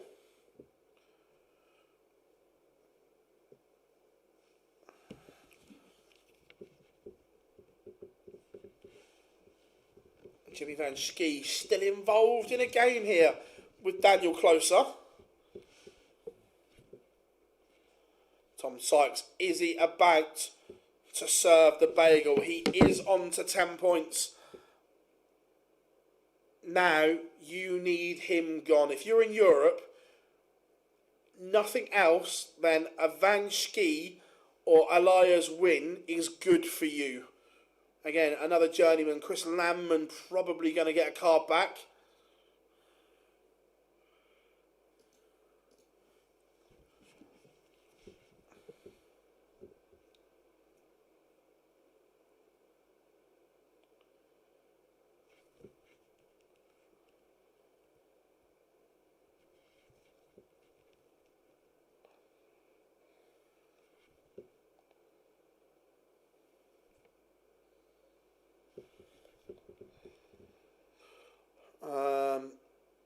Another Spaniard. Don't see it if I'm being honest. Look, Nogueira possibly, but I think it will be tough.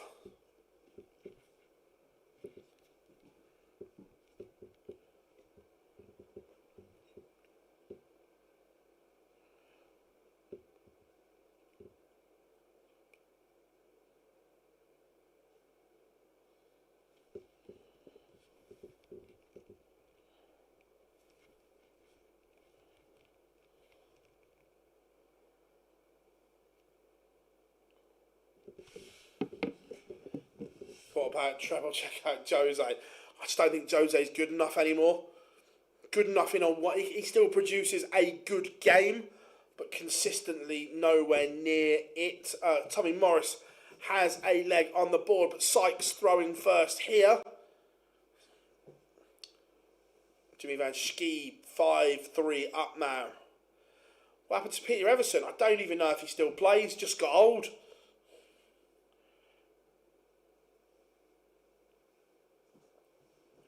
Sykes here running away with it.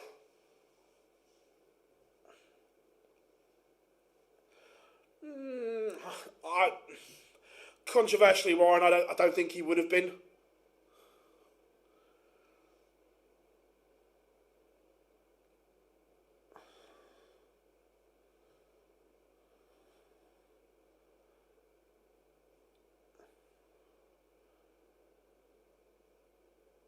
He doesn't sell tickets and so on, and tickets and sponsorship is what you need, and I don't think he does either of them.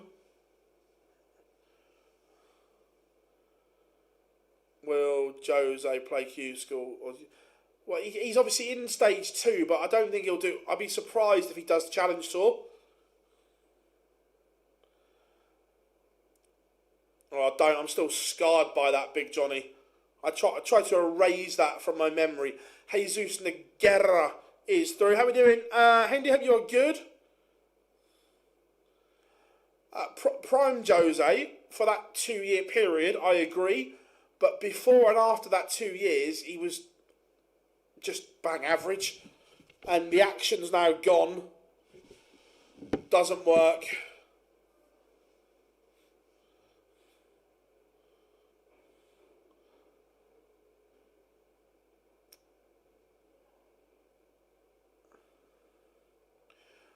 When last time I saw him play on the Pro Tour, the action was absolutely gone.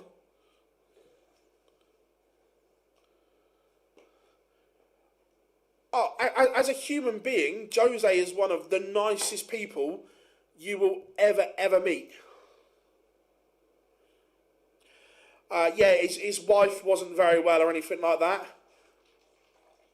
See, you say that. Richie Burnett's action is actually fine. And the only reason I know this is because we've done it quite a lot. When you slow it down, the back leg kick only happens once the dart has left his hand. So it doesn't have as big an impact as what you think. Don't get me wrong, it looks hilarious, but the actual kick of the back leg doesn't have as much as what you think, where Jose's action, let me just change the feature game, and I'll carry on explaining. Let's go Charlie Mamby.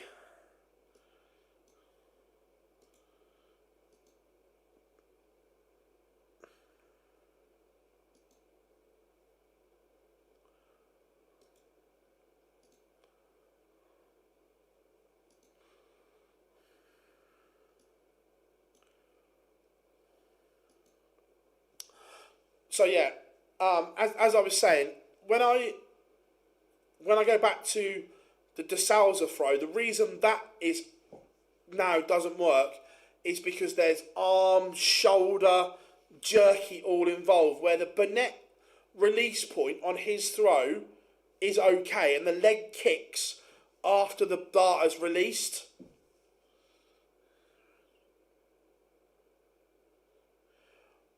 Burnett's, I believe he's got sciatica, and it's something to do with the nerve flicks because of the way he stands. It's sort of like, and once he releases and go, then the nerve twitches. I believe that's what it is.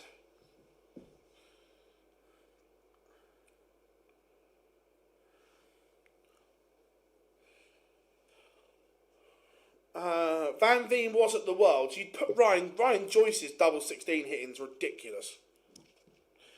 Oh, for that 2-year period in the 90s, Richie Burnett was the best player in the world, and I include Taylor in that as well. Richie Burnett was unplayable.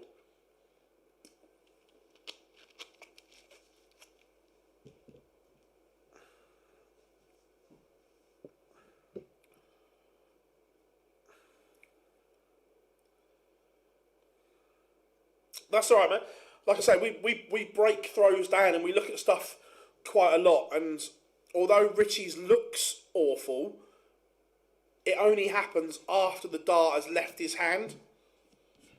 Joe Hunt is 4-3 up on James Perkins. Derek Coulson having a very good day. Charlie Mamby doing what needs to be done here. It is PB. They said the same last time it was at my... Cool, I hadn't seen that, so... does Justin Pipes have the same throw? Not really.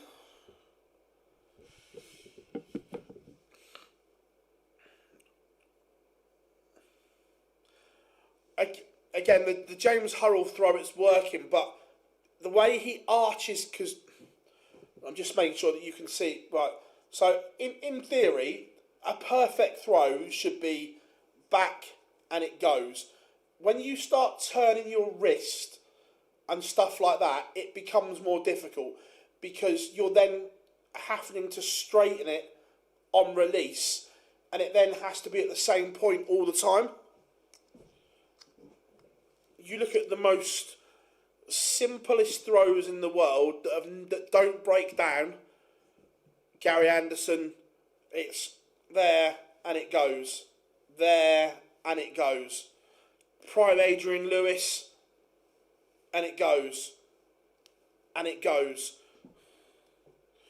Jimmy Vanchki.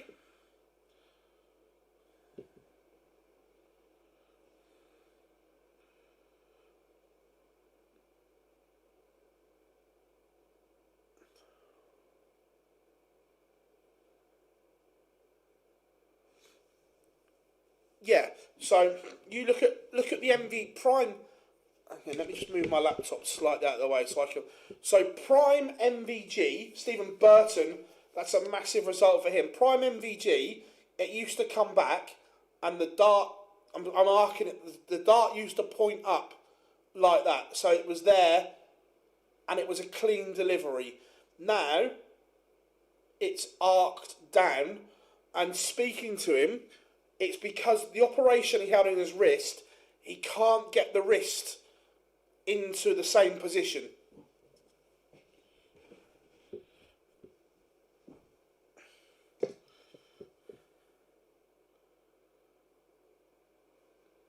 Right, that's a massive result. Stephen Burton now on 9 points. That should be enough. It looks like Stephen Burton is back on tour.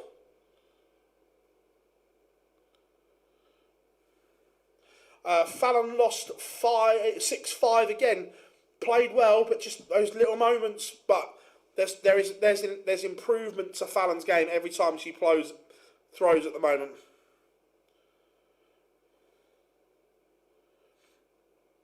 Again, you look at Chizzy's throw and the follow through. Sometimes he'll arc one way, then he stabs it, and then other times he's hooking it like that.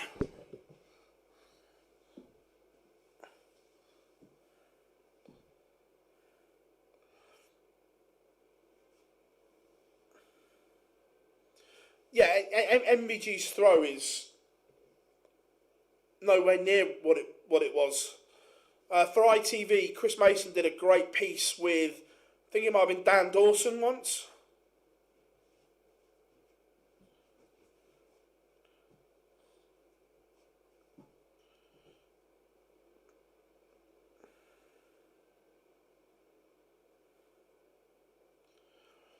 Charlie Manby is through to the last 8.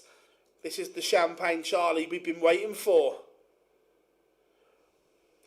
I don't think he can ever get it back to how it was, but he can certainly certainly needs to work. Look, who am I to tell the great what to do? But he needs to get the dart at least. Well, at the moment, it's like that. He needs to get it at least there for me.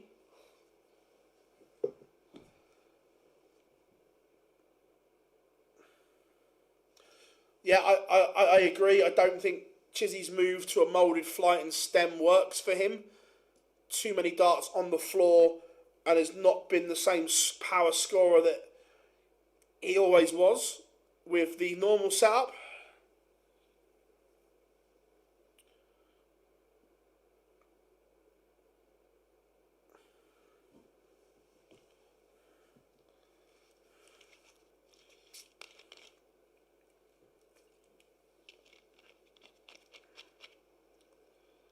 It is a massive year for MVG. He's defending, I think it's 477 grand.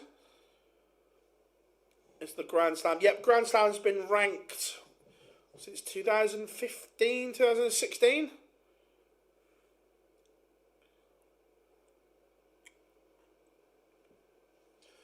So, Derek Coulson having a great day so far. Let's refresh.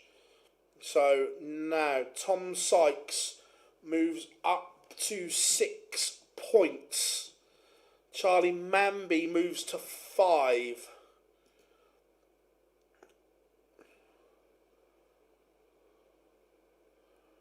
I tell you what, there's some brutal games coming next. I make it. Shane McGurk will play the winner of this. So we could have McGurk against Coulson.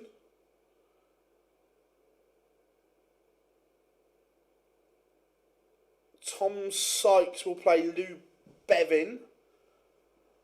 And Charlie Manby will play Joe Hunt or James Parkin.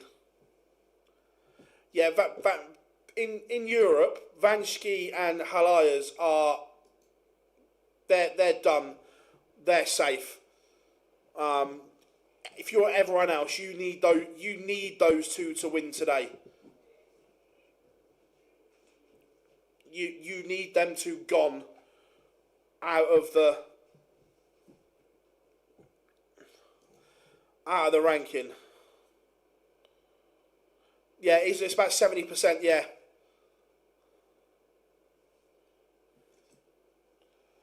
Derek Coulson finds a break of throw. 4-2 in front.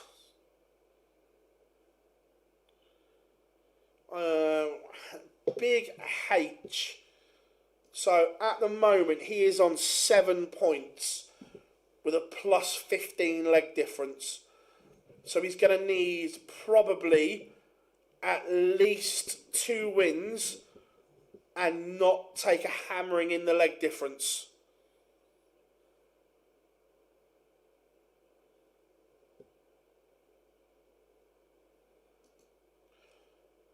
Again, looks like David Sharp will be on tour.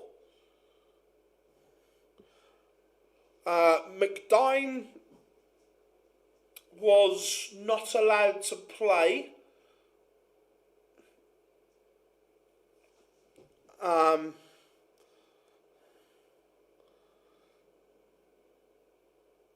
Brandy lost early. Adam Hunt lost second round, I think.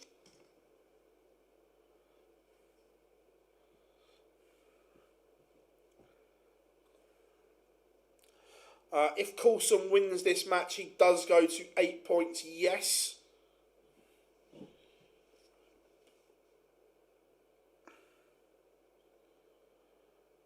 His leg difference at the moment is plus 16.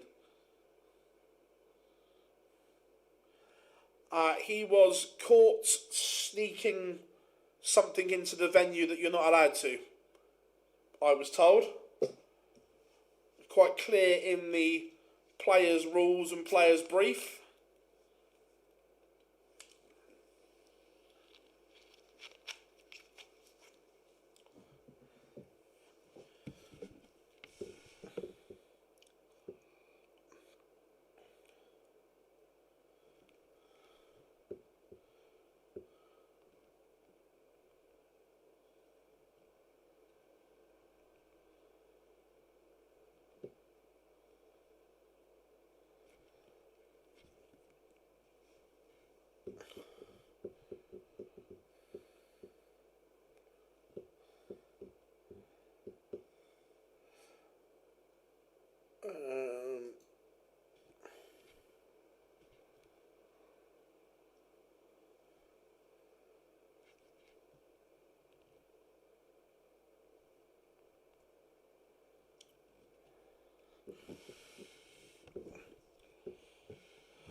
Except for Budgie Smugglers.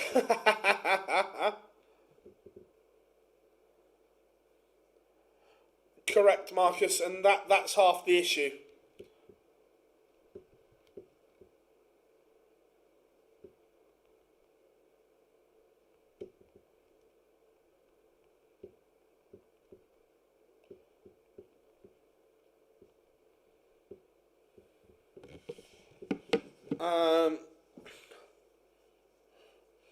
Sorry, Phil, nipped out for a second. Who are you talking about?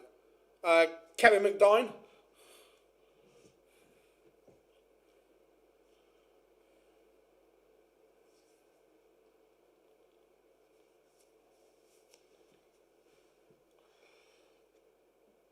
First quarterfinal underway in the EU.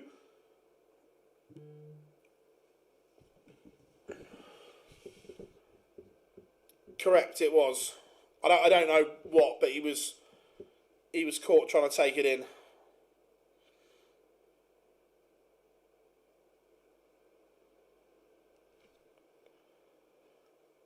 It's today's Manby's day. It might possibly be.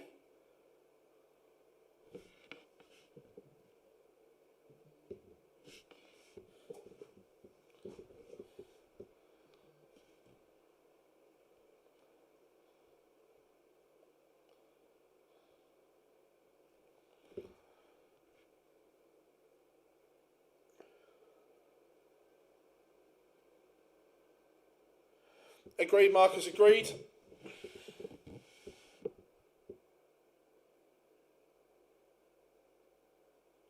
No worries, Danny. Pleasure having you in, my friend.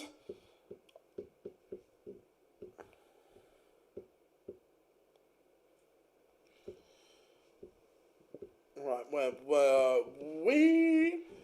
Last one. Charlie Manby through. Derek Coulson on the verge of going through.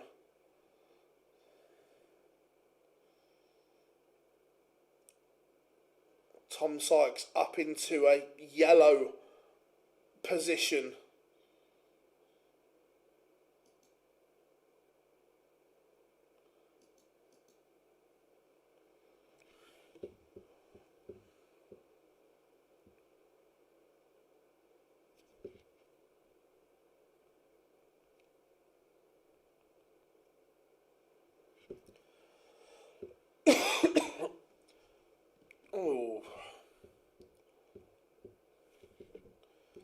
in their... the problem is Littler hasn't hit his prime yet. Wade never missed it. Luke has a wobble every now and then, so I'm going Wade.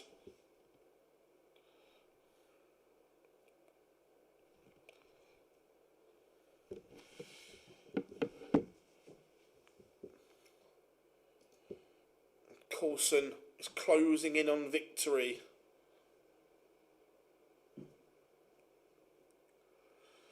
Times are different now, though, Johnny, aren't they? Is the thing. He could well get referred, yes.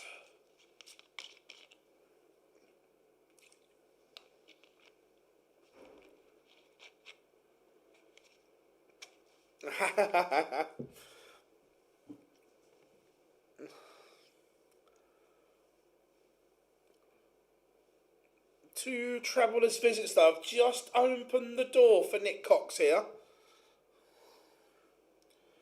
Yeah, Sharp has been good again today.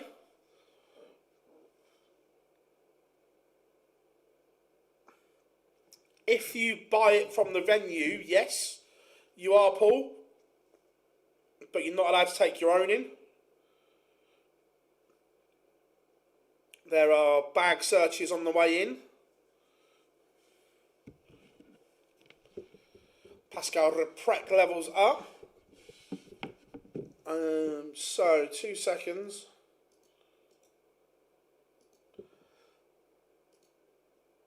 This is the UK.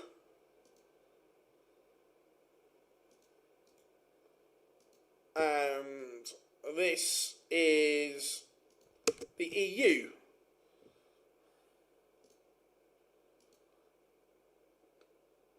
Is James Beaton close? Let's have a look. He's on 4 points. So he's either going to have to win outright tomorrow,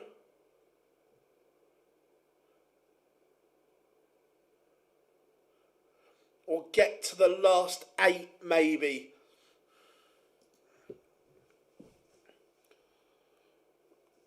Cox did break back here.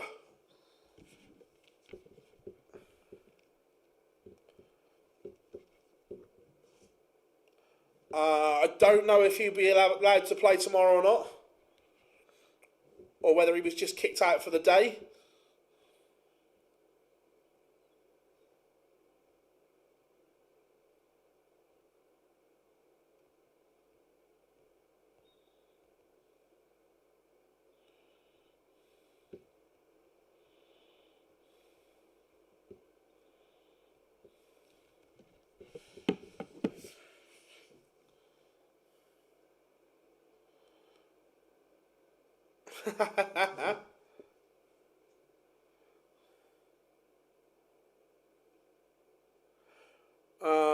What aren't supposed to bend that way?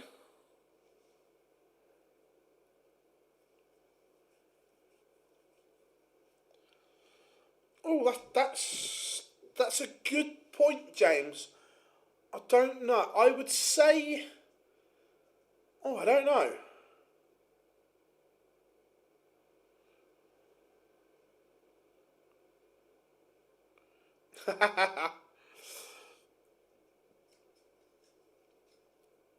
Jimmy Ranchki takes the opener. Elias also take the opener. It would be a disaster for everyone in Europe if Vanschke and Elias both lost in the final. Better from Coulson here as he closes in on victory. Nice, Johnny, nice.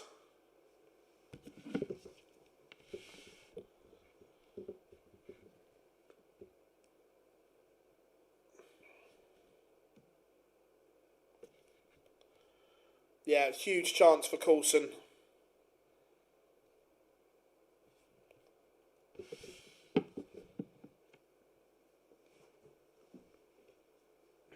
Mm, 119, not easy.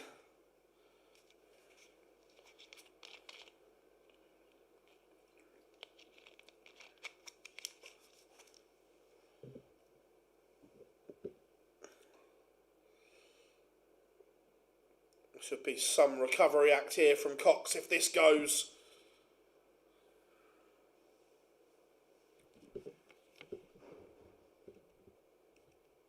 Oh, it is still game on. Derek Coulson is going to have to serve this one out. What a finish.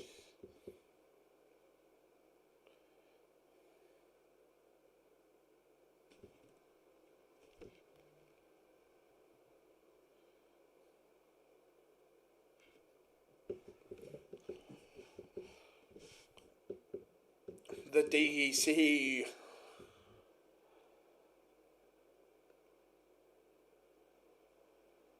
So look at the footy scores.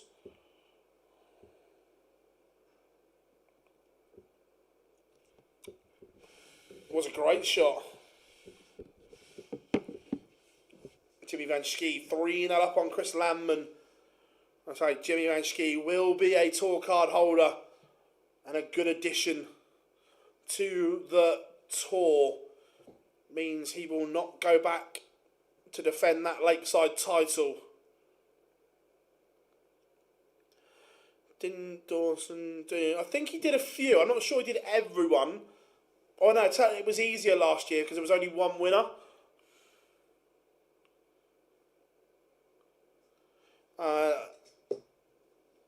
Landman is on 7 at the moment, so he probably needs a point tomorrow.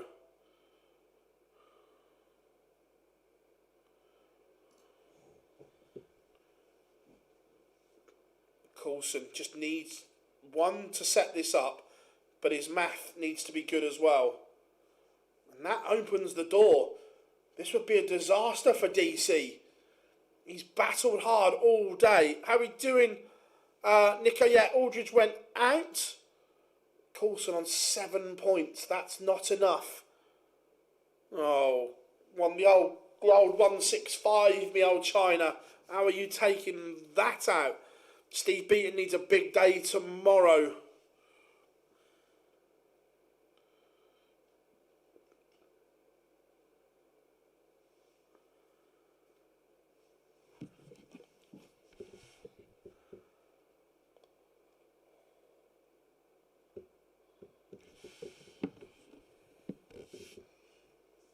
Coulson, this is a poor deciding leg.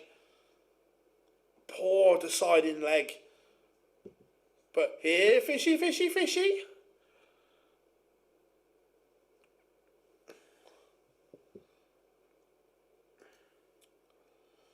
David Cameron still has a chance, yes, but needs a good day tomorrow. Coulson has fluffed his lines.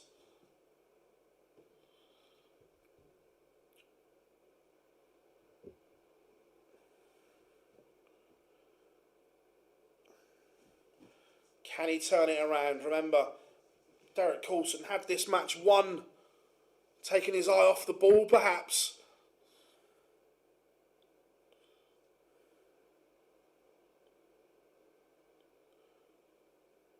Has Harrison had any good... Yeah, he had a good day on day one.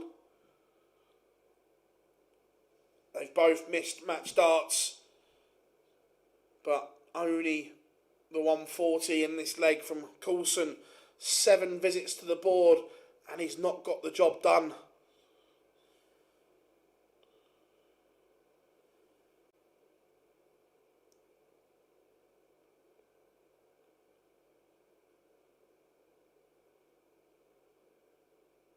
Last iron hand, Derek Coulson has thrown that one away. Disaster for him.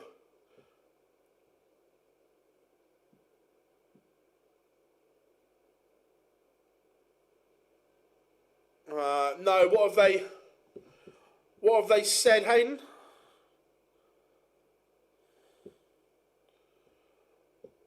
Chris Landman just fighting back here.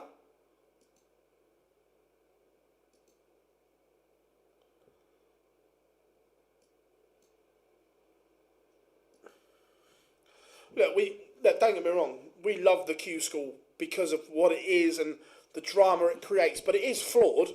There's no doubt about that.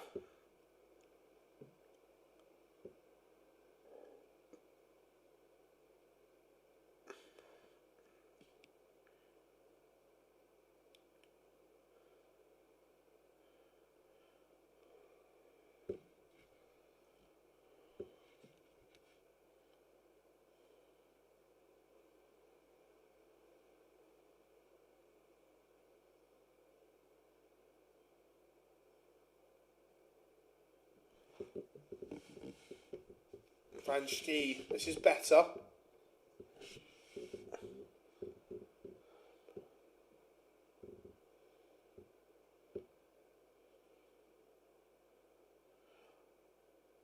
No, to be fair, I actually agree with that, but I don't know how you fix it.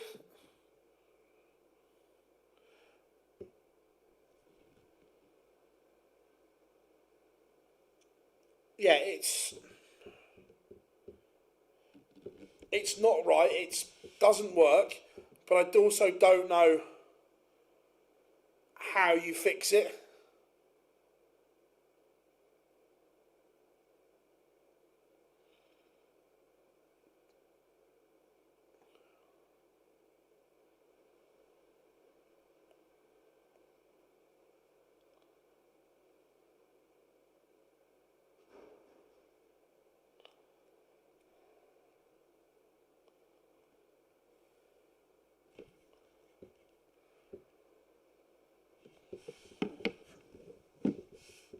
Van Schie has that two-leg cushion. Pascal Reprec is involved in a good game. He's averaging 97. Rob, I agree, he does, but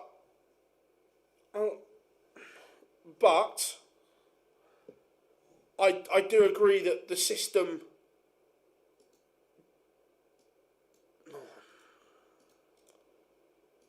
doesn't work in its current format as well.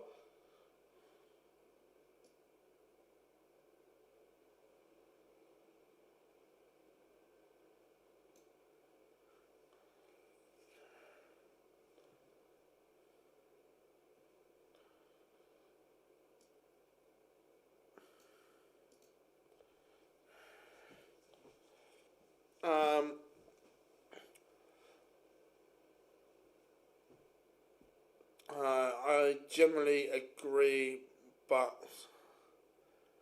insulting players who get cards points. I said this earlier, Hayden. I kind of agree, and I'm going to use the young Polish lad that got a card on day one, and I'm not taking anything away from his achievement because he's achieved his dream and he's beaten what's in front of him. But when you look at the run he's had to the final, on the evidence that we've seen at Q-School, he is going to be cannon fodder next year. Because I think he had an average for the day of 81. That's not going to cut it on the Pro Tour. So, and because he's had that favourable draw, and I fully agree that he's beaten everyone in front of him, but it's something just doesn't sit right. Do you know what I mean? For me, the Pro Tour, the professional game, I want to see the best players on tour because that's what it's all about.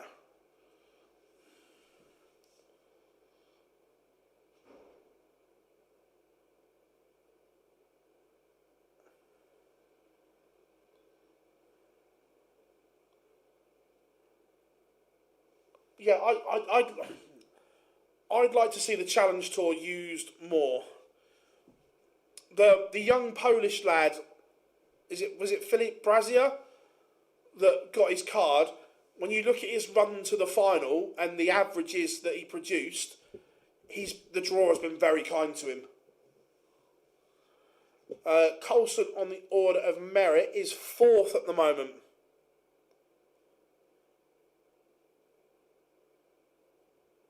Yeah, I agree, Rob. More cards for the Challenge Tour. I'm with you there.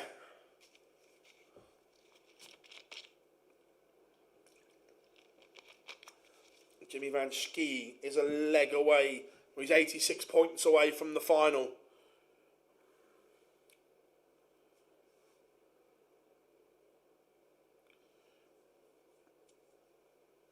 And Jimmy Van Schie's run continues.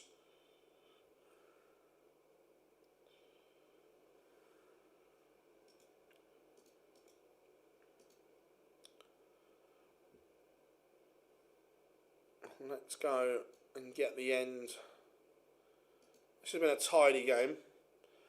Coulson probably needs 2 wins tomorrow to get to that hallowed 9-point region.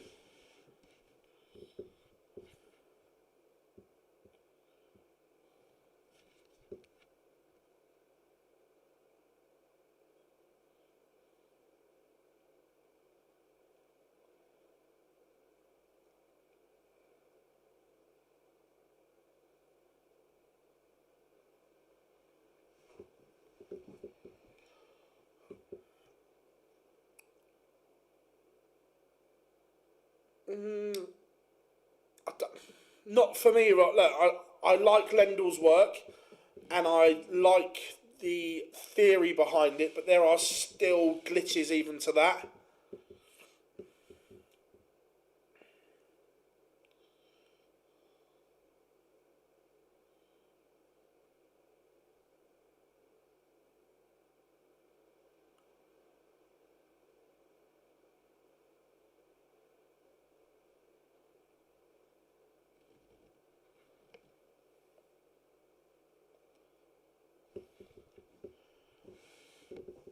Pascal Reprec is beaten.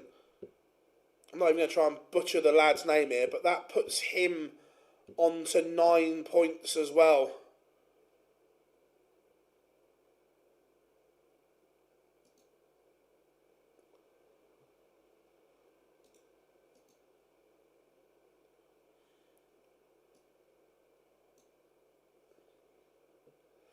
We will go back to the UK in a minute. Yeah, Van Schie's got to... It's annoying that if he loses in the final, he's still going to have to play tomorrow.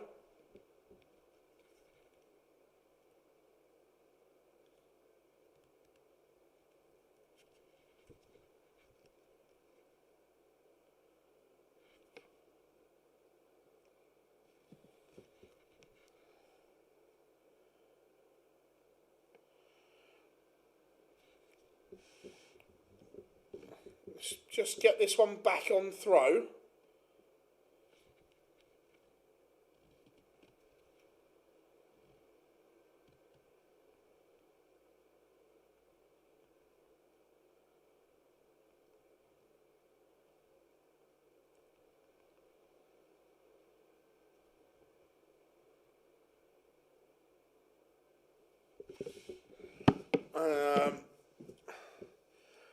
I like the idea of everybody set number of games in a...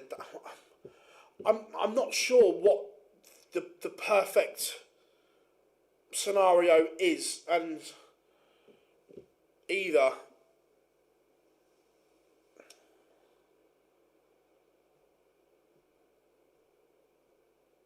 Faz, he's doing exactly that because he's on 9 points, so he will be on tour next year.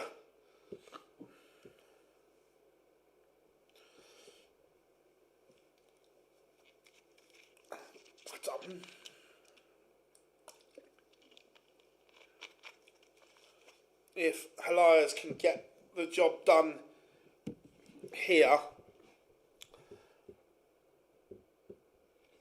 then he will set up a final against either Jesus Nogueira or the other German lad, we'll call him Dave.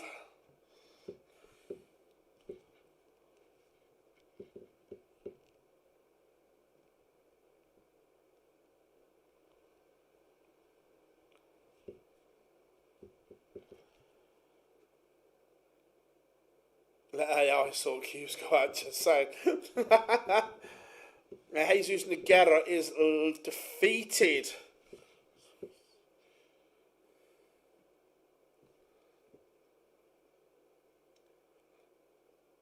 So 116. David Sharp takes the opener against Stephen Burton.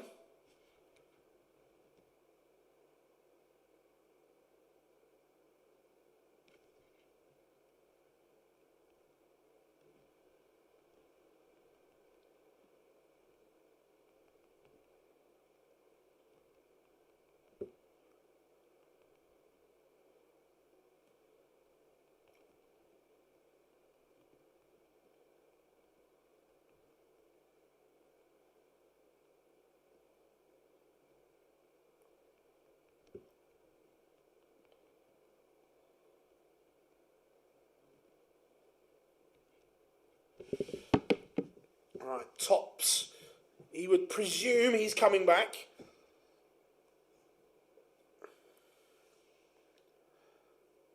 And he does, so.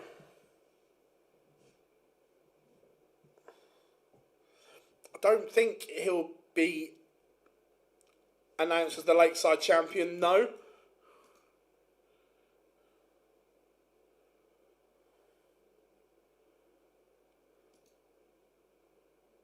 Just out of interest, chat room, do you think there should be some sort of seeding in Q-School?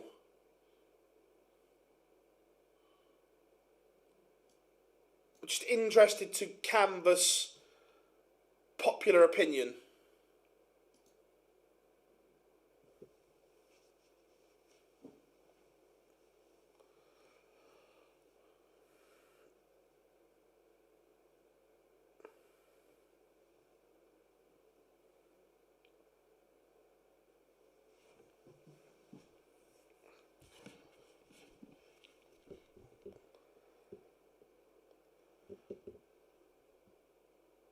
Is there one in golf? I don't know if Q-School in golf is seeded or not.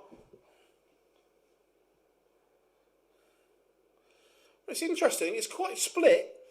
It's not as one-sided as I thought it would be. Definitely splits opinion, this one.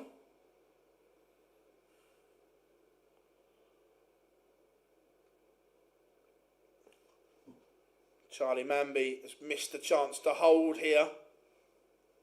Remember, he still has work to do. At the moment, he is currently on 5 points. He would still need another good run tomorrow. Will the first 2 days come back to haunt Charlie Manby?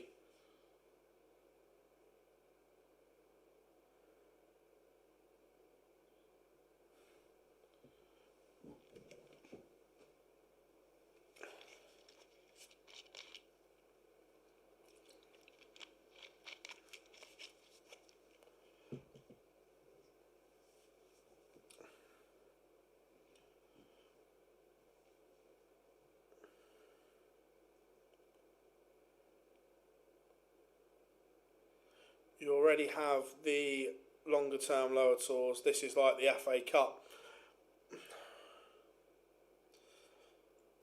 I get that, and I get the Dream Factory, but from a point of view of trying to make things better, this is just me, I want the best players on tour. I don't want someone following their dream that might not be good enough. The Pro Tour is exactly what it says. The Pro Tour, I want the best on there. For me, I would perhaps change the system altogether. Where by the way, they won't do this, but I'd like to see Q-School is the entrance to the Challenge Tour, and then the cards are handed out from the Challenge Tour, but you still get the one-off opportunity to win it outright and get rid of the Order of Merit.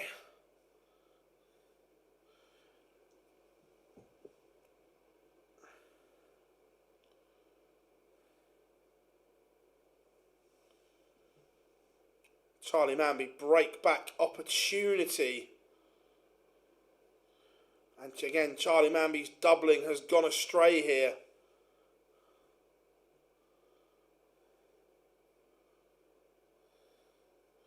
So you still have the chance to win it outright on the day.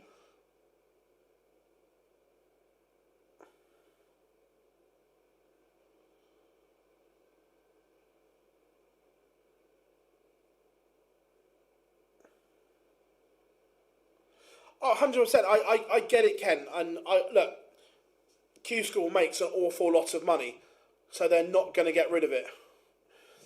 Charlie Manby in trouble. He's having problems on the outer ring. He could be 2-0 up, but he's not. He's 2-0 down. Good run here for Shane McGurk today as well.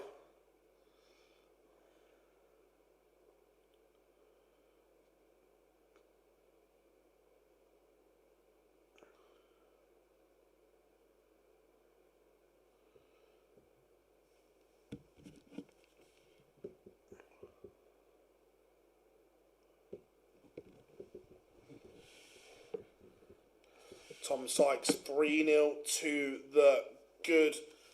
He is edging closer. I didn't, but I can't.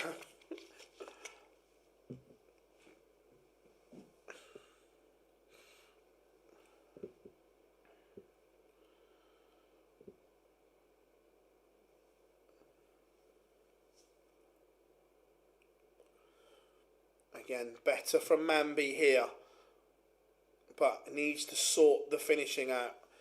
The playoff games warming up in the EU. Hopkins against Van Schie, Elias against Fayers.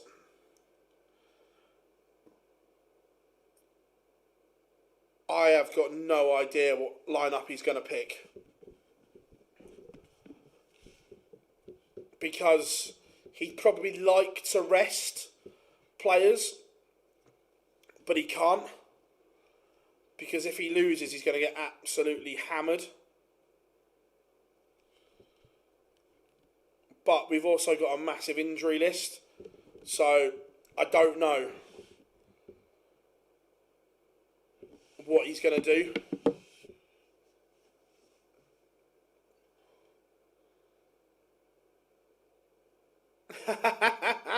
That'd be alright, wouldn't it?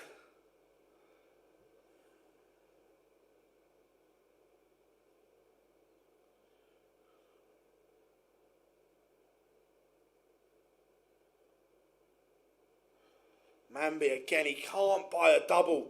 He is 3-0 down, and we said earlier that there is obviously a talent within Charlie Manby, but I'm not sure he's ready. When he's on, he is so good. But so far across the 3 days, he has been off more than he's on. I'm not convinced he's ready yet. I think another year might be in order.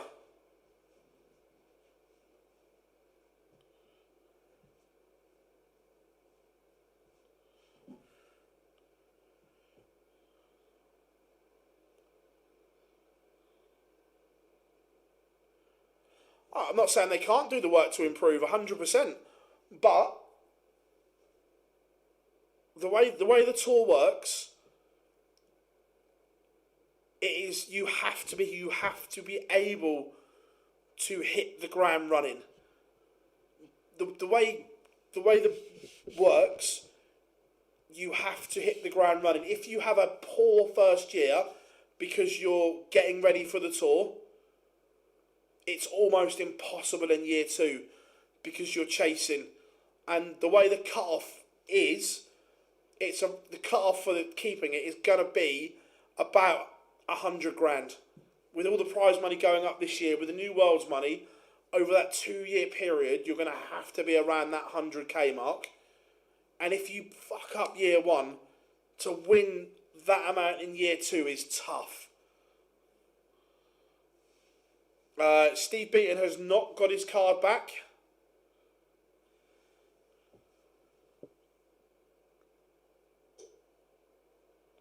Correct, James, and that's the issue. Is it's taken them a year to get used to it, and by then it's too late. The damage is done. So you have to be ready to hit the ground running. It's all right saying you can improve, which you can, but the Pro Tour isn't the place to be learning on the job. Steve Beaton lost 6-4 to Jamie Kellin.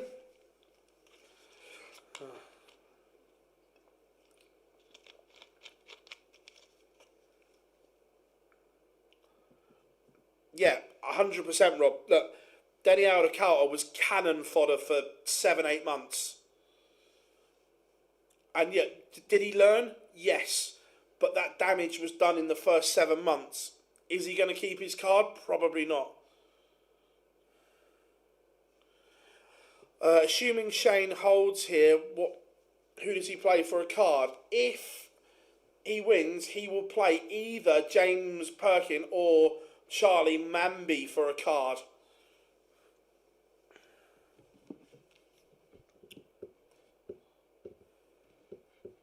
Tom Sykes is in to the playoff. This is the Tom Sykes that we want to see.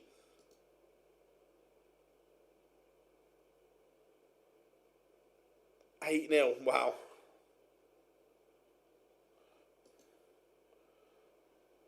That puts Sykes to 7 points.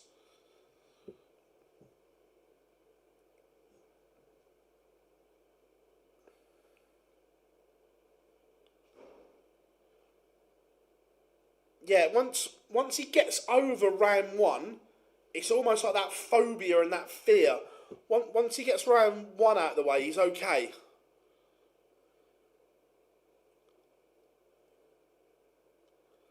I agree.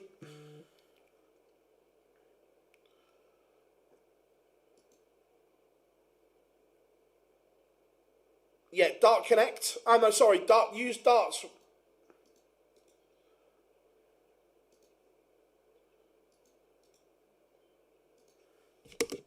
Use that. Yeah, I do think Sykes is ready. I've seen enough of Sykes winning at the fact we've seen him win at MODUS and things like that, yes, I think he's ready.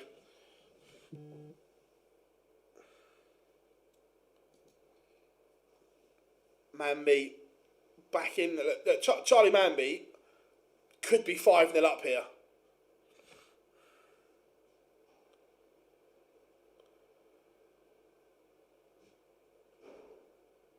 I've been really, really good, Rob. That big bottle is still on the other bench, and I've just had a little one of these every day. I've been really good.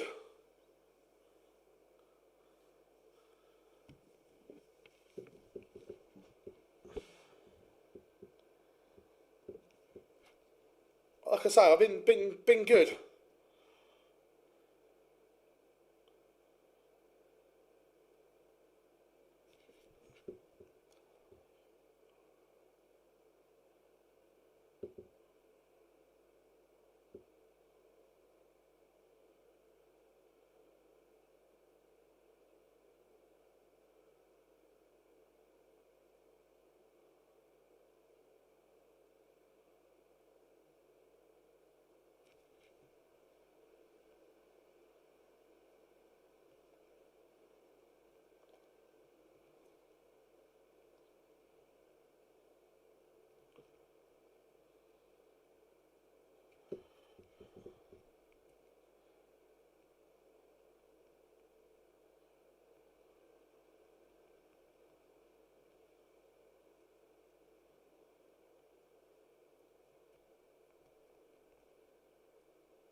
If we're talking about NC,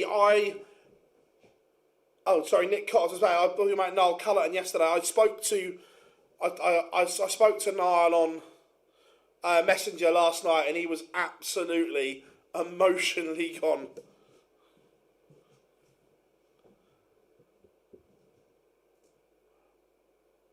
was fun days when you whipped out the two. Oh, I could demolish it, but I'm never giving it up because I love it. But I appreciate that it's not good for you, Rob. So I've been really good. Would be great to get 4 Irish lads on tour again next year. Last year, most of them saying to us, yeah, look, they can all say it, but I want to see evidence they're ready. Like Sykes, I've seen enough.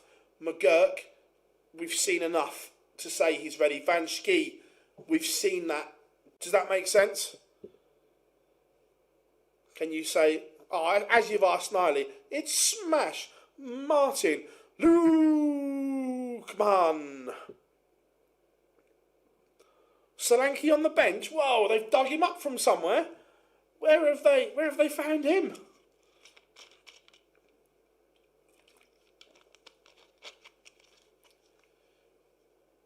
Yeah, I 100% should be a more even split. Ricky, 100%. Shane McGurk is in the playoff game.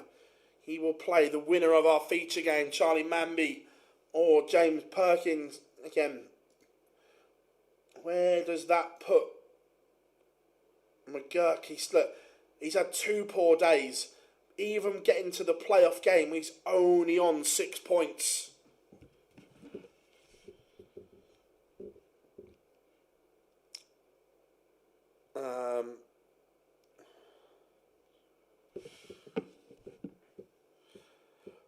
PDC make their own rules up. Why they don't? Why they reserve tour cards? There's no reserved tour cards. Why don't they? Because I actually agree with them on this, that they shouldn't either. I like the fact that everyone has to win it. Back from this Machu Picchu retreat, nice. Don't get me started on this, but yeah, completely. You can only win a card in the stage 2 when there's 128 in both. I'm completely with you on that. It's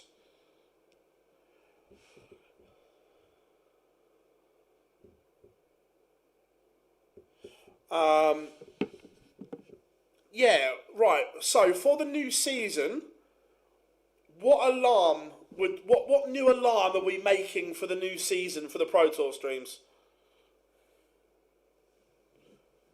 I thought he was disappointing this year, if I'm being honest.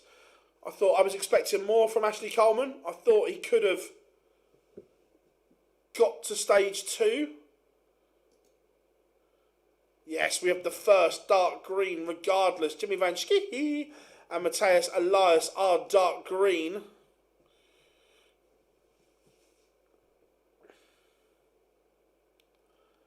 You don't agree with White's con? No, I don't. How many spots on the order of merit? 5 in the UK, 8 in the EU, 9-0 City. I'm not saying he's that good, Johnny, but I expected more than what we got from him. So, yeah, for the Pro Tour streams, what new alarm are we making?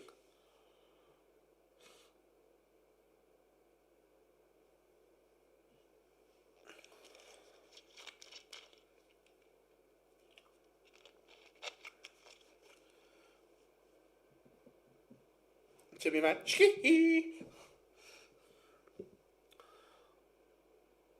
Oh, yeah, one for Bo. I like that.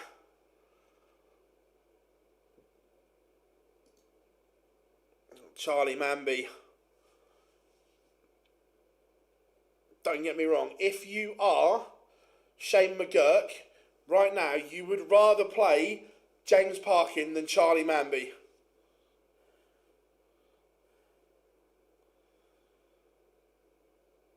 Oh, don't worry, the Barney alarm will be going nowhere. So, do we do a Bo Greaves one and a Justin Hood one?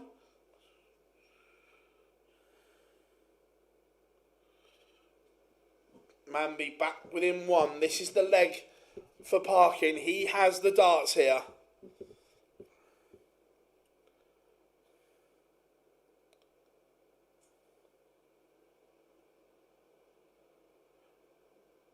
well, let me have a look. Is it? I'm guessing it's strong.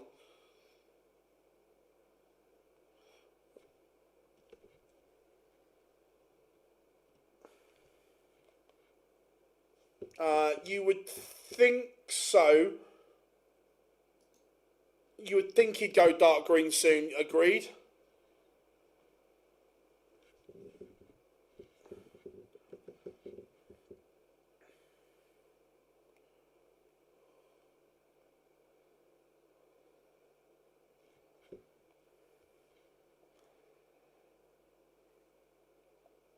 Tom Sykes on the order of merit is 4th at the moment. This is a disastrous legs from James Perkins here. His arse has fallen out here.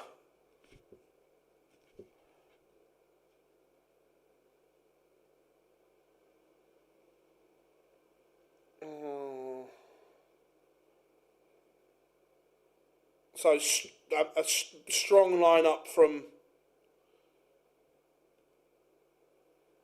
Villa. What's ours? Vicario, Danso, Paulinho, Javi Simmons, Richarlison, Matthias Tell, Archie, Ben Davis, Mickey van der Veen. Interesting.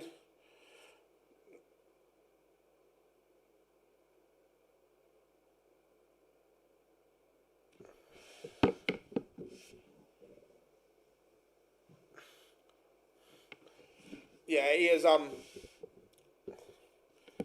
through the want of a better word, bottled it.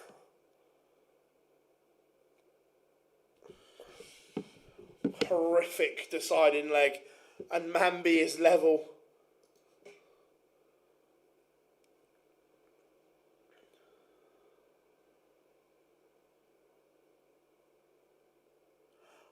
I think if you're dark green, you still have to play.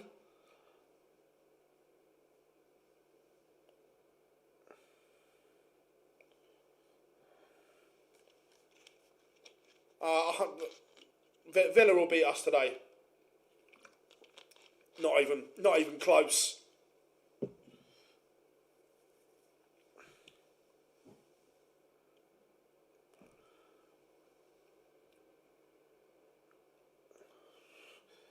I'm from Exeter.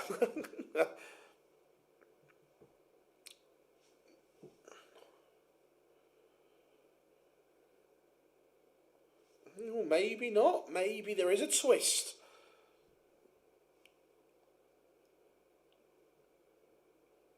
$140 here from Parkin makes it interesting.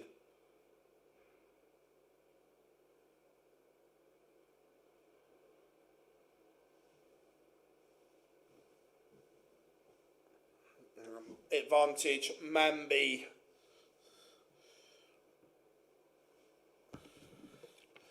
To be fair, one of my best mates is a Palace season ticket holder.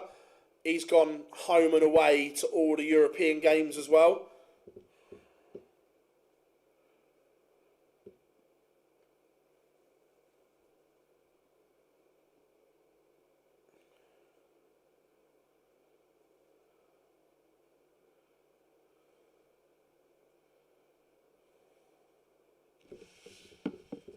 The big fish. Here, fishy, fishy, fishy. He was in Macclesfield today as well. Yep. So Mambi to win it. And Charlie Mambi has dodged another bullet there. Right, let's go back to the EU.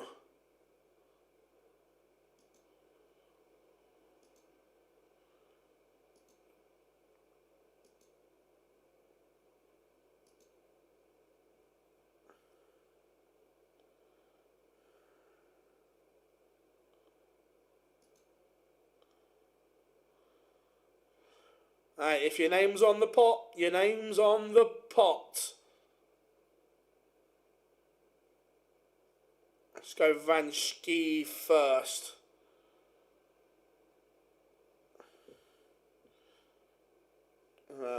So with all the UK results in. McGurk and Manby, although they're in the final, are both outside where they need to be. So one of them, how do you bust 80? Either you've gone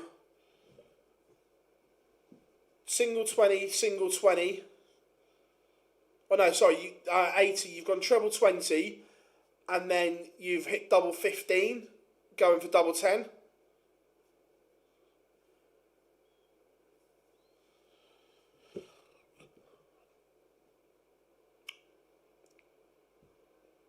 So, Burton, not dark green yet.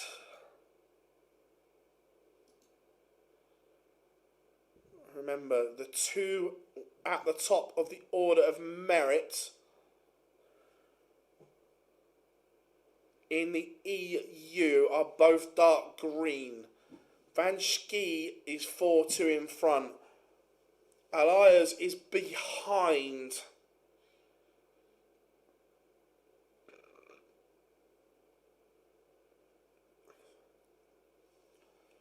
This is interesting. Van Schie is in a good position here.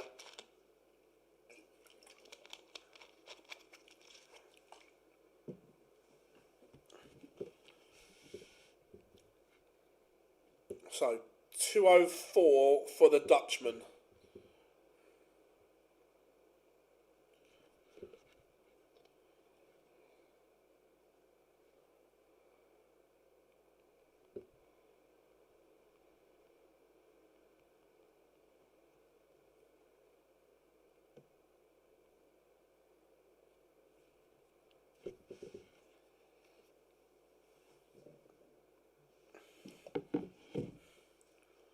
Elias levels it up 3-3.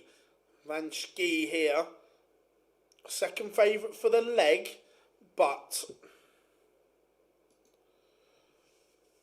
in a good position. Games in the UK are warming up once more. How do people with them so they know they're dark green? Some will have people with them, yes.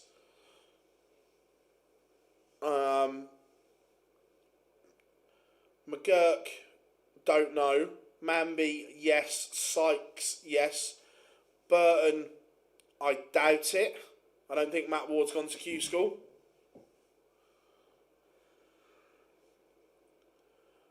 So if the two automatic cards each day, so they took out a table effect, yeah. Yeah, if Van Schie wins, he will instantly come out of the order of merit.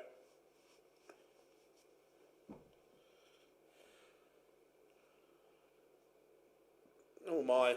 Van Schie gets another chance for 5-2.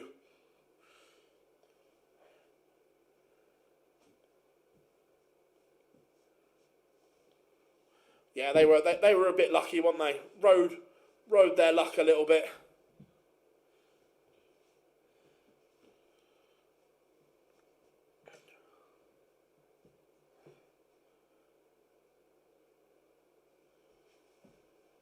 Has he made a mess of this? He has. Lifeline. In the other one, Elias has 115. Doesn't take it out. So, the Belgium is going to get the chance here to lead once more. But he misses. That could be a costly miss.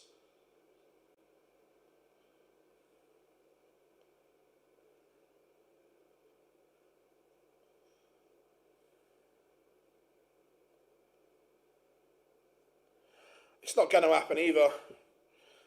City have got missed doubles all over the place in the other game.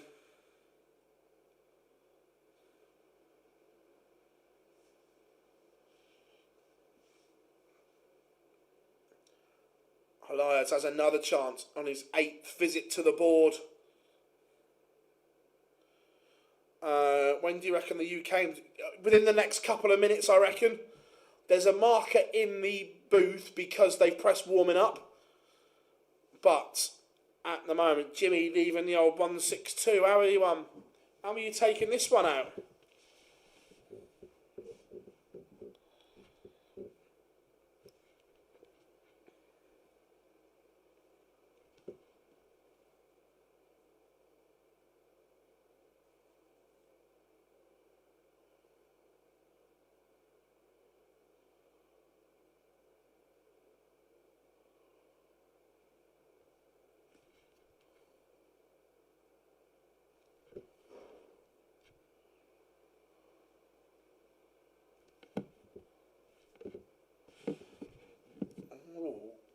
Twist here. Vanschke. I tell you, the way it's going, both the favourites in this game are having a mare.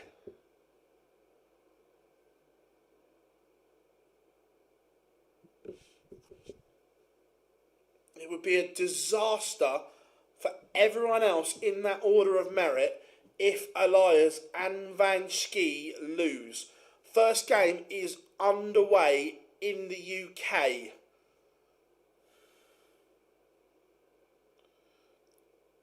Chat room, you decide, would you prefer the UK games as feature games right now or not? Or do we stay here? Choice is yours. All I need is EU or UK in the chat room.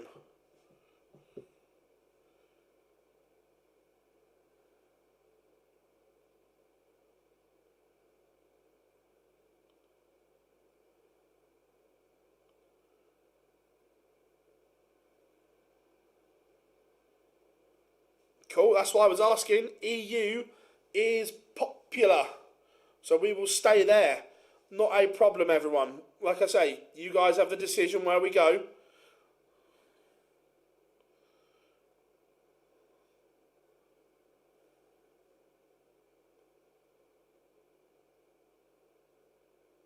I will keep an eye on the other one in the EU. And it looks like Elias is going to go behind.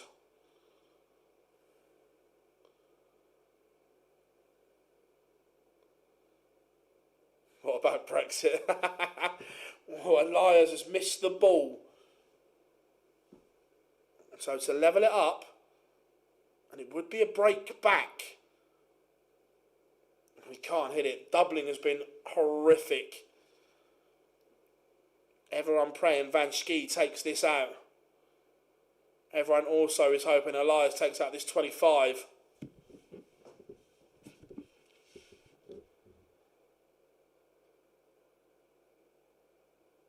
And the 25 does go. Elias is on the hill.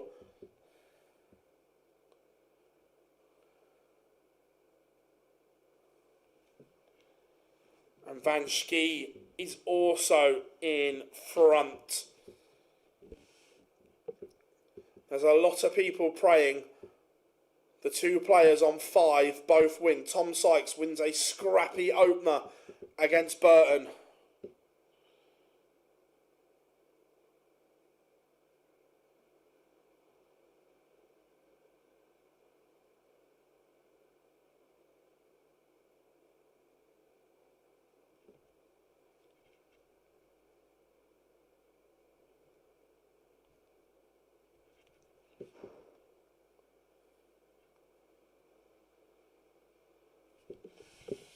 Vanschke, again, his throw's under pressure though.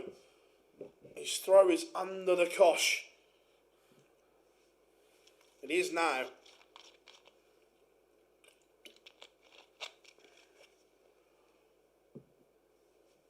Needs a massive visit here. That'll do.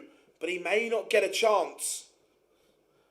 If Hopkins can take out this 106, he then goes favourite. And everyone else, it's an absolute disaster. Tom Sykes 2-0 up on Stephen Burton. But even if Burton loses, I expect him to go dark green. He's not getting caught on 10 points. Match winning opportunity here for Van Schie to win his card outright. He already has it on the order of merit, but to win it and do it in style, Jimmy Van Schie misses.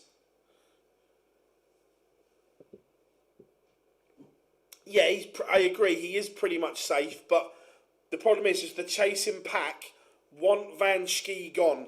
If Van Schie loses this leg, it's a nightmare for everyone else because he's dark green on the order of merit already.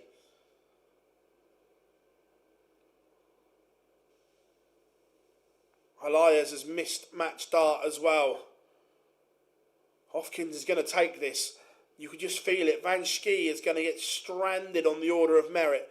Yes, he has a card, but everyone in that chasing pack, it's a disaster if Van Schie loses.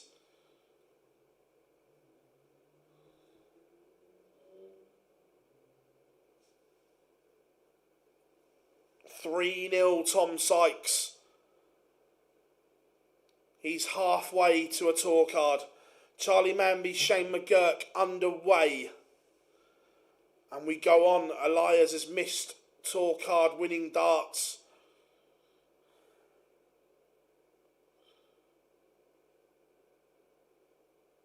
Plus Hopkins has said he doesn't even want to be a pro. Yeah, that's not a good thing either. Because everyone else, Van Schie has, if he loses this, he's already got a position on the order of merit. So everyone in that chasing pack wants him to win it outright, so he's gone, and everyone else moves up. And with that 10-pointer, the threshold comes down.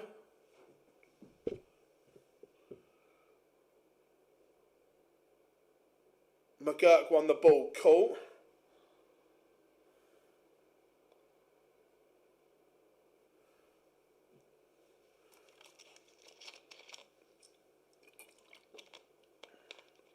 Tomorrow is the last day.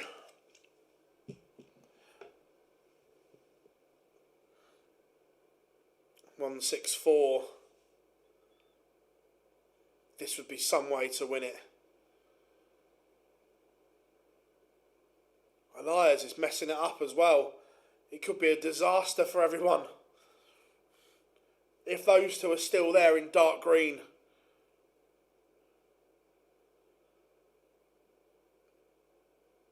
And Jimmy Van Schie has lost. Disaster for the chasing pack. For Jimmy, it doesn't matter, because he has a card regardless. But for the chasing pack, that is not what they wanted.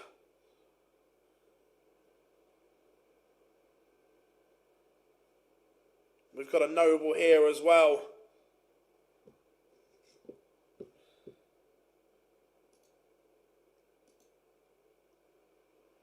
So, Van Schie, there he is on 11 points in dark green.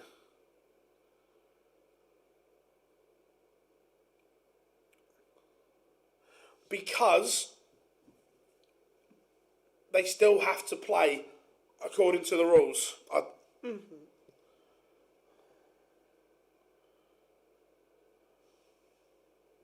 Probably, but the fact that Van Schie's on a higher points threshold, if he goes, then it drops.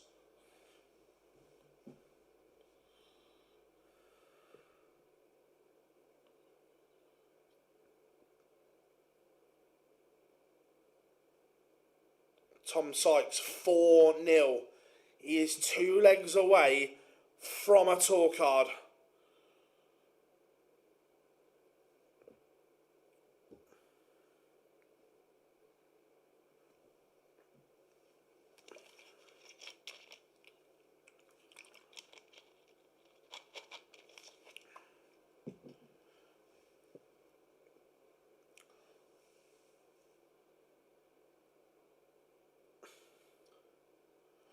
Yeah, Sykes is not hanging around at all.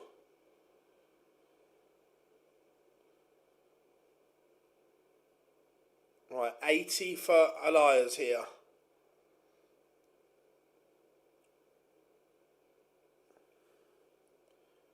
Can he get the job done? He can. Congratulations to Mateus Elias. I've probably butchered his surname, but, you know, it's what I do.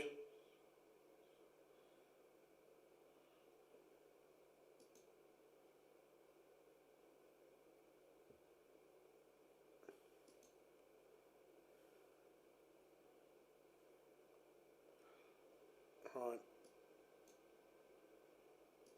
Burton has a leg back.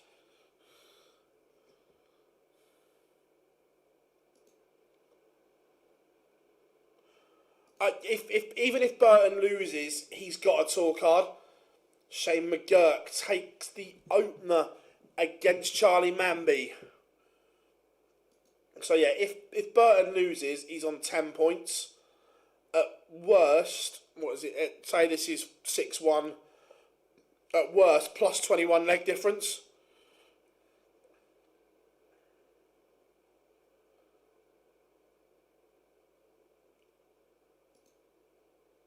I think it's a close game.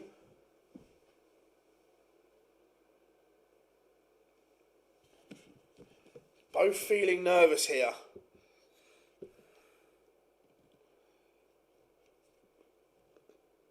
Back to back legs for Burton here, potentially.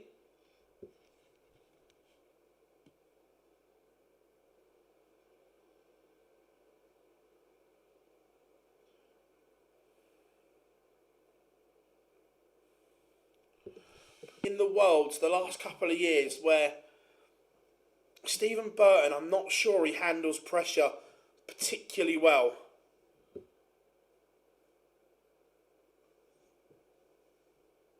When he's got no pressure on, he's an exceptional player.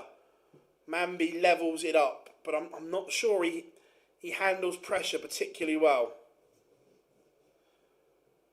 I don't know. McGurk's never been on tour that I can remember.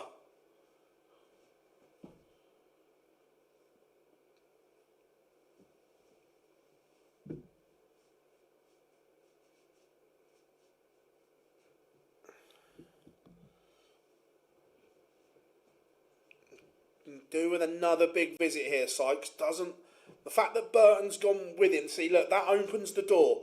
The trebleless visit gives Burton a route back in. Yeah, he will be, Sarah, yeah. 10 points will get him a card. Again, 2 poor visits from Sykes.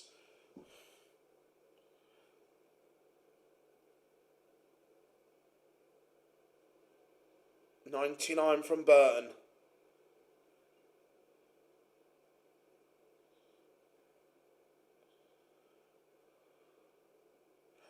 Yeah, top 64 is the aim. That's where you have to be after 2 years to keep your card. But Burton should get at least a dart at the ball here. Misses a dart at the ball. Sykes breathes again. McGurk in front once more against Manby. What am I doing? We could probably get both games up here. 2 seconds. Let me...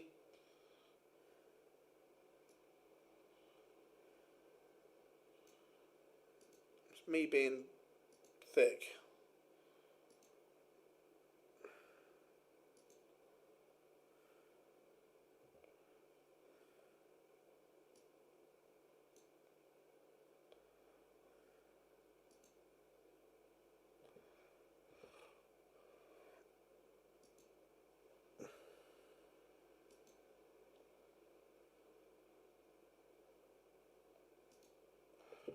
It's not perfect, but it'll do. There we go. Both games on stage. How would you rate Justin Hood's chance to get on top? I don't know, Owen, because don't get me wrong, his run at the Worlds was brilliant, and the numbers were superb. But when you look at his seasonal numbers, he only averaged 91 for the season, and was only okay. So it's all right doing it at the Worlds, but if he has another season of only being okay on the floor, then you're relying on, a run on TV again. So he needs to be better on the floor. Manby levels 2-2 against Shane McGurk.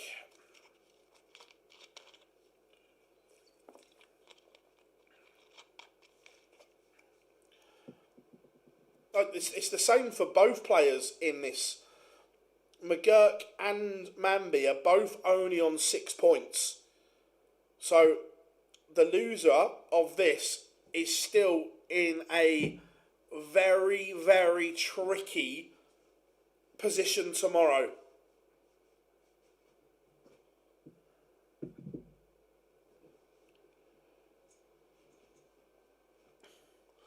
Tom Sykes, 44 points for a tour card, and he's missed. Justin says he will practice more than he's ever done. It's all right saying that though, but again, for me, if I'm looking into it, I'm saying, why haven't you practiced all year then? Why have you only practiced for the World Championship? For me, that's a mentality issue, and then it's easy to slip back into old habits going, nah, it's all right, I won't practice.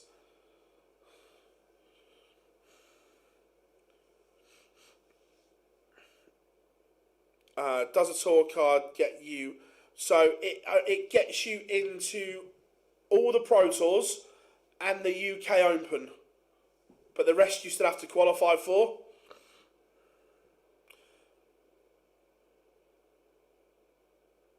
Again, Manby missing doubles. This is for a break as well. How are we doing, Lloyd? Good to have you in. And the Masters prelim, yeah. McGurk survives. Manby missed opportunities. I'm sure we'll see the Joker playing at MODUS, some ADC, Challenge Tour.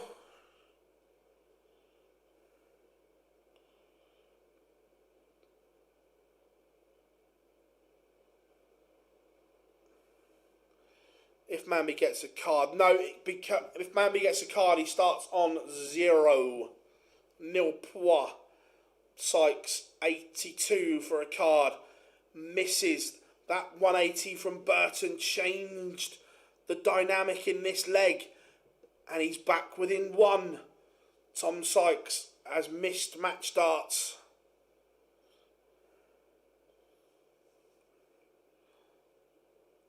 Burton was in a world of trouble. Yeah, it said the UK Open, dude. Again, awful start from Burton. Will it be punished? Not really.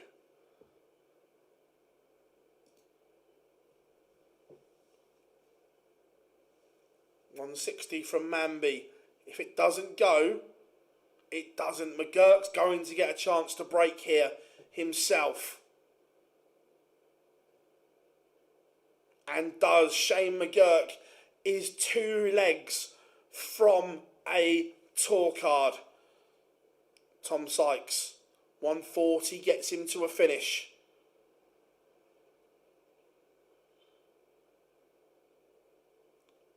Burton needs to hit big. Needs to hit massive here.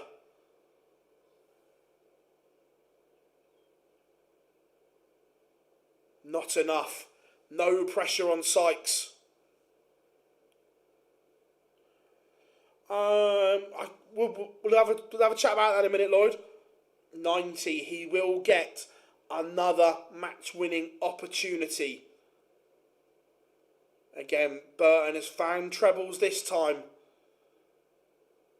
But 90 for Sykes, and he's missed the ball.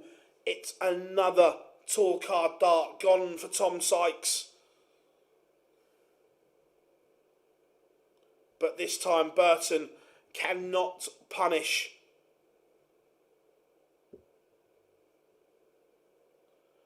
And Tom Sykes, after the disappointment of missing out last year, this time he has done it. Tom Sykes will be a new tour card holder.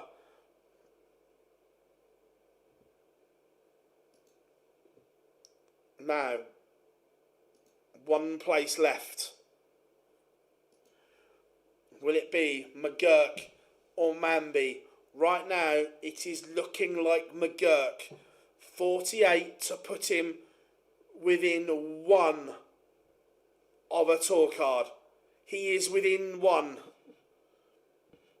Shane McGurk, you have worked for this moment for a long time.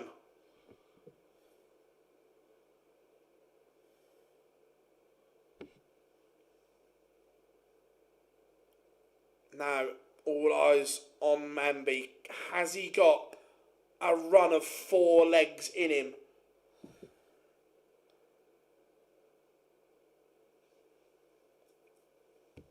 Remember, this one isn't the end of the world to McGurk. This is on the Manby throw.